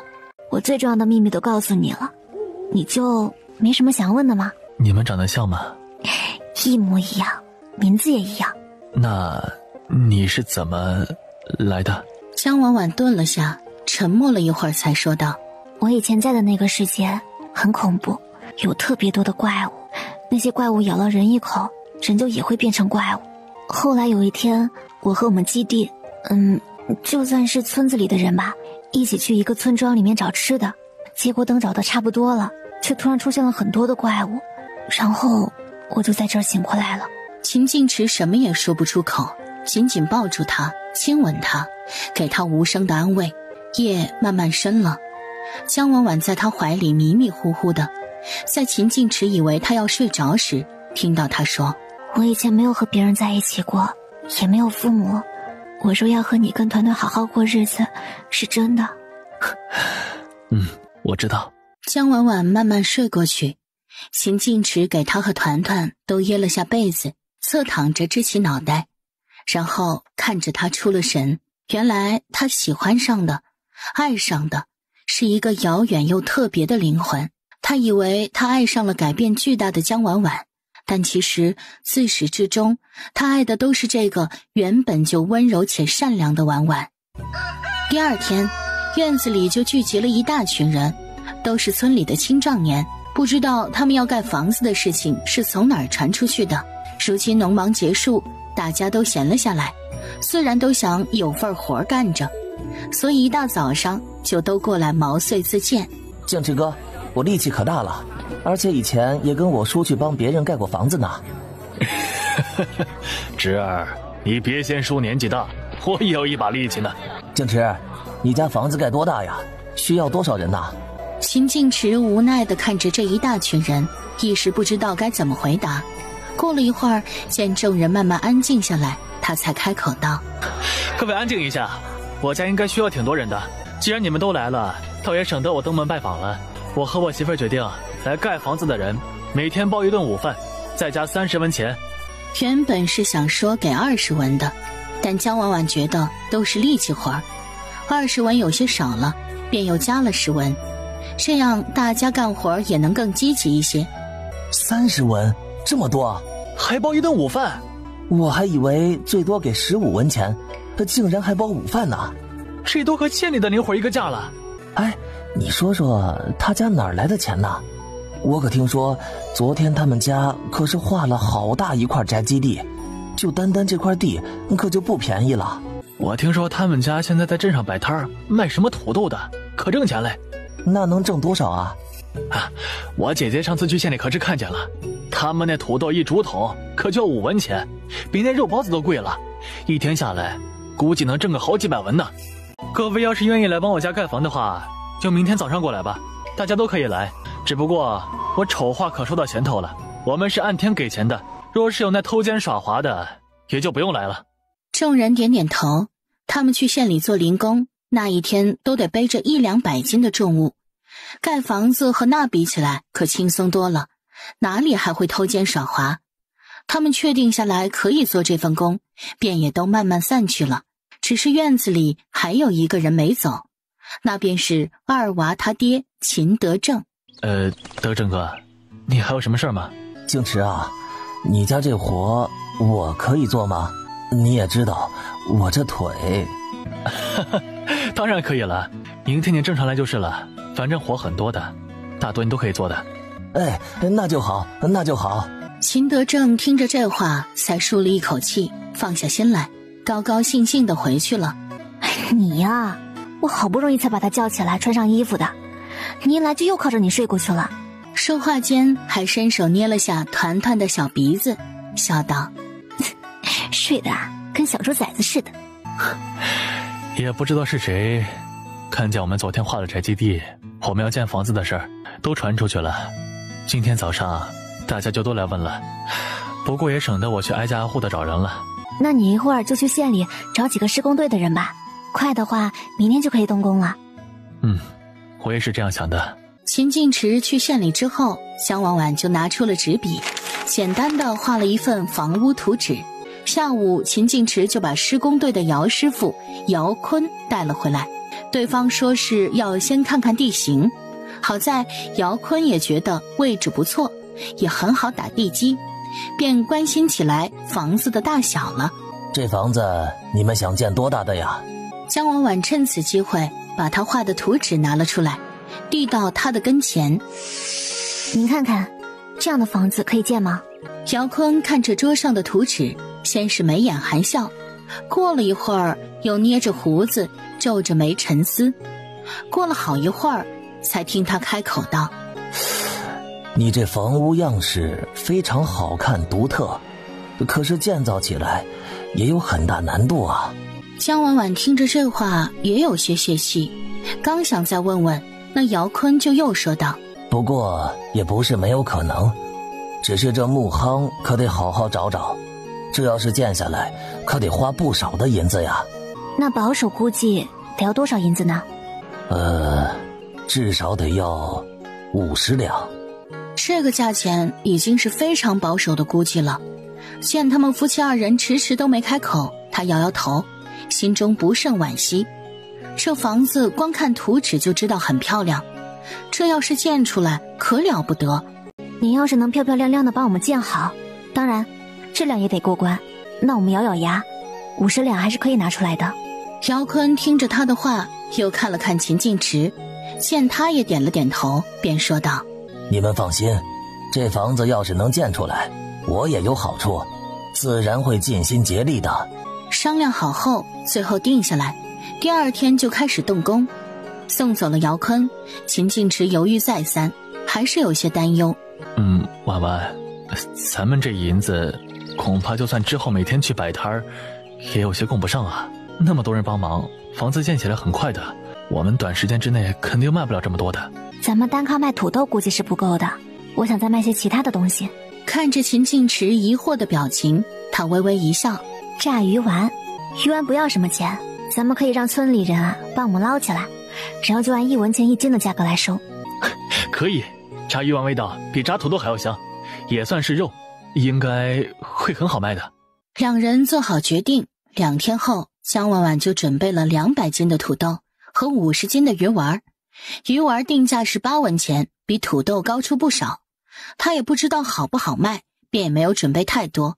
他们3、4天没有出摊，江婉婉刚和秦静燕推着车走到他们以前那个摊位时，那里已经有人了。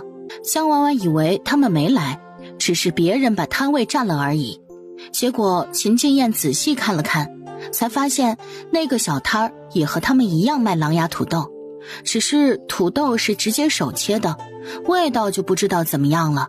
秦静燕走上去2步，就听见那个妇人正在叫卖：狼牙土豆啊，3文1份儿，只要3文。秦静燕气急了，正要上前理论，就被江婉婉拽住：别冲动。嫂子，他们怎么能这样？没事，我们呀就在这旁边摆摊，我们味道不差，而且我们还有鱼丸呢，别担心。那个妇人看着他们过来，翻了个白眼儿，还挑衅地哼了一声。江婉婉拉住秦静燕，装作没听到。他们今天来得很早，现在还没什么客人，等了一会儿，陆陆续续的就有人过来了，只是那些人却直奔他们旁边的摊位去了。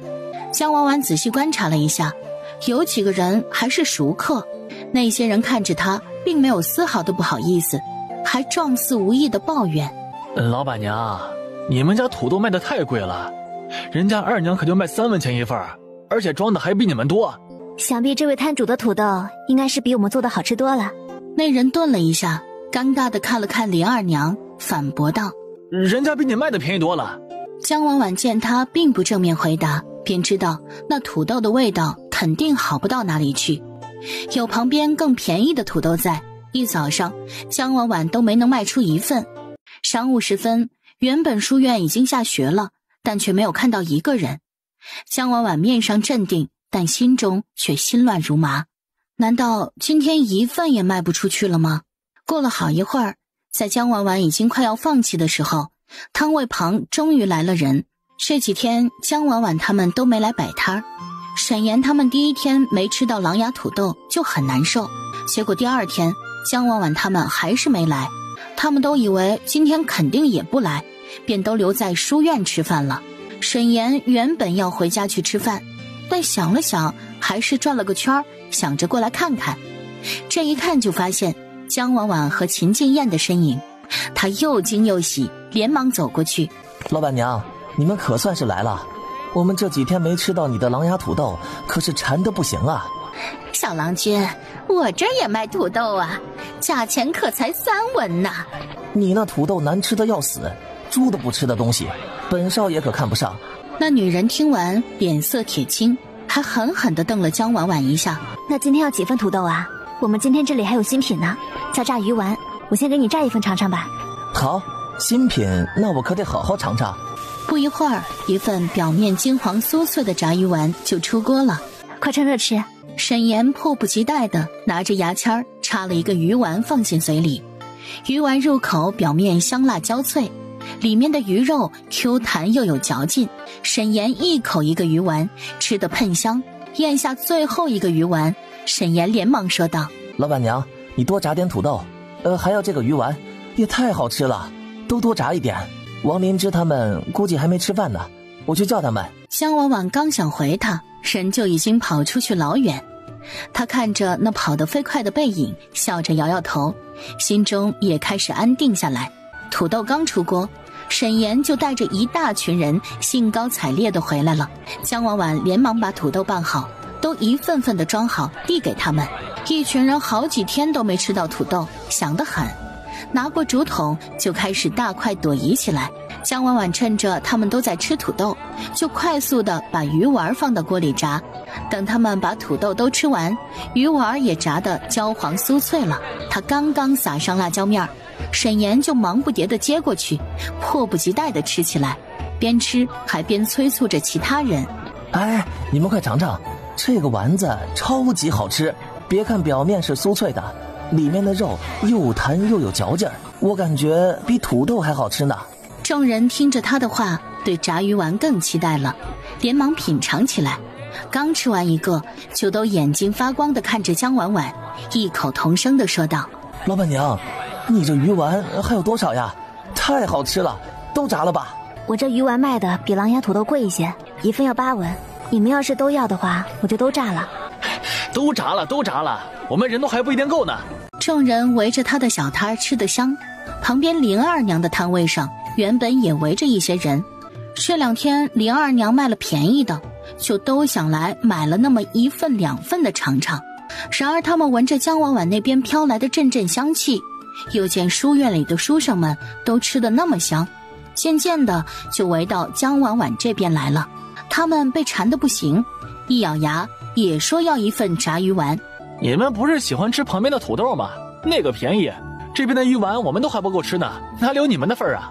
江婉婉在一旁也不好把生意往外推，便说道：鱼丸确实没有了，这群客人都订完了，不过土豆还有，你们可以尝尝土豆的。几人无奈，也只能退而求其次，各要了1份土豆。土豆熟得很快，再加上没有几份，很快就出了锅。江婉婉快速地拌好，就递给了他们。几人端着刚出锅的土豆，闻着霸道的麻辣味儿，就迫不及待地吃了起来。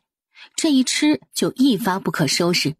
不过片刻功夫，他们手中的那份土豆就被吃个精光。随后他们双眼放光地看着江婉婉，又要了几份，还说要带回去给丈夫儿子吃。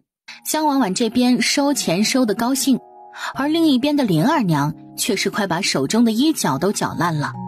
她愤愤地盯着江婉婉，不明白为什么江婉婉卖的那样贵，这些人却还是买那么多，她明明卖的那么便宜。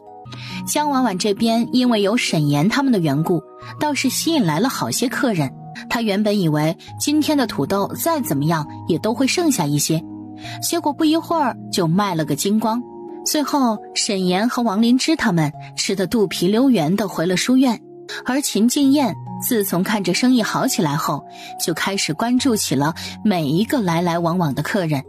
只是直到他们收摊儿，也没能等到他想等的人。两人早早地收了摊儿，推着车回去的路上，江婉婉发现了有人正在卖牛肉，她又惊又喜，连忙过去买了几十斤，差不多花了800文。不过这牛肉的品质很好，就也不怎么心疼了。阿燕，这牛肉品质很好啊，我今天回去给你们做好吃的。秦静燕垂头丧气的，压根儿没有听到他说的话。阿燕，阿燕，你这是怎么了？不舒服吗？没事。嫂子，你刚刚说什么来着？我说今天买的这个牛肉不错，今天回去啊给你们做好吃的。肯定很好吃，那我可要多吃一些。多吃一点，长得高一点壮一点嫁我娶媳妇嘛，人家才有安全感。你太瘦了，也不知道你的饭呀都吃哪里去了，就连团团都重了好几斤呢。你和你哥呀天天吃那么多也不见胖的。秦静燕憨笑着挠挠头，也没说什么。被江婉婉这一打岔，她倒是也不悲春伤秋，也不惦记着为什么那人没来了，心里全是江婉婉做过的美食，不由得开始期待起了江婉婉说晚上要做的好吃的了。小姐，你看那边是不是狼牙土豆的老板娘啊？他们终于回来了。说完就要走上前去打招呼，却被李雪珍一把拽住。她看着和江婉婉说说笑笑的秦静燕，瘪瘪嘴说道：你没看人家已经收摊了吗？你要实在想吃，明日早些来就是了，今日就别过去了。小玉懵懵地看着她，不明白她的语气怎么有些不好。不过见自家小姐脸色不太好，也不想多说的样子，也就识趣的没有多问。李雪珍又看了看远处憨笑着的秦静燕，心中竟冒起了莫名的火气，使劲扯着自己的衣角，恨恨地看着那人。自第一次见到秦静燕起，李雪珍虽然面上不显，心中却莫名地泛起了涟漪。后来她又带着小玉来了几次，虽然秦静燕偶尔才会过来，但他们也见了几次。李雪珍每次来看她都在自顾自地做着事，不看自己，也不和自己搭话，她心里就很不是滋味，于是一气之下便好几日都懒得出门了。没想到刚出来就看到这幕，虽然知道江婉婉是她嫂子，但她看着却还是控制不住的生气又难过。秦静燕要是知道她这么想，估计也是百口莫辩的。她每次看着她过来都羞涩不已，只敢偶尔偷瞄一眼，总害怕唐突了她，哪里敢直勾勾地盯着看，还和她说话呢。李雪珍看着秦静燕和江婉婉推着车远去，完全没有回头看一眼，她心中尽是愁绪，胸口闷闷的，也没有了继续散步的心情。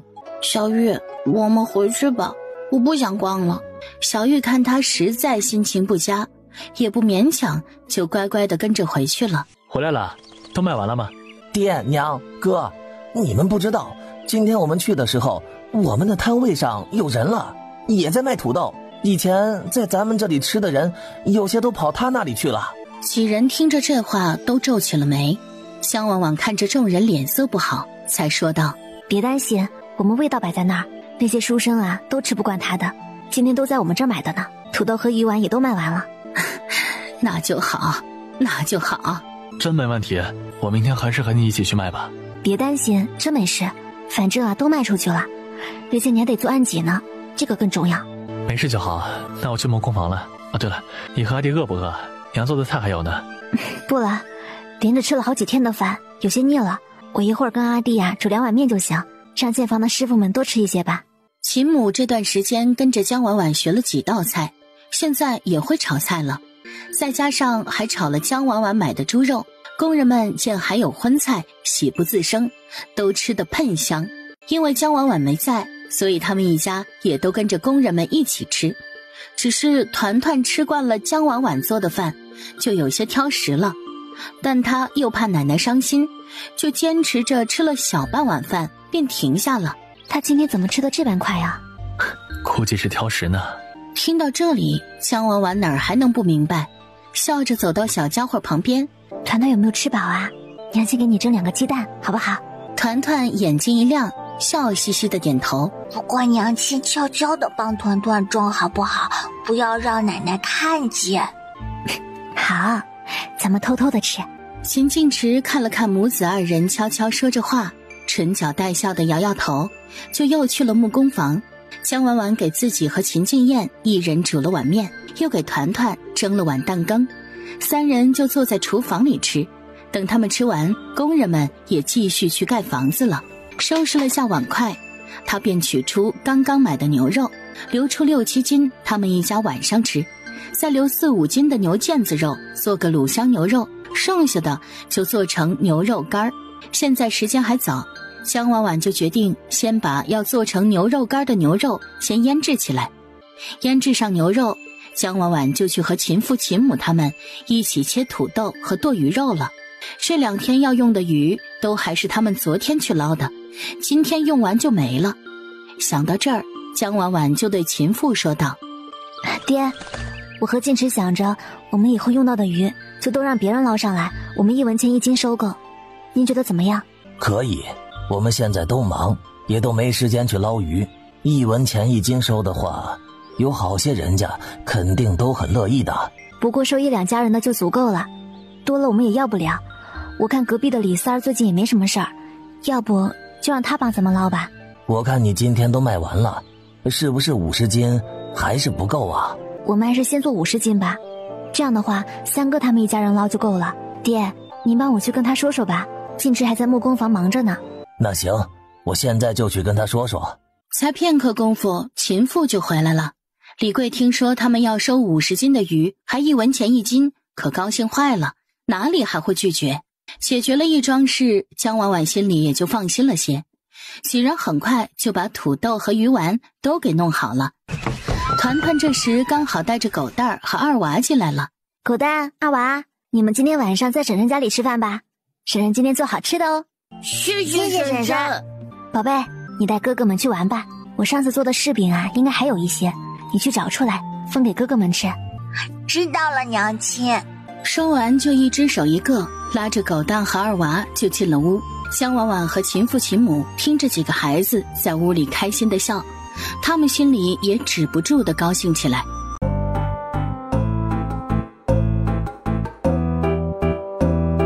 嫂子，你不是去做饭了吗？厨房的灶上炖着牛肉呢，我就没办法做别的了。你可以用咱们院子里的那个灶啊。爹娘为了给建房的师傅们做饭，把家里的锅都拿过来了，还在院子里搭了灶台呢。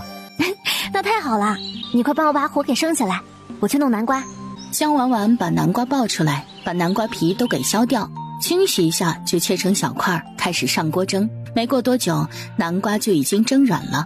南瓜取出来放到瓦盆里，加糖，把南瓜碾碎，加入适量的淀粉，混合均匀，揉成面团儿。把面团分成均匀的小份儿，擀压成饼状。等锅中的水分烧干，倒入适量的油，将擀压好的南瓜饼放到锅中小火煎炸，煎到两面金黄的样子就可以出锅了。秦金燕在他旁边看了好一会儿，看到南瓜饼终于出锅，也顾不上烫不烫，夹起来一个就吃了起来。南瓜饼表面酥脆，里面又软又糯，非常的香甜。嫂子，我去叫爹娘还有小家伙们来吃吧。还有你哥，他应该还在木工房里呢。好。第二锅南瓜饼出炉，秦金燕就带着秦父秦母他们出来了。爹爹快点走，好香香。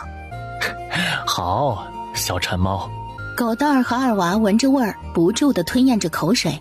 来，用筷子，南瓜饼刚出锅的，太烫了，哪能用手抓呀？吃的时候慢一点。几人齐刷刷地点头，一人夹了个南瓜饼，就小口小口吃了起来，咬一口咯吱脆，再咬一口又是满口的香甜软糯。几个小家伙吃得香极了。娘亲，这个饼饼好好吃呀，比娘亲和爹爹上次给团团买的糕糕还要好吃。好吃呀，就多吃一点。秦晋池吃了一个也觉得不错，江婉婉放的糖并不多，他吃着也不觉得腻。你也吃。江婉婉看他一眼，眼睛里眯着笑，咬了一大口。好吃。秦父秦母虽然牙不是很好，但吃着南瓜饼却也不费劲儿，都很喜欢。江婉婉炸了5、6锅才炸完，这时候她前面炸的都已经开始凉了。几人一口一个的吃着。你们少吃一点啊，这个饼不太好消化的，一会儿还要吃饭呢。我今天可买了很多牛肉呢。大家垂涎着牛肉，但又舍不得放下手中香甜的南瓜饼。江婉婉无奈极了。喜欢吃我以后再做，这个做起来很简单的。你们2个也少吃一点，一会儿在婶婶家里吃完饭呀，婶婶给你们都装一些带回去吃。谢谢婶婶。谢谢婶婶，婶婶真好。团团太喜欢南瓜饼了，听了他娘亲的话，还是舍不得手中的南瓜饼，于是拉着江婉婉的手就开始撒娇卖萌。娘亲，团团再吃一个，就一个好不好呀？好吧，不过大家再吃一个就都别吃了啊。等他们又一人吃了一个，江婉婉把剩下的南瓜饼拿了几个出来给团团解解馋。想了想，她把剩下的南瓜饼都均分成了3份，2份给狗蛋和二娃他们带回去，还有1份打算给隔壁的另一个小家伙。阿弟，你把这份南瓜饼给旁边的李三哥家送过去吧，他家小宝估计也爱吃的。好，我这就送过去。秦晋池回了木工房，而秦父秦母他们则又去看师傅们建房去了。2人想到即将建起来的房子，就时刻都想过去盯着。3个小家伙在房里玩腻了，便都跟在江婉婉身后。江婉婉无奈，只得把他们安排在厨房的小角落里坐着。那你们就乖乖坐在这里玩吧。江婉婉安排好他们，才走到灶台旁，想看看牛肉炖得怎么样了。揭开锅盖，一股卤香味扑面而来。角落里的3个小家伙闻到这味儿，瞬间双眼发光。江婉婉用筷子戳了戳牛肉，见可以轻松地穿进去了，便把牛肉都夹出来放到了旁边。你们先尝尝吧，3个小馋猫。3个小人儿刚吃了一块，就叽叽喳喳地夸赞起来。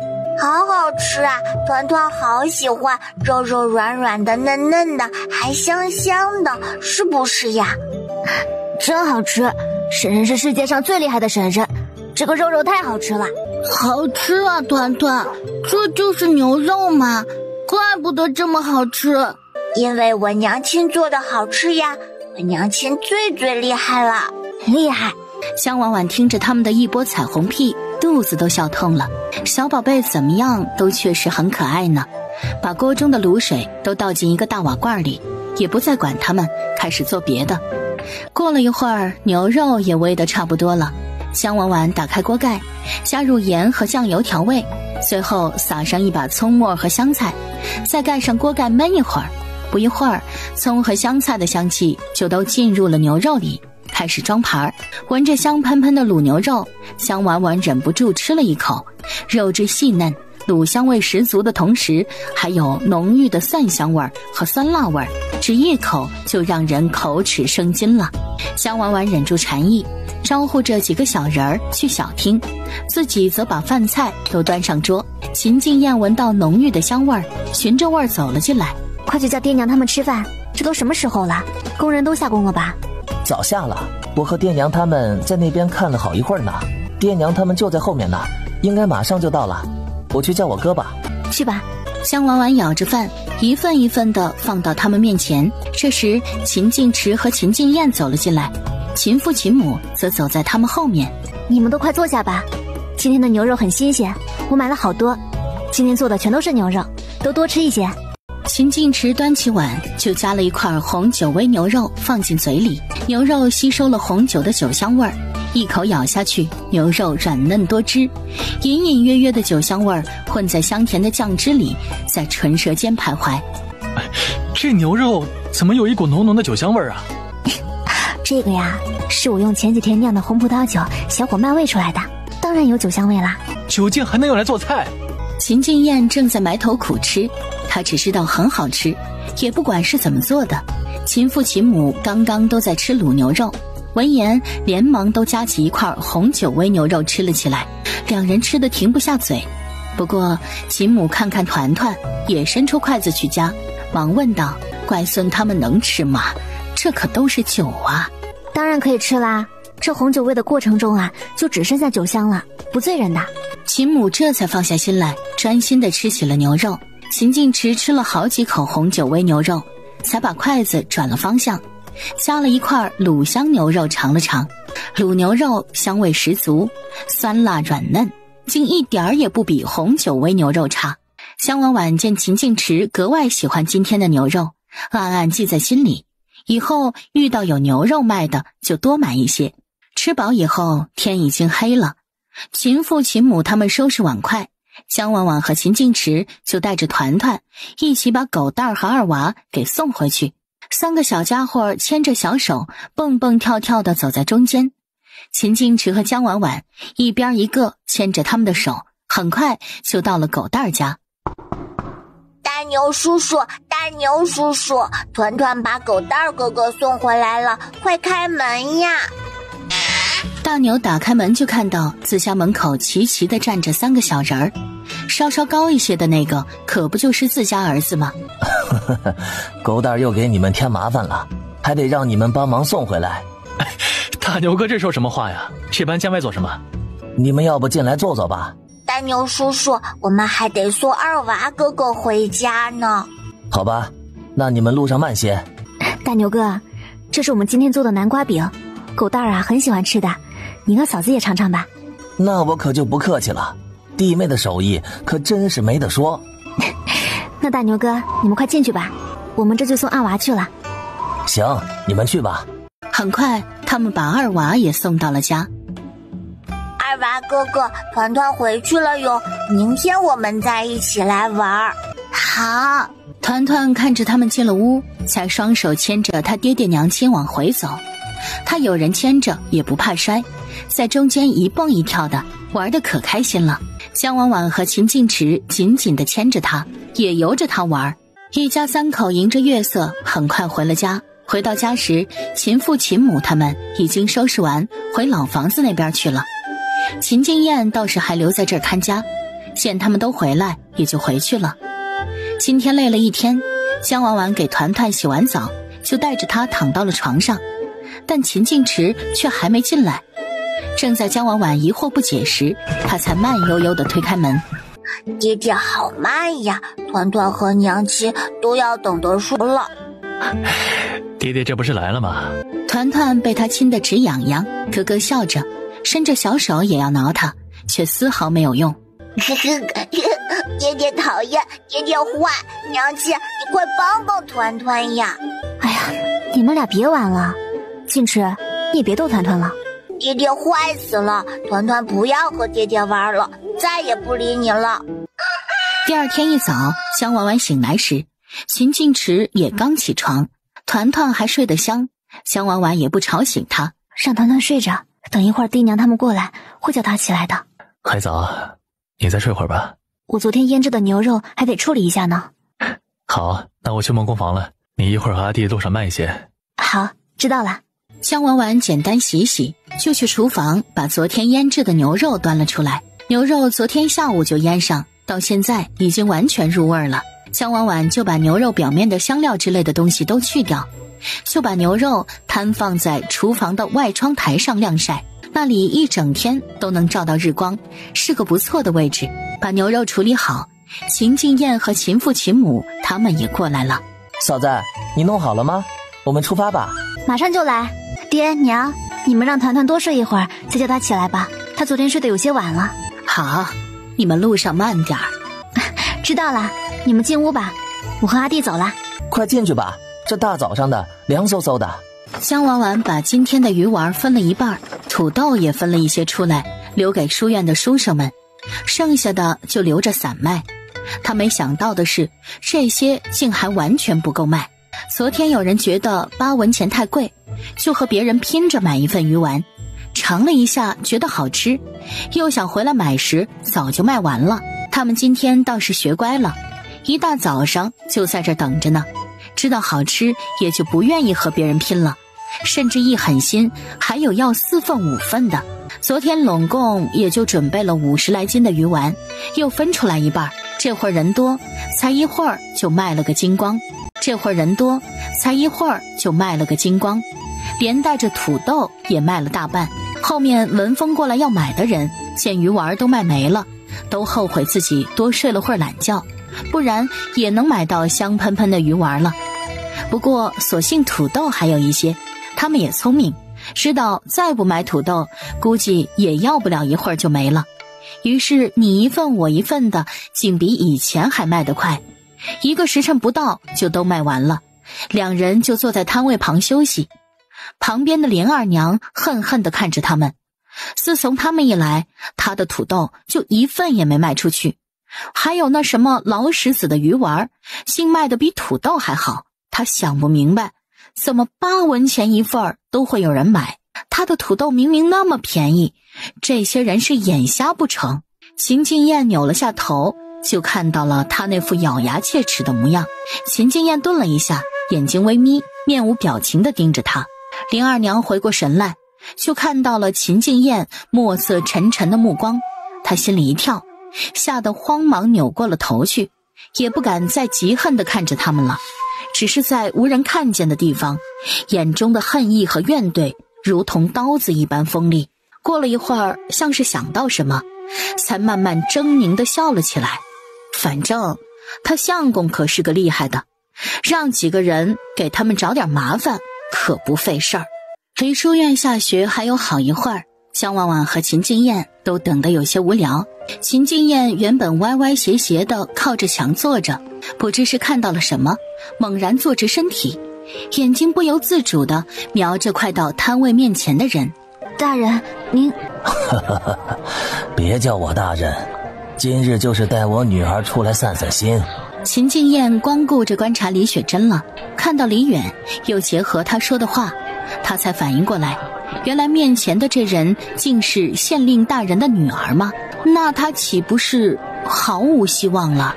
你们狼牙土豆都卖没了吗？这生意也太好了吧？没有，长华书院的学生每天都要来吃的，但是他们下学了才能过来，所以我们分了一小半出来给他们留着呢。啊，原来如此啊！我给您榨点土豆吧，我们这2天还新加了鱼丸，你也可以尝尝。李远心中喜出望外，面上却不显。如此甚好，那我可要好好品尝一下了。江婉婉利落地把土豆和鱼丸都分一些出来下锅炸，土豆熟得快，很快就拌好了。父女2人也不惧什么，拿着竹筒就在他小摊边吃了起来。哎呀，好几日没吃到，你这手艺啊还是很不错呀，还是以前的味道。确实还是很好吃。秦静燕在一旁看着他双眼含笑，小口小口吃东西的样子，学得像极了可爱的小兔子，心中像是被挠了一下，不由得泛起了酥酥麻麻的痒意。李雪珍吃着土豆，状似无意地看了看秦静燕一眼，却正巧和他对视上了，看着他憨傻的模样，心中的气倒是消了一些，不过也没给他好脸色就是了，只看了一眼就移开了目光。秦静燕见他完全没有注意到自己的样子，不由得垂头丧气起来。他这是肖想什么呢？人家可是县令大人的千金，他又是什么人？念了几年书就念不下去的乡野村夫罢了。你们尝尝这个鱼丸，看看喜不喜欢。父女2人闻着味道，就把土豆先放下，拿着牙签就吃起了丸子。刚吃一口，好吃！这鱼丸弹嫩又有嚼劲儿，表面焦脆，麻麻辣辣的，当真是美味至极啊！是啊，真的好好吃啊！老板娘，你做菜的手艺肯定也非常好。那当然啦，我上次带衙役去帮他们家划宅基地，可是留在他家吃了好一顿美味佳肴呢。你吃好吃的都不带我的。哎呦，爹这不是去办公的吗？回来又忘了说了，这不今天才想起来。您要是不嫌弃，可以带小姐和夫人到我家来吃饭的。前几天我家小团子还念叨着伯伯和漂亮姐姐呢。团团想我了吗？我好几天没来，以为他都把我忘了呢。李远想到那个可爱乖巧的小团子，脸上也不禁挂起了笑容。大人和小姐，要不就今天去我们家吃顿便饭吧。他知道和县令大人打好关系还是很有必要的，况且这县令和小姐都是品性良善之人，也值得深交。要不我们就去吧，我都想小团团了，也想吃好吃的。那可真是麻烦你们了。不过你们这土豆和鱼丸还要等着卖给书生们，我和雪珍就先回去把我娘子也叫上，我们晚些时候再去你家吧。当然可以。他们来得迟一些，他也好先回去准备准备。最后父女二人一人提着一份鱼丸和土豆就先回去了。秦静燕看着李雪珍远去的背影，心中酸涩不已，整个人都没精打采的。香婉婉看见他盯着走远的李雪珍发呆，又看了看他垂头丧气的模样，想到了什么，心中一动，怪不得每次这李雪珍一来他就有些不对劲儿呢，原来是情窦初开了。江婉婉笑了笑，心想为了阿弟的幸福，看来他们一家人都得好好表现了，不然人家可是县令大人的千金，他想娶得美娇娘哪里是什么容易的事儿。旁边的林二娘则是心中震惊不已，久久回不来神。刚刚那两位他可是知道的，那可是县令大人和他千金啊，这两人什么身份？竟然还来吃江婉婉他们的土豆，夸赞不说，还要去他家吃饭。他悄悄捂住扑通扑通直跳的心脏，后怕不已。他刚刚竟还想，幸好。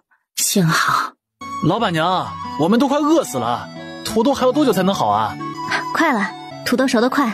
嫂子，我听说你们还卖什么鱼丸，王灵芝说可好吃了，是不是？阿月，我嫂子的手艺你还信不过吗？我觉得比土豆都好吃呢。你可是有口福了，每日都能吃到好吃的。不过片刻，一锅热气腾腾的土豆就拌好了。香婉婉给他们一份一份装好，放在小摊边上。你们趁热吃吧，我给你们炸鱼丸。把鱼丸下锅炸着，香婉婉看他们吃得香，说道：其实你们可以带点米饭之类的过来吃，把土豆当成下饭菜也是可以的，天天就吃土豆也会腻啊。是啊，我怎么没想到啊，这有时候土豆少了还不够吃，这要是带了饭，能吃饱的同时土豆就着饭吃还更香呢。对，明日咱们就带过来。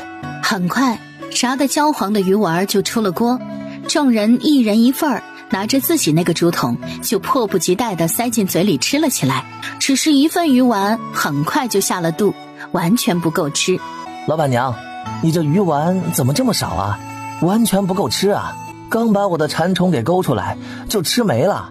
是啊，一人才能分到一份，你们准备的太少了，明天可得多准备一些才是啊。我们昨天才开始卖鱼丸，而且价格也比土豆贵一点，怕准备的多了没人买。而且这2天我们回去啊，都得自己捞鱼，把鱼肉给剁碎，再把鱼刺什么的都挑一下，才能做成鱼丸子。这些都是很花时间的，我们实在是准备不了那么多。不过我们会争取多准备一些的。江婉婉想，今天李三哥过来送鱼，还得让他多捞一些才是。老板娘，要是实在准备不过来，你就把鱼丸都给我们留着吧，就别卖给别人了。不行，有好多客人啊都是经常来的，我要是不给他们准备着点，他们会有想法的。众人也没办法勉强，就只希望他以后可以多准备一些了。他们把鱼丸都吃完，又把摊位上还放着的狼牙土豆都瓜分了，才付完钱离开。线都卖完了，江婉婉就去买了2碗面端过来。阿弟，是不是很饿啦？咱们先吃碗面吧。吃完面，和秦静燕把摊位上的东西都收拾好后，江婉婉说道：阿弟，你在这儿先看着推车吧，我去买点晚上要吃的菜。好，嫂子，你快去快回。江婉婉一边思考着菜色，一边挑选，最后买了点茄子、蒜苔、莲藕和黄瓜什么的，就去了卖肉的地方。在猪肉铺看了一会儿，江婉婉就利落的买了4只猪蹄，1大块豚肩肉。想到秦晋池前几天说有些想吃肥肠，江婉婉就把肥肠也买了。走出猪肉铺，看到有卖鸡的，江婉婉也买了1只。回去的路上又看到有人卖橘子，江婉婉尝了一个，感觉非常甜，就买了好几斤，就是价格有些贵，要6文钱1斤。秦晋燕等得无聊时，江婉婉终于提着大包小包的东西回来了。小赞，你怎么买那么多呀？今天县令一家呀，可都要来咱们家吃饭的，当然得多买些菜了。糖葫芦，卖糖葫芦喽！这时卖糖葫芦的货郎正好经过他们旁边，正在叫卖着。江婉婉看着那货郎扛着的大串小串的糖葫芦，想了想，走过去买了3串。少赞，你怎么买了3串呀？团团吃1串就够了吧？今天团团说要和狗蛋和二娃一起玩，所以给那2个小家伙也买了1串。少赞，你怎么对那2个小家伙这么好呀？他们以前总是带着团团玩，有人欺负团团了呀，也会帮他。明明他们2家的条件啊也都不是很好，但2个小家伙呀还总是给团团偷偷藏吃的。团团很喜欢他们，是把他们当亲哥哥的，况且都是乖巧懂事的孩子，我也很喜欢。秦晋燕听完郑重的点点头，就不再多问了。好了，我们快回去吧。娘亲，娘亲，你回来了。婶婶，婶婶回来啦！你们吃饭了吗？吃了奶奶煮的面条。我和二娃吃过饭才过来的。江婉婉听完，从推车上取出3串冰糖葫芦。快吃吧。团团开心地接过了冰糖葫芦，而狗蛋儿和二娃却局促地站着。婶婶，你留给团团吃，怎么能给我们呢？给团团吃。婶婶经常让他们俩在她家吃饭，他们已经很不好意思了，怎么还能吃这么贵的冰糖葫芦呢？听话，这可是婶婶特意给你们买的，快吃吧。这是娘亲给狗大哥哥和二娃哥哥买的哟，你们不喜欢吗？可是团团好喜欢的，你们要是不吃，娘亲要伤心的。2个小家伙局促地对视一眼，这才慢慢接过糖葫芦。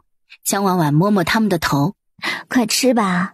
2人这才珍惜地慢慢舔起了冰糖葫芦，眼睛享受地微微眯了起来，和正在吃着的团团表情如出一辙。金池，你速度好快呀，形状都做得差不多了呢。你回来了，今天没发生什么事吧？没事，卖得很顺利。啊，这案集虽然大概的模子做出来了，但最好使的还是雕花。图纸上那个你说天堂鸟看着美轮美奂，会更费时间的。那相公辛苦啦。你才是，每天还要辛苦的出摊。啊，对了，今天县令大人会带他的夫人和女儿来咱们家吃饭呢。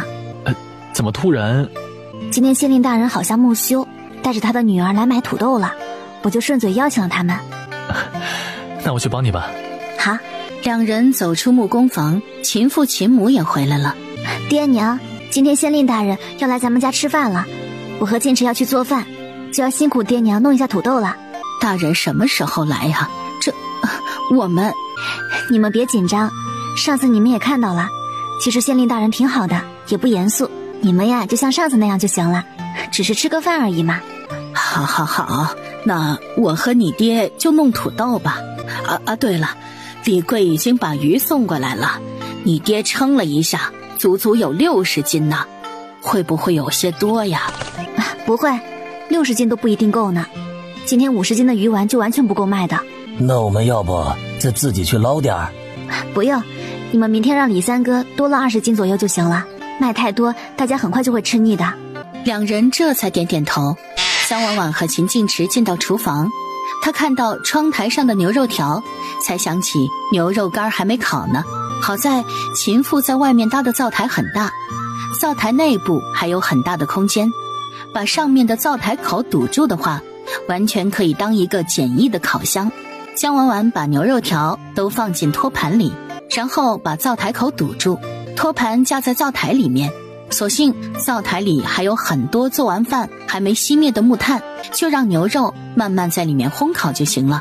回到厨房，姜婉婉把鸡笼里的鸡抓了出来，让秦晋池拿去杀了。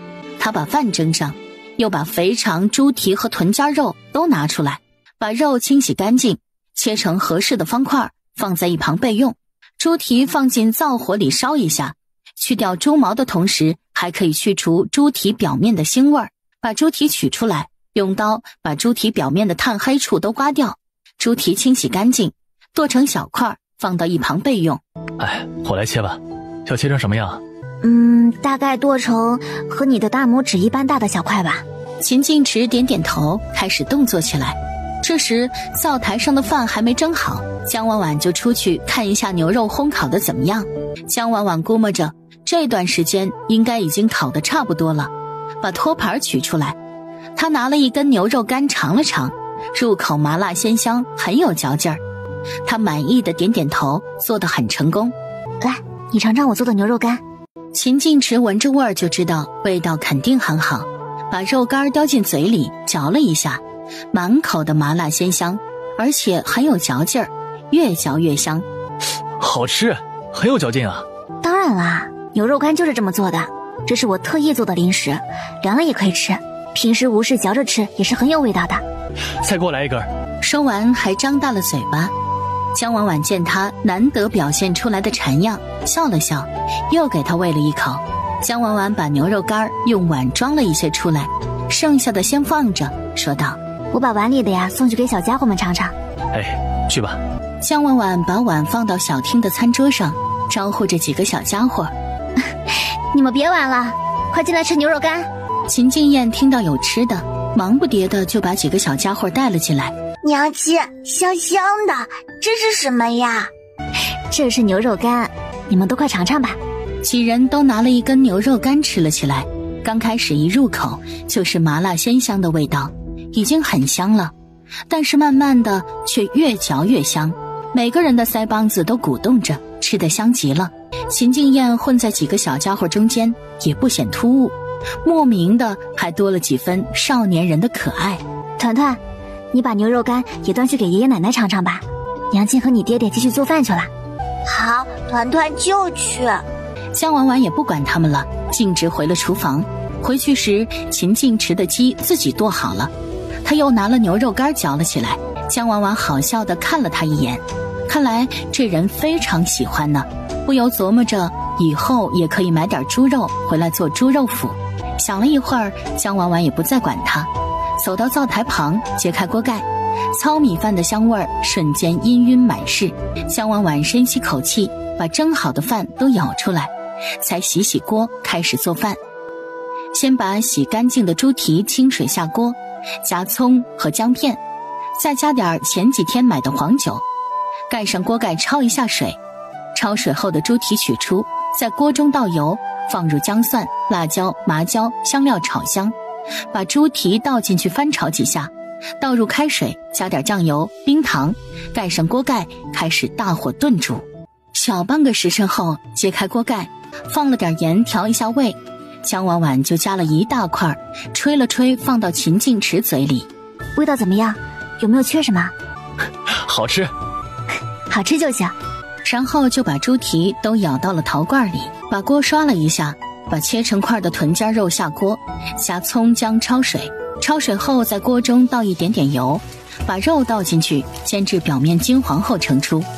在锅中加入冰糖，小火炒出金黄的糖色，就把肉块、姜蒜、八角和香叶都倒进去，翻炒几下后，加入开水，微微没过肉块，再加入酱油和几个干辣椒，开始炖煮。突然，外面传来了热闹的说话声，依稀还能听见团团惊喜的叫声。两人对视一眼，走出房门就看见院子里站着几个人，定睛一看，正是李远他们。大人、夫人还有小姐，你们快进屋坐。一行人慢慢进了小厅，一路上都没看到狗蛋儿和二娃。姜婉婉拉过秦晋燕，走到小厅外，疑惑地问道：那两个小家伙呢？嫂子，大牛哥来送竹筒，就把他们俩都带回家去了。也好，不然县令大人在，他们也不自在。又和秦晋燕走进小厅，笑着说道：大人，你们先坐着，我再去炒两个菜，就快好了。哪里，我们这一大家子可辛苦你们了。您哪里的话，你们能来是我们一家的荣幸才是。说完，让秦晋池和秦晋燕在里面陪着说话，江婉婉就又往厨房去了。婉婉啊，我们俩先回老房子那边吧。县令大人一家都在，我们都很紧张啊，而且人太多了也坐不下。行，那我给你们每样菜都装一些，爹娘你们也好带回去吃。好好好。哎，对了，土豆和鱼丸都收拾好了，你们明天直接搬上推车就行。给两人都装好饭菜。等他们走后，江婉婉又想起什么似的，把她买的橘子取出来，剥了几个橘子，拿出竹筒，每个竹筒里加一个剥好的橘子，捣碎后加水，再往里放了点蜂蜜，就做好了几杯简易的果汁了。又从酒坛子里倒出一壶葡萄酒。一切都妥当后，秦晋池也过来了，他估摸着应该做得差不多了，就过来帮忙端菜。两人把饭菜都端上桌，又把酒壶和几个竹筒的果汁放上去，就齐了，连同丫鬟小玉和车夫都坐上了桌。大人、夫人还有小姐，你们快尝尝看，看吃不吃得惯。秦嫂子，你别这么叫我们，我爹也不喜欢别人在他休息的时候叫他大人呢，你就把我们当朋友就好了，不然我们都不好意思了。对呀，你们也别紧张，你们家小团团可喜欢我们了。听说你叫江婉婉，以后就叫你婉婉吧。你家那狼牙土豆可真是好吃啊。说得对。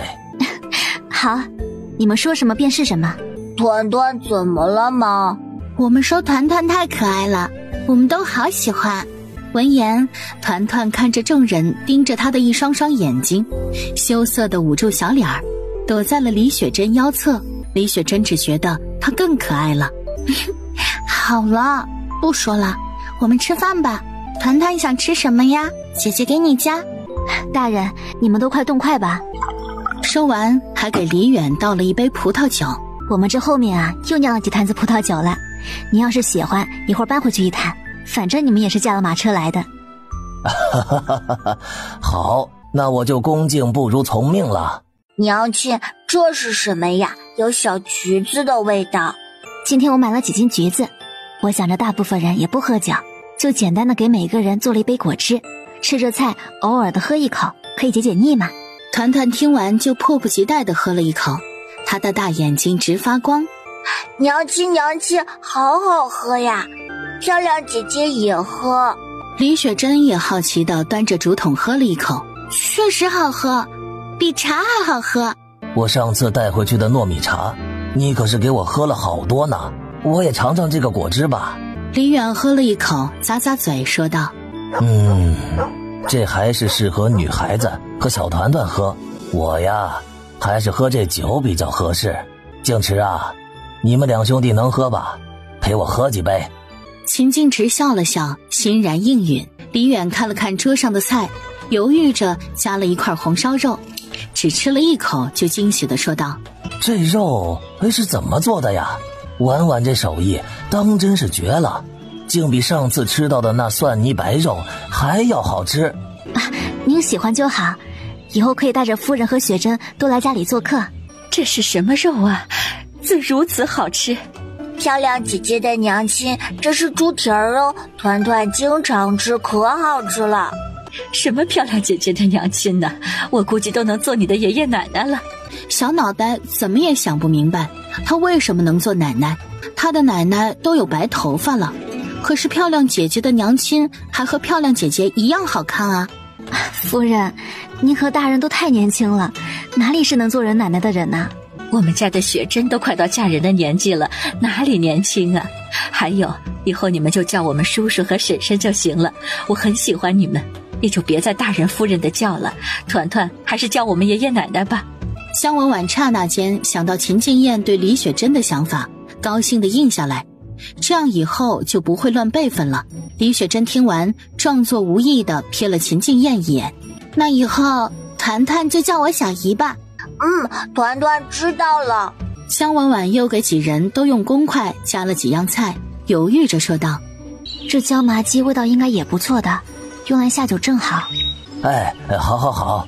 李远吃了一口，椒麻鸡特有的麻香味儿炸裂在唇舌间，再加上鸡肉滑嫩，和红烧肉比起来也不遑多让。吃完一口，又夹了块猪蹄吃了起来，猪蹄也香辣软糯，味道很是惊艳。苏荷和李雪珍也都把菜尝了个遍，他们吃着也很喜欢，吃着菜喝着果汁好不过瘾。就连丫鬟小玉和车夫虽然拘谨，但也都完全停不住筷子。李雪珍被美食吸引，暂时就完全忽略了桌上的另一个人。秦敬燕心不在焉地吃着菜，见李雪珍完全没有注意到自己的样子，不禁悲从中来，丧气不已。不过夹菜的动作却是一点没停。李雪珍饭量也不大，吃了一会儿就饱了，只是拿着筷子不时地给团团夹菜，偶尔再给他擦擦嘴。团团吃得香，他也就没事可干了，便忍不住悄悄盯着秦敬燕看了起来。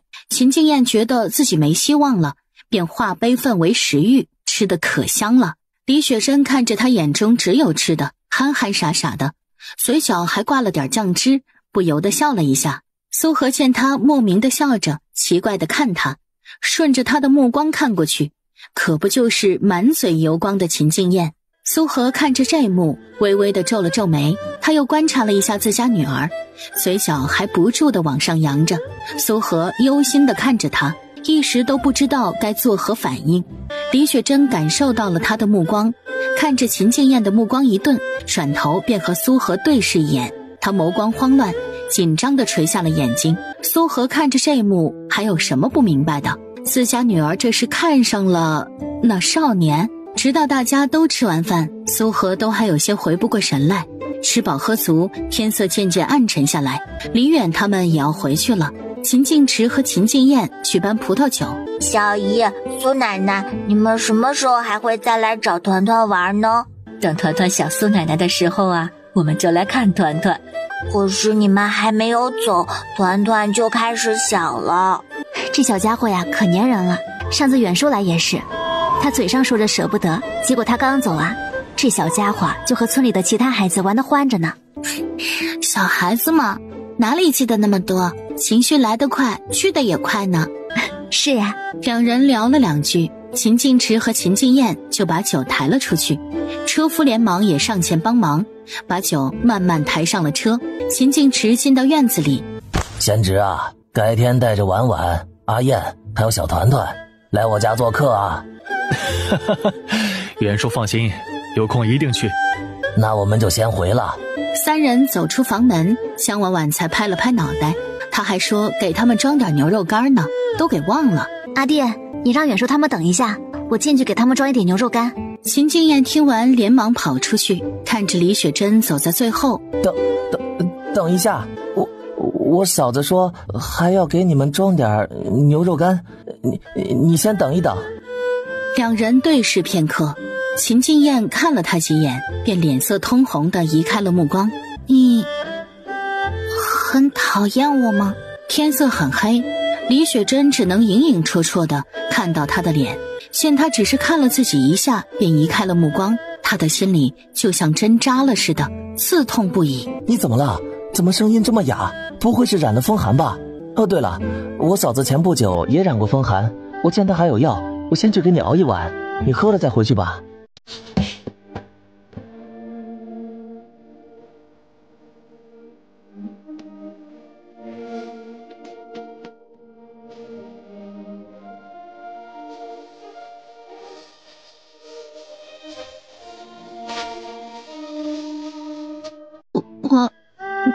我没事，不用熬药。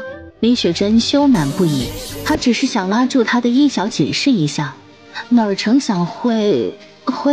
秦敬燕一动不动地站着，看着自己刚被他拉过的手，心中既惊又喜。虽然知道他是不小心的，但心中还是控制不住的激动和欢喜。李远和苏荷坐在马车上，见李雪珍还没上来，疑惑地对视一眼。李远想掀开帘子看看，就恰好看到了自家闺女拉着秦敬燕的手，他惊了一下，连忙放下帘子，一动不动地盯着苏荷。我看见雪珍主动拉了那个秦敬燕的的手？雪珍好像看上了那小子，吃饭的时候我就发现了，他总盯着人家看。可是雪珍连那些官家子弟和富贵人家都看不上，怎么会喜欢上这样一个穷小子呢？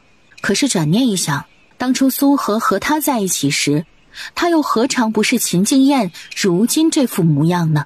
见过那么多他都看不上，这好不容易看上一个，实在不行就随了他吧。我看这一家子品性都不错，那小子应该也差不了。突然想到什么，又看看李远说道，只是我看那秦静燕似乎对咱家雪珍没那种意思呀。啊，那可怎么办呢？那雪珍不得伤心死啊！不行，我什么时候得和秦静池他们谈谈，可不能委屈了咱丫头。你说的对，咱们丫头那么多人都看不上，这秦静燕竟然这么没眼光。丫头实在喜欢，咱们就跟她兄嫂定下亲事，反正父母之命，媒妁之言，她违抗不得的。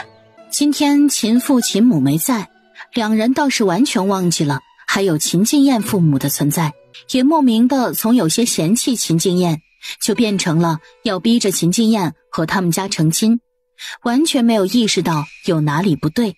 秦静燕要是知道，她就因为以为自己没希望，便克制的没有看李雪珍，便使得她未来岳父岳母同意了他们的婚事，估计做梦都要笑醒。不过这时的秦静燕还激动的呆站着，直到江婉婉拿着牛肉干追出来，她才慢慢回过神来。江婉婉意识到两人气氛有些不对劲儿，眯着眼打量了一下秦静燕和李雪珍，两人一个唇角止不住的上扬，另一个捏着衣角含羞带怯。她还有什么不明白的？这两人显然是有了大进展啊。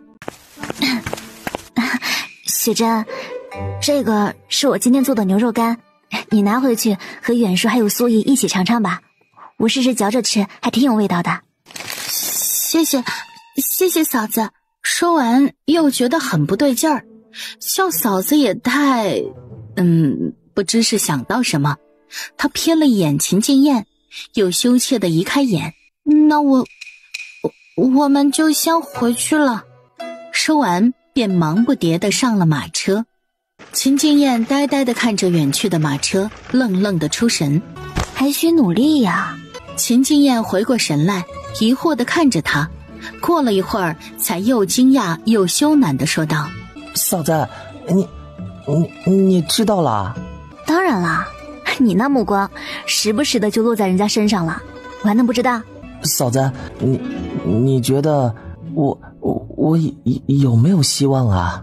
只是他好像都没正眼看过我呢，而且他还是县令大人的女儿，我只是个村夫，哪里能配得上人家呀？你有没有志气啊？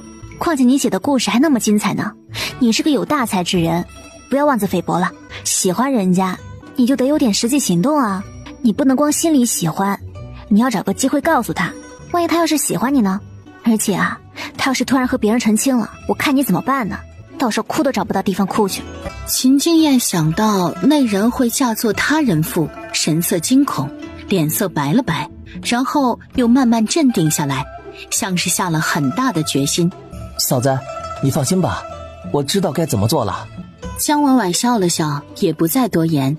晋池，我想在厨房窗台外的那一块小地方种点蔬菜，那里靠着厨房很温暖的，然后再用茅草搭个屋顶，再削点竹子围一下，应该可以种出来。这样的话，就算是冬天，我们也能有新鲜的蔬菜吃了。我和爹说一声，明天就给他搭起来。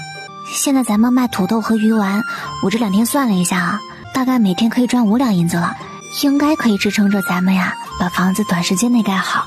只是咱们的土豆估计卖不了多久的，至多2个月估计就没了，而且咱们呀还得留一些明年种的，还有咱们自己也要吃的。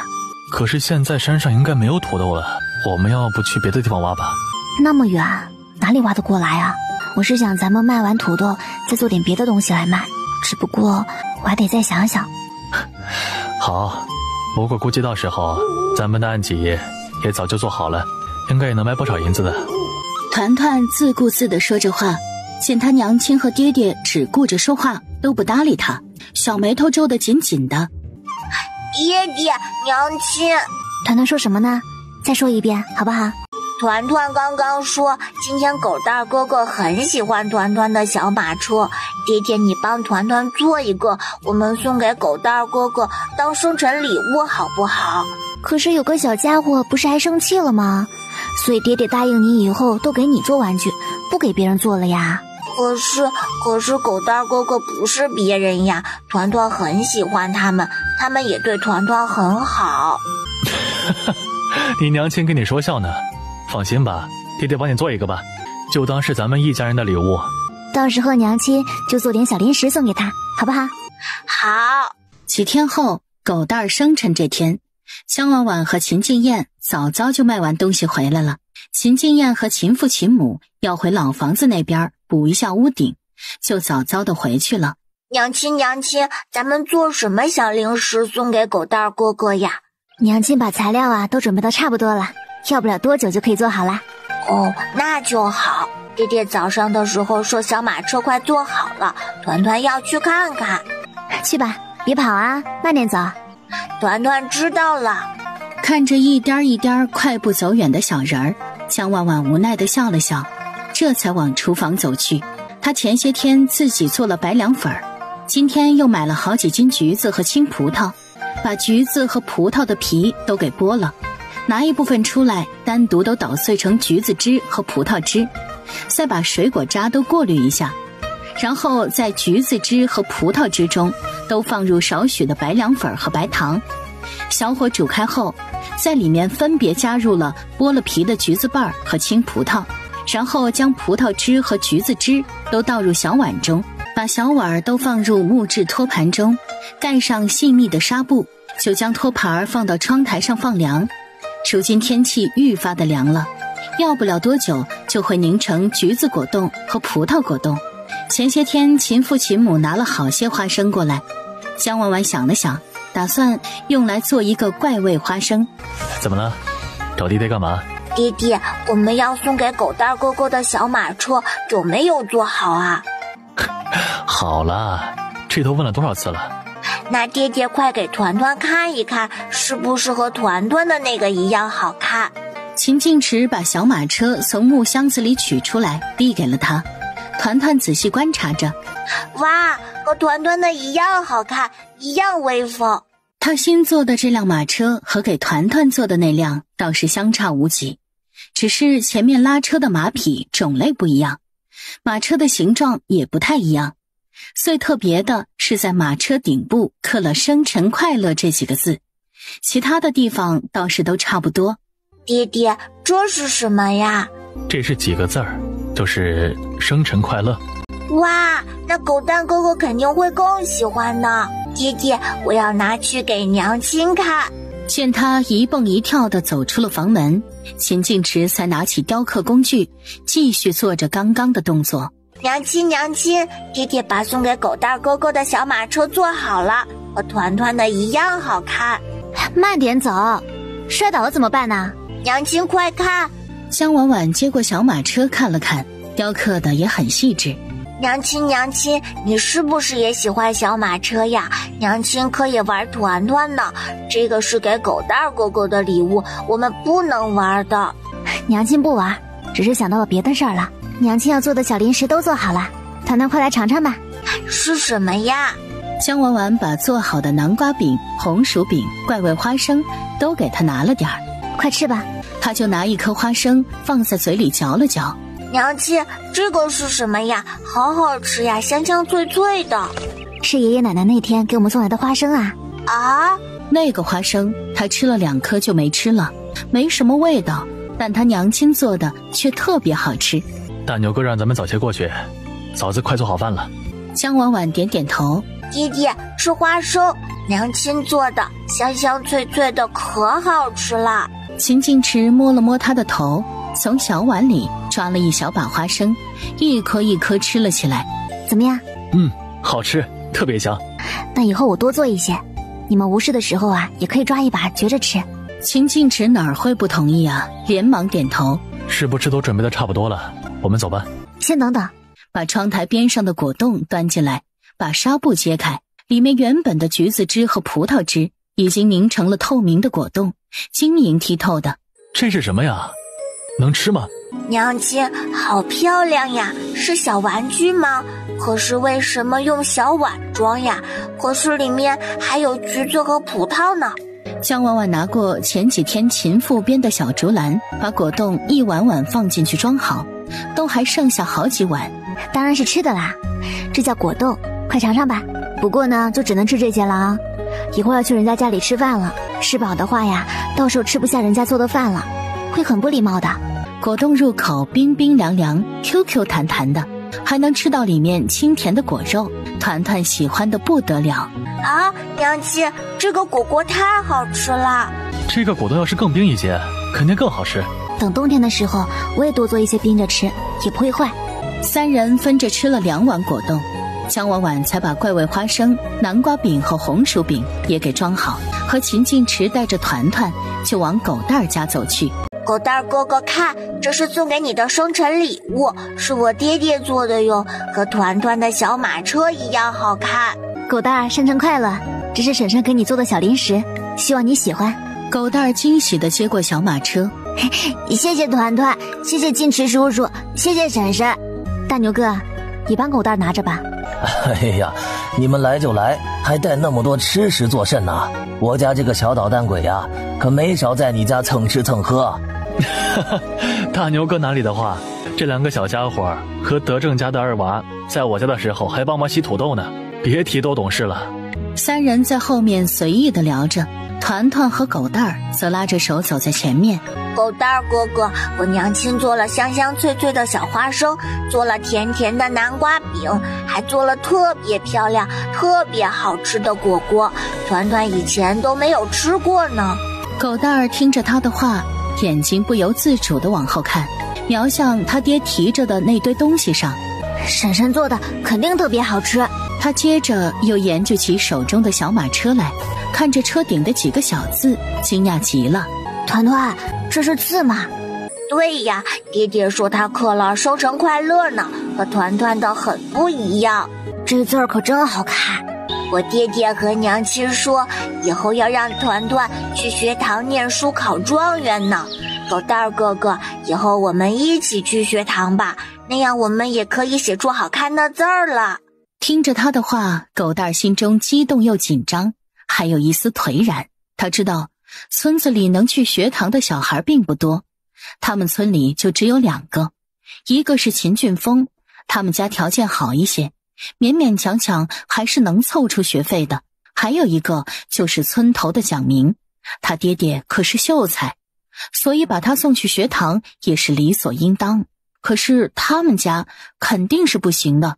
不过狗蛋儿是个很乐观的孩子，虽然知道自己可能根本就不能去，但他也没有难过纠结多久，不一会儿就又和团团打打闹闹起来。大牛媳妇金氏招呼着他们坐下，就又去厨房忙活了。没过多久，2娃一家也过来了。2娃一来，3个小家伙就聚到屋外玩去了。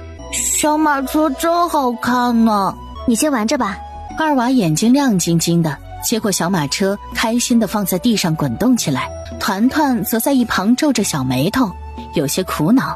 他和狗蛋儿哥哥都有小马车了，可是2娃哥哥还没有，这可怎么办呢？他把这件事记在了心里，打算回家跟他爹爹娘亲说。饭菜开始端上桌，见3个小家伙还在外面玩，大牛就出去把他们叫了进来。等他们整整齐齐地坐上桌，饭菜也上齐了。金氏做了一大碗猪腿肉烧白菜，学着江婉婉炒了碗土豆，还炒了一盘豆角，并1碗白菜汤。今天是我们家狗蛋的生辰，便请你们过来吃个饭，大家都快动筷吧。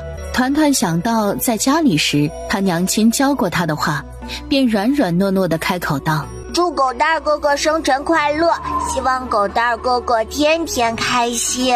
狗蛋儿哥生辰快乐，希望你以后可以吃到好多好吃的。谢谢。几个大人也轮番说了些祝福的话，大家才动起了筷子。吃过饭，回去的路上，团团坐在秦晋池肩上，抱着他的脑袋，弟弟，你可不可以再坐一辆小车车呀？啊？怎么了？团团不喜欢原来那辆吗？还是想要2辆小马车吗？不是的，团团很喜欢爹爹送给团团的小车车，可是团团和狗蛋哥哥都有小车车了，二娃哥哥却没有。几个小家伙确实关系很好，要是只有一个人没有，确实不太好。好，那弟弟也做一个给二娃吧。啊，爹爹最好了。姜婉婉见父子俩嘀嘀咕咕地说了一路，疑惑极了。你们俩有什么小秘密吗？说了一路的悄悄话了，不想让娘亲知道？嘿嘿，娘亲酸酸的哟。团团只是想让爹爹也做一辆小车车给二娃哥哥啦。小鬼头。嘿嘿，爹爹快走，不要让娘亲打到团团的屁股。秦静池也乐于和母子俩玩着游戏，他快步走着，还避让着姜婉婉，以防团团被拍屁股。姜婉婉见小家伙特别开心，也就和他追逐打闹起来，三人打打闹闹着，很快就回了家。好啦，不玩了。秦静池把团团放下来，小家伙一下来就抱着秦静池的腿躲到了他身后，等了一会儿，见他没有动作，才放下心来。谁知等他刚从秦静池身后走出来，就被姜婉婉眼疾手快地抱起来，被他挠着痒痒。娘亲啊，娘亲好痒啊，别挠团团了。姜婉婉和他玩了好一会儿，才把他放下来。好啦，娘亲不逗你了。弟弟，你看娘亲呀，她欺负团团。秦静池给他擦了擦额头上的汗，笑着捏了捏姜婉婉白皙红润的脸。看，爹爹替你报仇了。你就宠着这小家伙吧。秦静池看着他，单手捂住团团的眼睛，另一只手放在他后脑处，在他嫣红的嘴唇上印下了一个吻。我也宠你。好啦，不闹了，我们带团团洗澡睡觉吧。哼，爹爹娘亲都欺负团团，团团不要理你们了。那还有小车车吗？还想吃果冻吗？团团愣愣地看着他们，思考了一会儿，就屈服在了玩具和好吃的之下。团团不生气了，爹爹，小车车要做得快一点哟。娘亲，团团明天还想吃果果。好，明天啊还给团团吃果冻，娘亲还会催促爹爹，让他给我们团团做得快一些。娘亲，我们去洗澡吧，团团想睡觉了。好。团团穿着小睡衣，他躺在床的最里侧，只露出个红扑扑又圆嘟嘟的小脸蛋儿。秦静池搂着姜婉婉，侧头看着睡得香喷喷的团团，百感交集。这小家伙刚出生的时候小小一只，瘦瘦弱弱的，你以前的姜婉婉也不管他，我每天抱着他，感觉轻飘飘的，就害怕他撑不过去。还好现在已经是个能蹦能跳白白嫩嫩的小家伙了。你放心，我们的小宝贝以后会健健康康平平安安的长大的。秦静池把他搂在怀里，头靠在他的颈窝处，闻着他身上的清香味儿，慢慢的也想不起别的了，脸颊蹭着他的脖颈，亲吻着他的脸颊。姜婉婉慌乱地看了一眼酣睡的团团，推了他一下。你别。话没说完，便被他清冽的气息给堵住了。渐渐的，他停下了推拒着的手，转而搂住了他的脖子。秦静池感受到脖子后柔软的手，目光沉沉，在他看来，这像是安慰，却更像是鼓励。看着他清澈水润的眸光，心中异动非常。窗外夜色渐浓，这时月光也躲到了云团深处。秋风瑟瑟，远处的树梢上金黄的枫叶摇摇欲坠，但却一点也浇灭不了众人的热情。主家这房子可真是盖得好看，我都想不到竟然还能盖出这么漂亮的房子。还是主家设计的好啊，这房子建得如此漂亮，以后啊别人都会排着队请咱们上门去建房呢。师徒俩高兴地赞叹着面前漂亮的房屋，而秦家村其他的人也都干劲十足，心中一片火热，都在心心念念着一会儿的大餐。今天是房屋竣工的日子，江婉婉看着精致的屋舍，心中高兴不已，所以今天特意留在家中。早上先给工人们煮了面条吃，然后就和秦父秦母他们一起备菜，打算多做些菜招待大家。爹娘，鸡都剁好了吗？好了好了，土豆也切好了。那就行。整个院子里陆陆续续都坐满了人，妇女儿童们凑在一起坐了几桌，其他的汉子便都坐在一起，打算喝点酒。院子里还有一群小娃娃跑来跑去，团团、狗蛋儿和二娃混在他们中间，也很开心。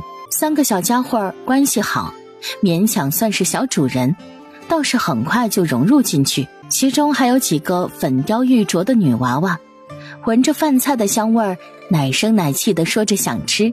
江婉婉看小家伙们都觉得可爱的紧，昨天给团团做的果冻还有好多，就都拿出来，每个小家伙都分了一碗。团团见自己的小零食被分出去也不恼，他知道他娘亲还会给他做的，不过昨天他吃了好多，江婉婉怕他闹肚子，今天也不敢给他吃了。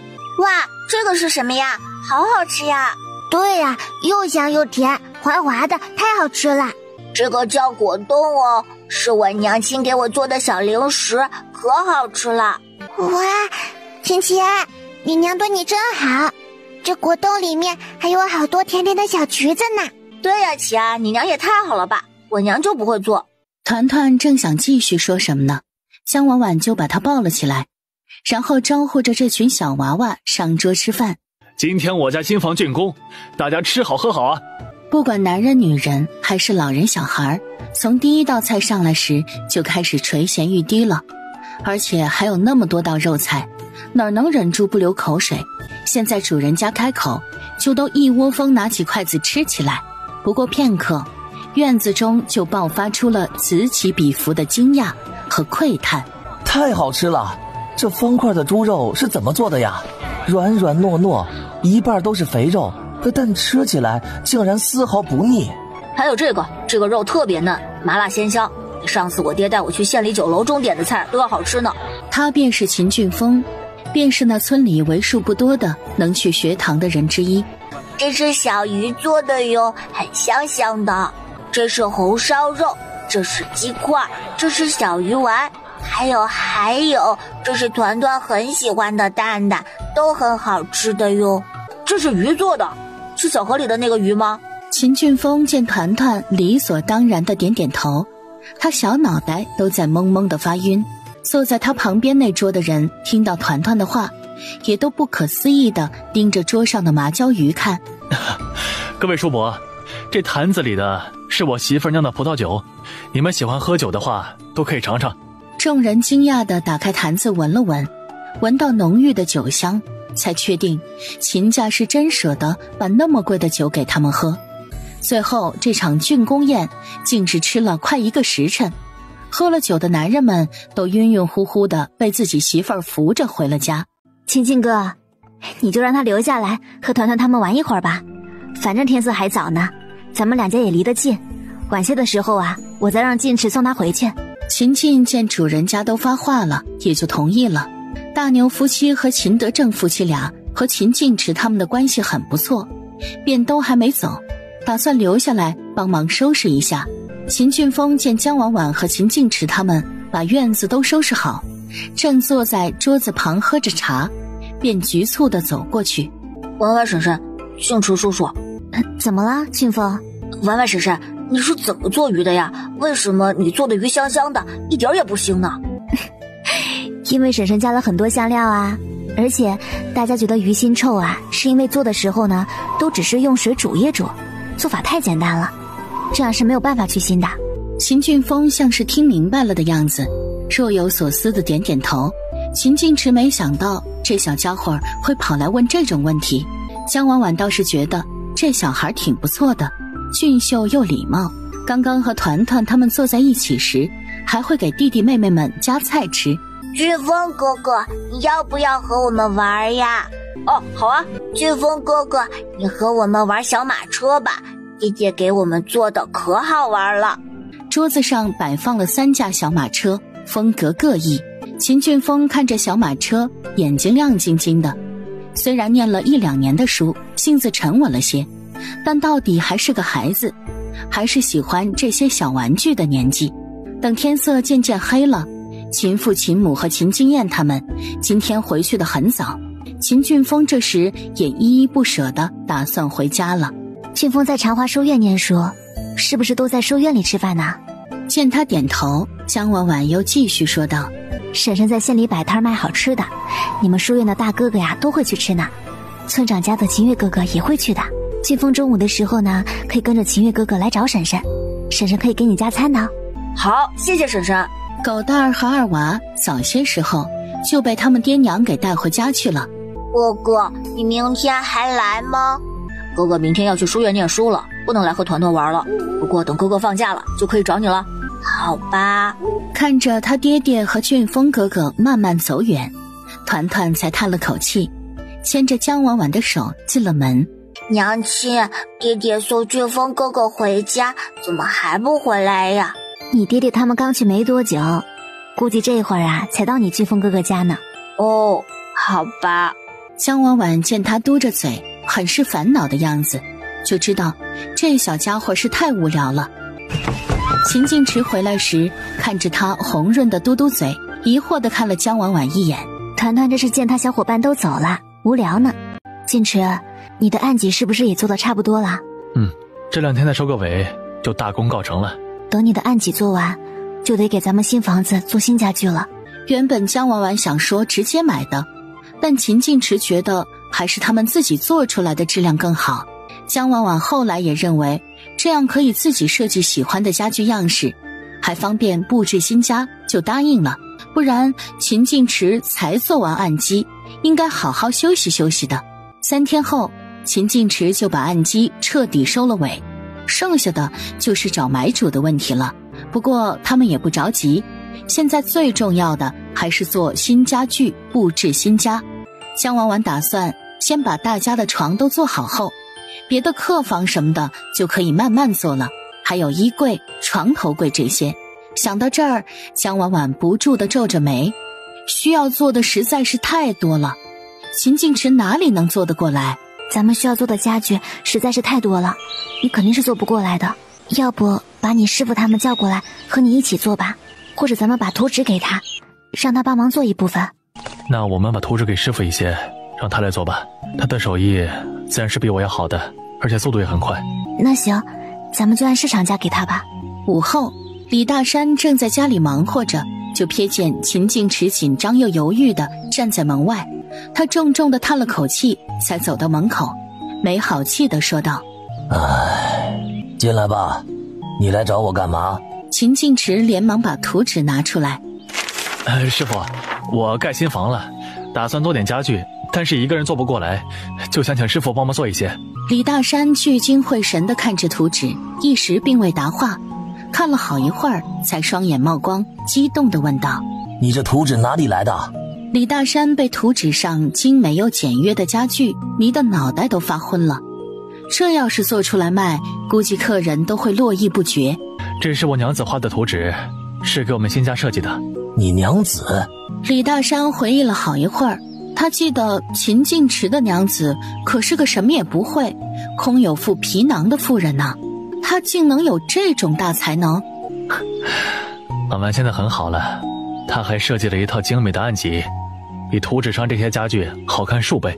我已经做完了，等有机会卖出去呢。师傅有时间的话，可以到我家看看。行，我有时间就去。你这图纸就先放我这边，我会先紧着你的做的。哎，好，价格就按市价给您吧。你到时候看着给便是。和李大山商量好，秦晋池便回了家。他师傅看着已经没生气了，想到这儿，秦晋池的心中愈发的松快，步伐都不由自主地加快了。解决完这件事，江婉婉也放下心来，专心地研究起了别的吃食。咱们哪来的黄豆啊？你出门的时候我买的，用来做新吃食。这黄豆能做什么吃食啊？不就是用来做酱油的吗？平时偶尔干炒一下，虽然也挺香的，但应该没有人会买吧？等把工具都准备好，你就知道我能用黄豆来做什么了。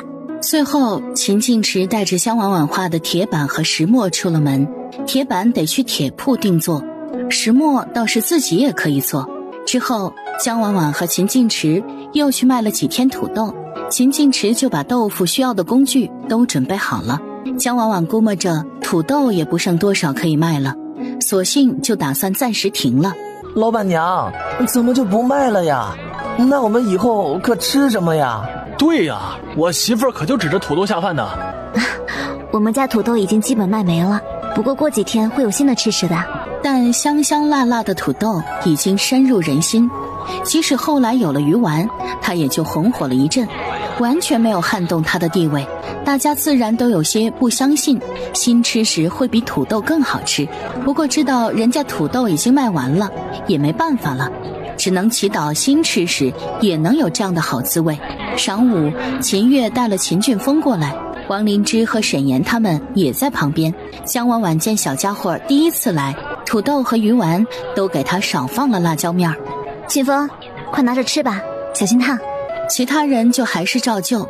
秦俊峰是第一次吃狼牙土豆，也是吃得喷香。都吃完，他也和其他的书生哥哥一样，掏出了铜板，打算付钱。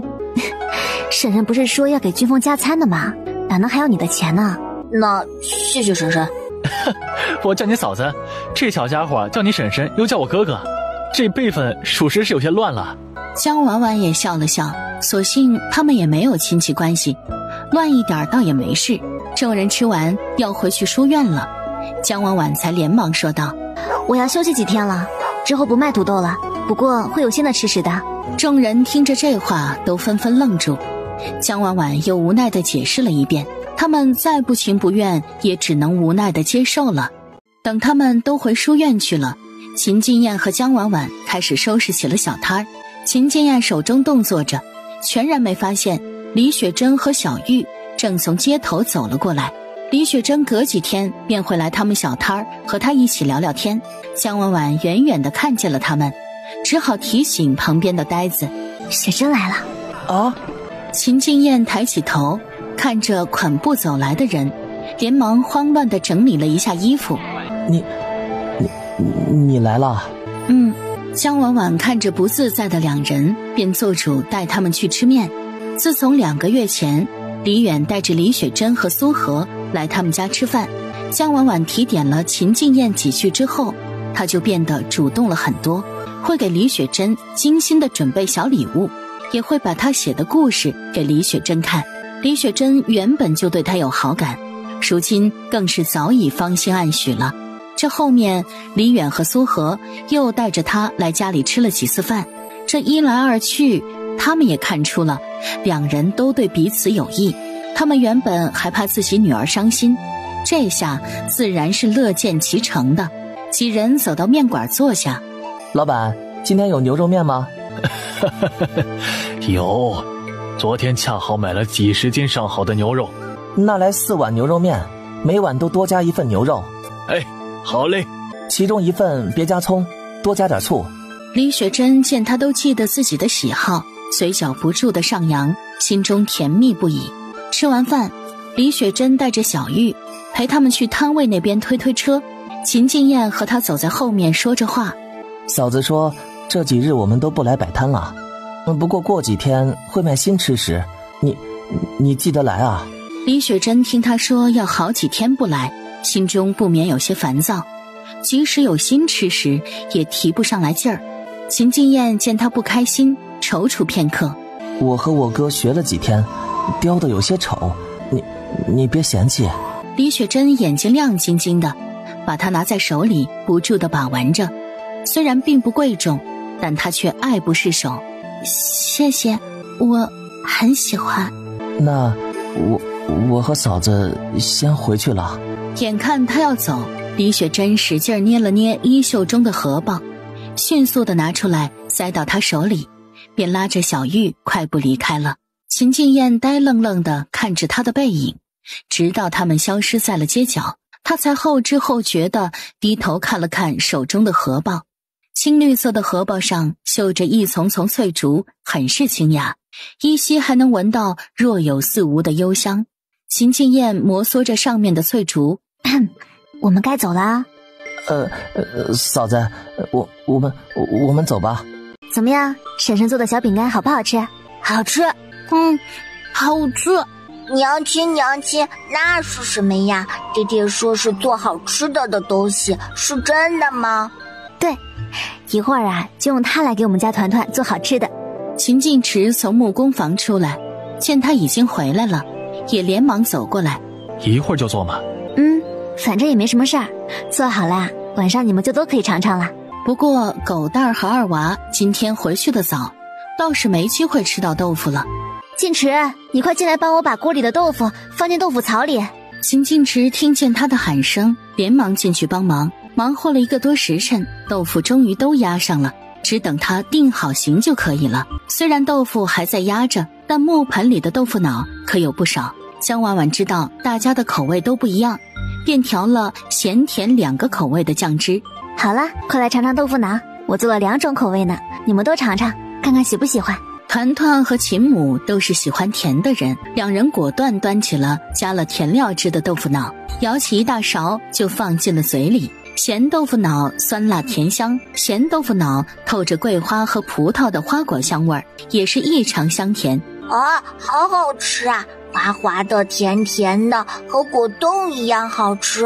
没想到豆子还能做出这般好吃的东西。秦晋池、秦晋燕和秦父吃的是咸豆腐脑，也吃得喷香。秦晋池见他和团团都吃甜的，就一人喂了他们1口自己碗里的咸豆腐脑。咸的也好吃。团团吃了1口他爹爹的咸豆腐脑，咂巴了一下嘴巴。爹爹还是甜的好吃。说完还舀了1大勺递给秦晋池。秦晋池吃了1口，摇摇头，还是咸的更好吃一些。甜的好吃。还是咸的好吃。团团嫌弃地看着他，他觉得自家爹爹一点都没有品味，只好凑到江婉婉旁边小声吐槽：娘亲，是不是甜的更好吃？爹爹太没有品味了。听着他的话哭笑不得，也不知道这小家伙是不是听他说的，竟然还知道品味这个词。娘亲，你说是不是？果然，咸豆腐脑和甜豆腐脑的派系之争到哪里都不会结束。娘亲觉得都好喝呀。团团撅撅嘴，狐疑地看他一眼，像是想辨别一下他到底有没有说谎。见他还是毫无所觉地吃着豆腐脑，团团叹了口气：娘亲果然是被爹爹带坏了，都跟爹爹一样的没品味了。吃完豆腐脑，豆腐香槽里的豆腐也已经压成了紧实的四四方方的形状。现在已经接近傍晚，他们吃完豆腐脑都还很饱。江婉婉今天忙了一天，有些累，也就不做铁板豆腐了，打算先放着，第2天再弄。你多穿点啊，现在天气这么凉，染了风寒怎么办啊？没事儿，我身体很好，不会生病的，而且就这一小会儿也不冷，不碍事的。江婉婉见他强词夺理，瞪了他一眼，虽然没什么威慑力，但秦晋池怕他生气，却很吃这套。好，我以后不这样了，洗完澡一定穿好衣服。哼，这还差不多。这还差不多。小学人精。娘亲，别捏团团的脸。团团这段时间吃得好，倒是不像刚开始那样瘦瘦小小，已经是个白白嫩嫩的小奶团子了。团团歪倒在秦晋池怀里，摸着秦晋池坚硬的腹肌，嫌弃极了：爹爹身上的肉好硬啊。还是团团的肉比较舒服。团团的腿确实比较软，估计是特别的好吃啊。说完还轻轻用牙咬了一下，小家伙撅着小嘴踹他一下，一咕噜爬进江婉婉怀里。乖爹爹，团团的肉是不能吃的。听着小人儿毫无力量的控诉，秦晋池不禁笑出了声。江婉婉抱着怀里的小家伙也是满脸笑意。好啦，乖乖帮爹爹和娘亲暖被窝吧，小暖炉。第2天一早，江婉婉醒来时，团团正趴在她床边，笑嘻嘻地盯着她看。团团，怎么这么早就醒了？不困呢？爹爹让团团和娘亲多睡一会儿，可是团团睡不着了。那咱们起床吧。2人穿戴整齐，江婉婉就牵着她的手，打算去厨房煮几碗面条当早饭吃。香喷喷的荷包蛋吸满了酸辣的汤汁，吸一口面条，再吃个荷包蛋，好不快活。姜婉婉和团团吃完无聊，便双双趴在桌子上看着他吃，眼睛都亮晶晶圆溜溜的，不愧是母子俩，小表情都如出一辙。我去洗碗。临近晌午，秦父秦母他们也过来了。姜婉婉把定制的铁板给刷洗干净，又用油抹了一遍，就基本可以用了。把昨天做好的豆腐取出来，切成厚薄均匀的块状，在铁板上倒适量的油，把豆腐整齐地放进去，煎至金黄，然后在碗中加入5香辣椒面、熟芝麻、盐、白糖、酱油、孜然粉、香醋、葱蒜以及少量的水，混合均匀后倒在金黄的豆腐上，小火继续煎至豆腐吸饱汤之后，再在豆腐上均匀地撒上辣椒面、孜然粉和葱花，这样麻辣鲜香的铁板豆腐就完成了。不过铁板上的一个小角落里的豆腐，姜婉婉就没放太多辣椒，是特意给团团留的。嫂子，这就是豆腐吗？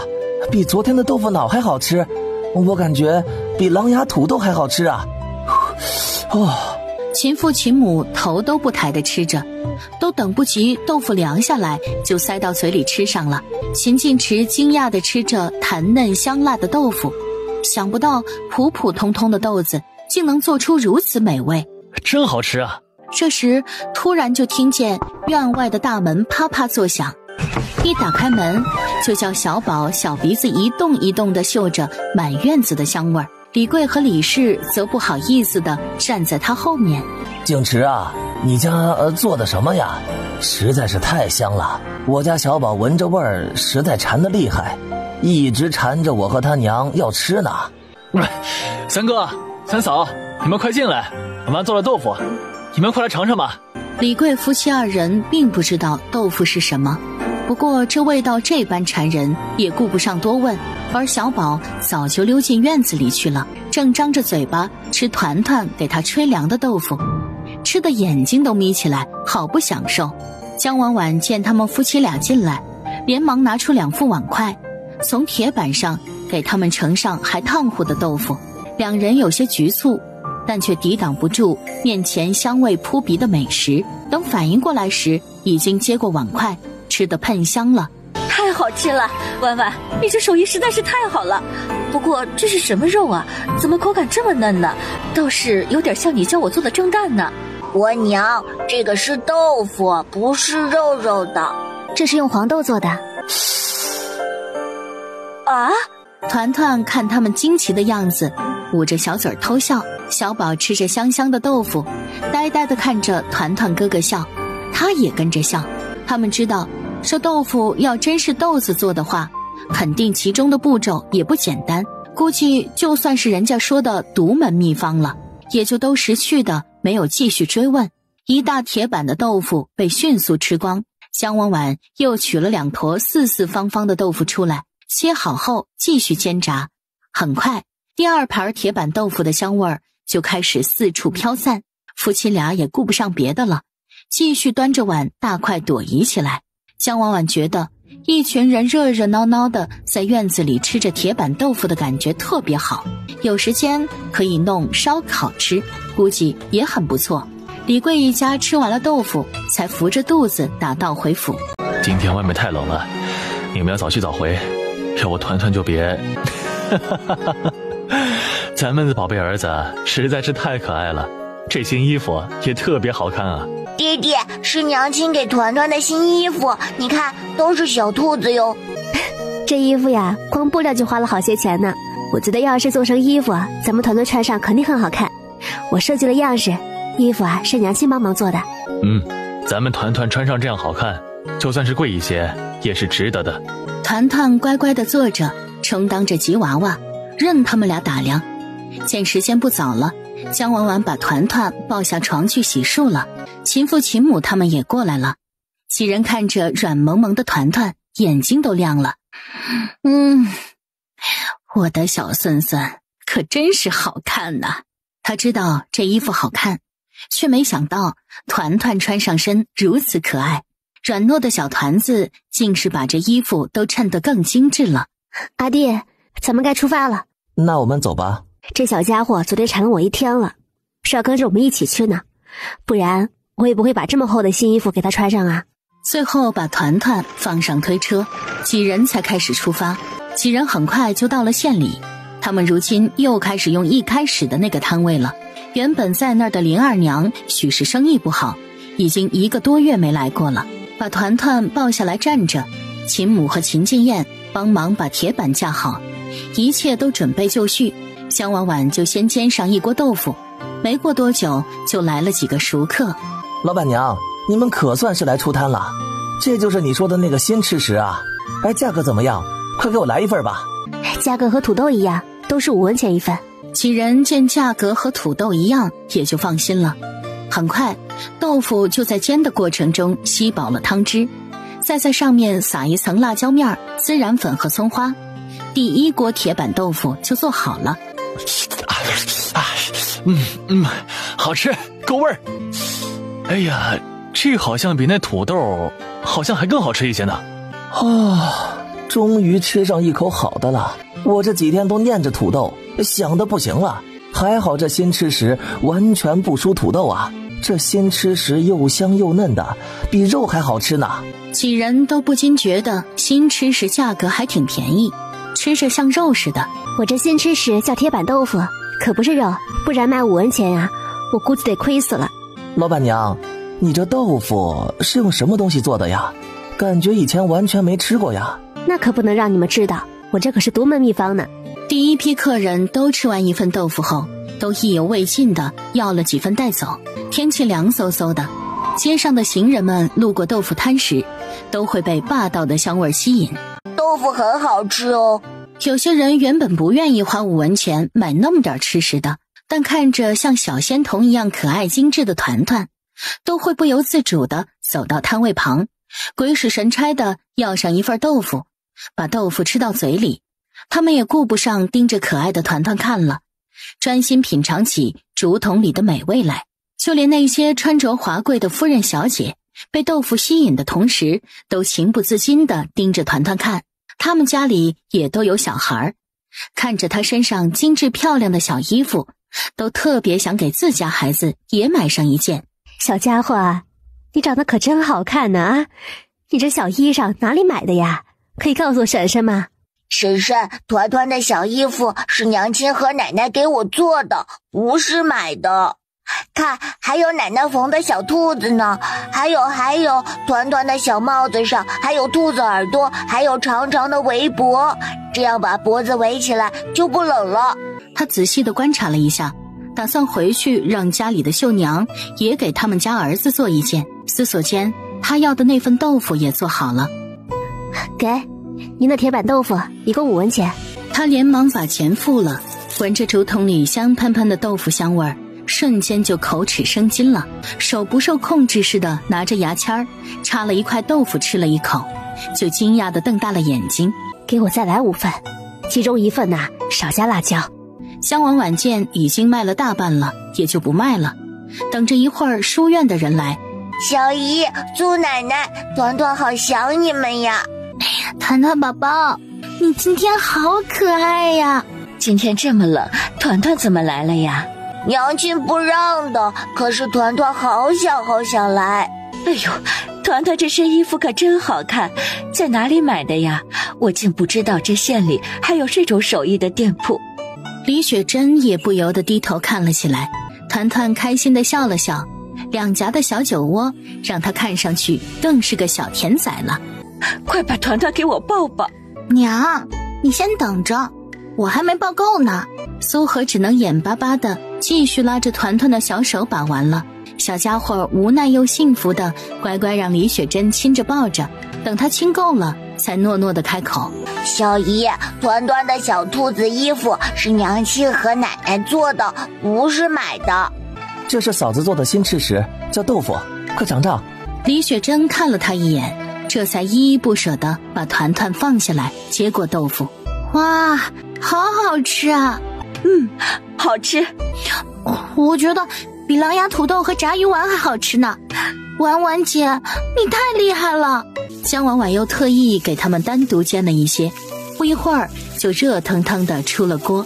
两人吃完一份儿，还有些意犹未尽，江婉婉给他们多装了好几份儿，正好还能带回去给李远尝尝。两人趁着豆腐还热着，也就没有停留太久，走之前还稀罕的把团团抱走了。团团在这待着不仅无聊还冷，江婉婉就让他们抱走了。等他们卖完豆腐再去接小家伙就是。爹，我们回来了。婉婉姐他们卖新吃食了，叫铁板豆腐，可好吃了，你快来尝尝。什么新吃食啊？这味儿闻着可真不错。李爷爷，团团来找你玩了。李爷爷好想我们团团呀。嘿嘿，团团也好想李爷爷的。好了，别和团团玩了，快过来吃豆腐吧，凉了味道就没那么好了。李远这才抱着团团坐下，看了看桌上还隐约冒着热气的豆腐，这不热乎着呢吗？说完就迫切地直接拿过筷子，夹了一块豆腐吃了起来，一连吃了一竹筒，才暂时放下了筷子。这豆腐软嫩爆汁，和狼牙土豆完全是不一样的口感，但和土豆相比却有过之而无不及啊！好吃好吃。当然好吃了，还有软软甜甜的豆腐脑也好好吃的。李远他们听着不免有些好奇起来，这豆腐做成甜的是什么味道？把团团抱在怀里，李远很快就吃完了3份铁板豆腐，这才意犹未尽地停下了。剩下的2份也早被李雪珍和苏荷吃个精光。豆腐有些辣，也没给团团吃，苏荷就把家里买的花生酥、杏仁酥还有蜜饯之类的小零食都拿到团团面前。团团吃了好多江婉婉平时做的小零食，所以他现在口味都被养刁了，对这些甜甜腻腻的糕点完全没有以前那样感兴趣。不过小家伙特别乖巧懂事，每样糕点都努力地吃了一块。糕糕好好吃啊，可是团团好饱呀，都吃不下了。那好吧，团团要是喜欢，苏奶奶把糕糕都给我们团团包起来带回家吃。苏奶奶，团团不能吃太多甜甜的糕糕了，娘亲说吃多了牙齿会好痛好痛。啊，你娘亲说的对，小孩子确实不能吃太多甜甜的东西，那团团就别吃了，要不苏奶奶还是给你煮碗面吧，好不好？你才吃了几块糕点，能有多饱啊？那团团再努力的吃点面面吧。好，苏奶奶这就叫人做。他们一早吃了饭才出的门，所以只需要给团团做就可以了。这边团团呼哧呼哧吃着面，另一边的长华书院也下了学。你们看，我就说今日赶大集，他们准会来吧。沈岩也看着那小摊儿，双眼放光。江婉婉正给铁板上的豆腐翻面，见他们走近，笑着说道：“得先等等，还要再煎一下呢。”婶儿、阿燕，你们今天生意怎么样啊？挺好的，剩下的都是给你们留着的。阿月呀，你们穿的这长衫都挺薄啊，回去得让你娘或者你奶奶他们给你做厚衣裳了。我娘今天就给我送了，这天气是越发的冷了。几人聊着天儿，江婉婉这边的豆腐也煎好了，加入料汁，咕嘟一会儿就好了。看大家都有些冷，江婉婉就多撒了一些辣椒面，这样辣辣的会暖和一些。最后再撒上葱花和孜然粉，一份热腾腾香喷喷的豆腐就装好了。众人还自带了米饭，就着吃，别提多下饭了。老板娘，你这手艺真是没谁了，每次的新吃食都不会失望。这豆腐感觉和土豆和炸丸子一样好吃啊！不吃你们的土豆和丸子，我这几天都吃不下饭了，还好有了豆腐。见他们吃得开心，江婉婉也很高兴，趁他们先吃着，便把秦母刚刚切好的豆腐也都给煎上。等他们把第一锅都吃完，第二锅也煎好了，等他们都吃得心满意足，才付钱走人。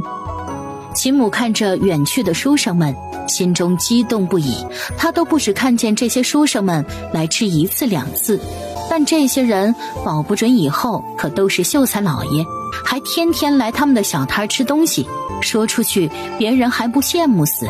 又看看大木盒子里满满的铜钱，秦母脑袋都是晕的。她不禁又看了看身旁笑盈盈的江婉婉，就算发丝凌乱也掩盖不了她的美。秦母不住地点头，不愧是她儿媳妇儿，不仅长得标致，有一手的好厨艺，还能赚钱，还能给团团设计那么好看的衣服。娘，怎么了？我脸上有什么东西吗？没事儿，没事儿，娘就在想，咱们今天能赚多少钱呢？应该有个5两银子了吧？你以前不是说大概能赚3两银子的吗？那是咱们刚开始卖土豆的时候，后来加上鱼丸的话，就差不多有5两了。现在虽然只卖豆腐，但咱们准备的又不少，自然也不少啦。秦母只觉得脑袋更晕了，愣愣地点着头，也顾不上说什么了。秦静燕天天跟着江婉婉出摊儿，如今看着木盒里的铜钱，早已经见怪不怪了。收摊后把推车存放了一下，江婉婉就打算先去买点菜和肉，再去接团团。婉婉呐，你怎么还买几根没肉的骨头呢？虽然不贵，但也没有必要买呀。这筒子骨是买来熬汤的，骨头汤很香，我们可以早上用来煮面吃。两人听完他的解释，才了然地点了点头。去李府接团团的路上，在路边上有个黑瘦的中年男人在卖着什么东西。江婉婉他们隔好远就闻到了浓浓的腥味儿。婉婉，咱们走快点儿，太臭了。但江婉婉闻着这味道，却走不动路了。我想过去看看。两人见他眼中满是浓浓的兴趣，也只能由着他了。走到那黑瘦男人的小摊旁时，江婉婉看了眼摆着的东西，眼里都是亮光，想不到竟还能有这样新鲜的海鲜卖。只见小摊上大大的木桶里装着一些动来动去的鱿鱼和大半桶的花甲。见江婉婉盯着桶里的东西看，他以为他只是好奇，便局促地介绍了一下。这是多角虫和石头虫，你别看这种多角虫长得吓人，其实是可以吃的。你这是怎么卖的呀？啊？蒋大海愣愣的，完全没想到眼前的漂亮姑娘竟是真想买这丑陋的多角虫，一时之间都没反应过来。我问怎么卖的？您看着给吧。想到自己花的那20文钱的马车钱，又说道：但也不能太少。江婉婉见他这副样子，心里大概了解了，估计从没卖过东西，换个人估计被坑了都不知道。这样吧，你这桶里的东西我都要了，给你100文，可以吗？可以。江婉婉把钱付了，想了想，又问道：你家离海很近吗？很近啊，我家没东西吃，就都会吃海里的东西。江婉婉思索了好一会儿，问道：那你们捞上来的东西除了这2样还有别的吗？有啊，还有好多全是壳的虫和特别大的鱼，不过那些虫都没肉，还有钳子，会咬人，不能吃的。我就要那些虫子。这样吧，你下次呢，把你捞到的所有东西都给我送过来，无论是什么，我都3文钱1斤收。小姑娘，你可别唬我。婉婉呐，这虫子怎么能买呀？这可不能买呀。娘，我要买自然有我的理由了，你放心，这要是做好了，可香得很呢。可是秦母看他眼神坚定，心里虽然担忧，但也妥协了。行吧。蒋大海见秦母把江婉婉拉过去，就死心了。他就知道哪儿会真有人买那些东西，还3文钱1斤的买。那些带硬壳的虫，你多久能捞上100斤啊？蒋大海见他又回来，又燃起了希望。我3天就能捞够的，而且现在天气冷，带过来也不会死的。行，那你买100斤就给我送过来吧，送到秦家村的秦晋池家，城门口往东走半个多时辰就能到了。你到时候要是实在不认识啊，就问问路上的人吧。哎，好，我肯定给你送到，但你可不能骗我。我家在临县，坐马车过来得要3个时辰呢，很费功夫的。江婉婉皱了皱眉，3个时辰，可就是6个小时啊，这也太远了。你坐马车要花多少钱啊？ 20文。那这样吧，你给我送过来，坐马车的钱呢，我也给你补上。蒋大海回去的路上都还是晕乎乎的，这是真的吗？竟真有人花那么多钱买那丑虫子。不过见到姑娘的态度很认真的样子，估计也不会有假。娘亲，把团团抱在怀里，见今天梨园也难得的休沐，便说道：远叔，你们反正无事，要不今天去我们家吃饭吧？我今天啊做点新吃食给你们尝尝。行，我们呐都想念婉婉的手艺了，今儿可要多吃点了。好，李爷爷、苏奶奶和小姨都去。今天陪我们团团多玩会儿。秦清燕看着李雪珍高兴极了，但见李远和苏荷都在，努力地克制住了，只是脸上的笑意却怎么都散不去。江婉婉他们还得推车，就先回去了，团团就留下来和他们坐马车回去。到家之后，秦母和秦静燕把推车上的东西都取下来，江婉婉就让他们进屋先歇着。不过秦母还惦记着家里养的2头猪，秦父一早上都在帮秦静池做家具，也没时间，所以秦母就急急忙忙先回去了，估计要好一会儿才回来。来的路上几乎都是秦静燕在推车，江婉婉就让她先去屋里休息，收拾好就开始准备菜了。她打算做一顿烤肉，刚买回来的鱿鱼和花甲就做成铁板鱿鱼和蒜香花甲。都准备好后，秦静池提着木桶走了进来。哎，怎么准备这么多东西啊？团团呢？团团和仙丽他们一起回来，我邀请他们来咱们家吃饭呢。那今天咱们做什么菜啊？我们今天呀吃点新鲜的，叫烧烤。那还需要做什么？我来帮你吧。团团这几天不是吵着要吃虾吗？我今天去捞了一些。都准备的差不多了。江婉婉把桶接了过去，这虾很大只，用来做烧烤也不错。这也是吃的，这要怎么吃啊？等我做好了你就知道啦。好吧。秦静池满是不可置信，不过也不敢反驳自家媳妇儿。他现在在他们面前有时候可凶了，像是养熟了的猫咪，咬人的时候可不会客气。娘亲，娘亲，这是什么呀？团团害怕。今天咱们吃点没吃过的东西，叫烧烤，咱们边烤边吃。这个是蒜蓉花甲，味道也很不错的，大家都快尝尝吧。众人你看看我，我看看你，终于试探着把筷子伸进了木盆里。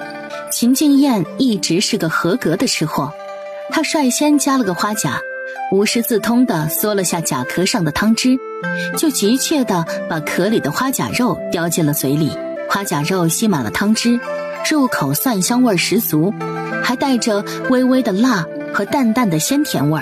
秦静燕3两下就解决了好几个花甲，见所有人都还愣愣地看着她，真的特别好吃，你们快尝尝。几人见她吃得香，就都开始品尝起来。李远只吃了一口，就又惊讶地看了看盆里这些不起眼的东西，不住地夸赞起来。这味道真是太美妙了，这种不起眼的东西竟能做得如此好吃，咱们真是有口福了。其他人都在附和地点头，然后继续嗦着鲜甜的花甲。团团被李远放到了旁边的椅子上，还给他装了一整碗的花甲。小家伙用筷子夹了几个花甲，吃完后就果断放下了，直接上手，一个一个嗦着吃。不一会儿，他小碗里的花甲就被吃了个精光。李爷爷，快给团团再舀一碗，嚯，好好吃啊！李远听完，连忙给他又装了一碗，他吃得喷香，都忘记旁边的小家伙了。婉婉啊，你这手艺还不如直接去开店呢。其实我们也有这个打算，不过我们攒的钱啊都修房子了，得再摆摆摊，现在点银子再去看店铺呢。其实呢，我也有2处商铺，都挺大的，位置也不错，有一处还是2层楼的。你们要是想开店，可以先用，以后是想租还是想买，都可以再说。那就真的谢谢远叔了，我们明天就去看看。哎呀，谢什么？你们以后多让我们一家来蹭蹭饭就成了。您说哪里话？你们能来啊，我欢迎还来不及呢。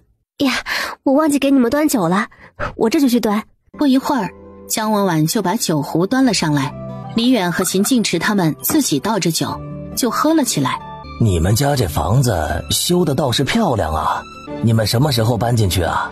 可能还要一段时间呢，里面还没什么家具呢。你不是可以做木工吗？没有事先做好一些吗？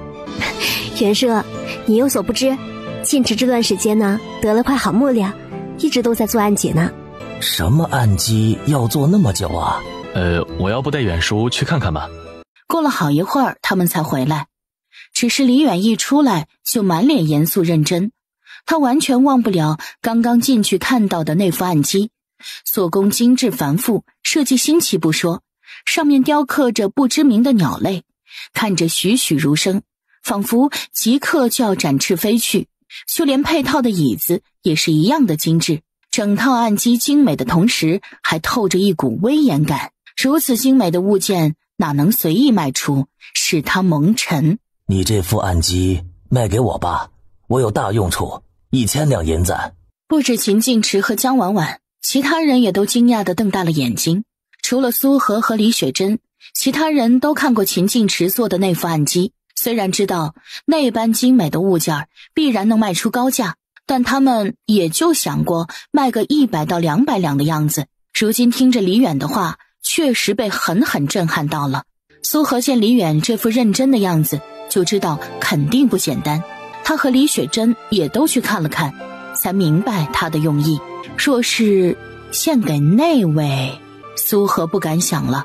如今那位正在水深火热之中，圣上又是偏爱这种物件的人，若是送给他，他再把此物件献上去，圣上必定会对他好感倍增的。他和李远深深对视一眼，都明白这暗基虽然只是个物件，但要是用对了地方，可远远不止这1000两的价值了。李远见两人好一会儿也没说话，想了想又说道：你们要是愿意，我县里的商铺也可以送一处给你们。不用远叔，1000两银子足矣了，哪里还能造你的商铺啊？明天我们去看看商铺，要是合适的话，我们就直接给你买下来。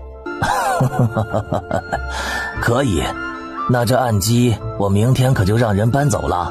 什么时候都可以，看您方便。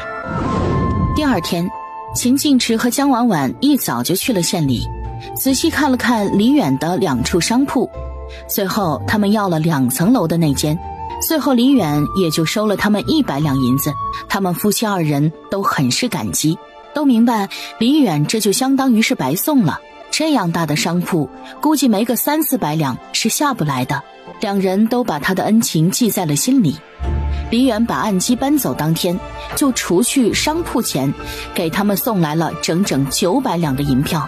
他们拿着银票就开始琢磨起其他事了。如今有了钱，江婉婉就不让秦晋池花太多时间在他们的家具上了，最后大部分都包给了秦晋池的师傅李大山。家具的事儿就先暂时放到了一边。如今有了商铺，江婉婉心中的想法就愈发多了，也很纠结。原本她是想做海鲜的，但是又觉得有些单调。这冬天来了，吃火锅才是再好不过的事情，她海鲜也不想放弃。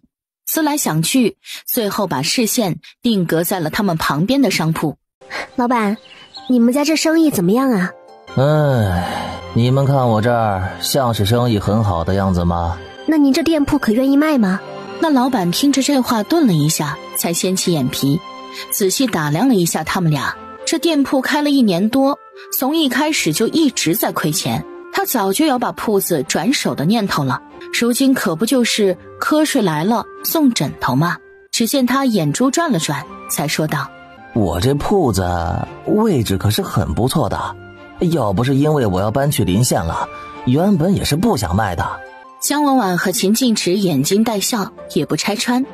那老板，你说个大概数吧，我们考虑一下，价格要是合适的话呢，我们就买了。这样吧，200两。秦晋池听完眯了眯眼睛，也不说话，直直地盯着他。那老板被秦晋池看得有些心虚，避开了他的目光，支支吾吾道：200两已经很划算了。老板，就你家旁边那2层的商铺啊，可都只需要350两银子就能买到呢，而且人家那商铺可比你这……江婉婉状似嫌弃地环顾着整间店铺，继续说道：大得多呀。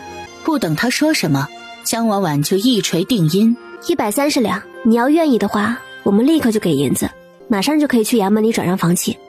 不行不行，你这也太少了。那你要多少？200两银子是绝对不可能的。160两。这样吧，140两。店铺老板还是不同意，三人讨价还价了好一会儿，他们最终以150两的价格买下了店铺。店铺转让以及店里的东西都还需要收拾，所幸店里的商品也没有多少，双方便约定好了5日后正式交付。江婉婉大概的丈量了一下他们买下的这间店铺，按照1桌4人的规格，估计能放下10张桌子左右，这个规格不大不小，到时候如果生意很好的话，怕是还得排队的。不过轻微的饥饿营销也不错，把商铺都给搞定了，两人就回去了，得好好想想怎么装修才行。娘，你坐着，我来就行了。闻着骨头汤的香味儿，江婉婉动作迅速的给自己和秦静池盛了一碗面。娘，你们要不要吃荷包蛋啊？我多煎几个。秦父秦母都摇摇头表示不要，秦静燕和团团都一人还要一个。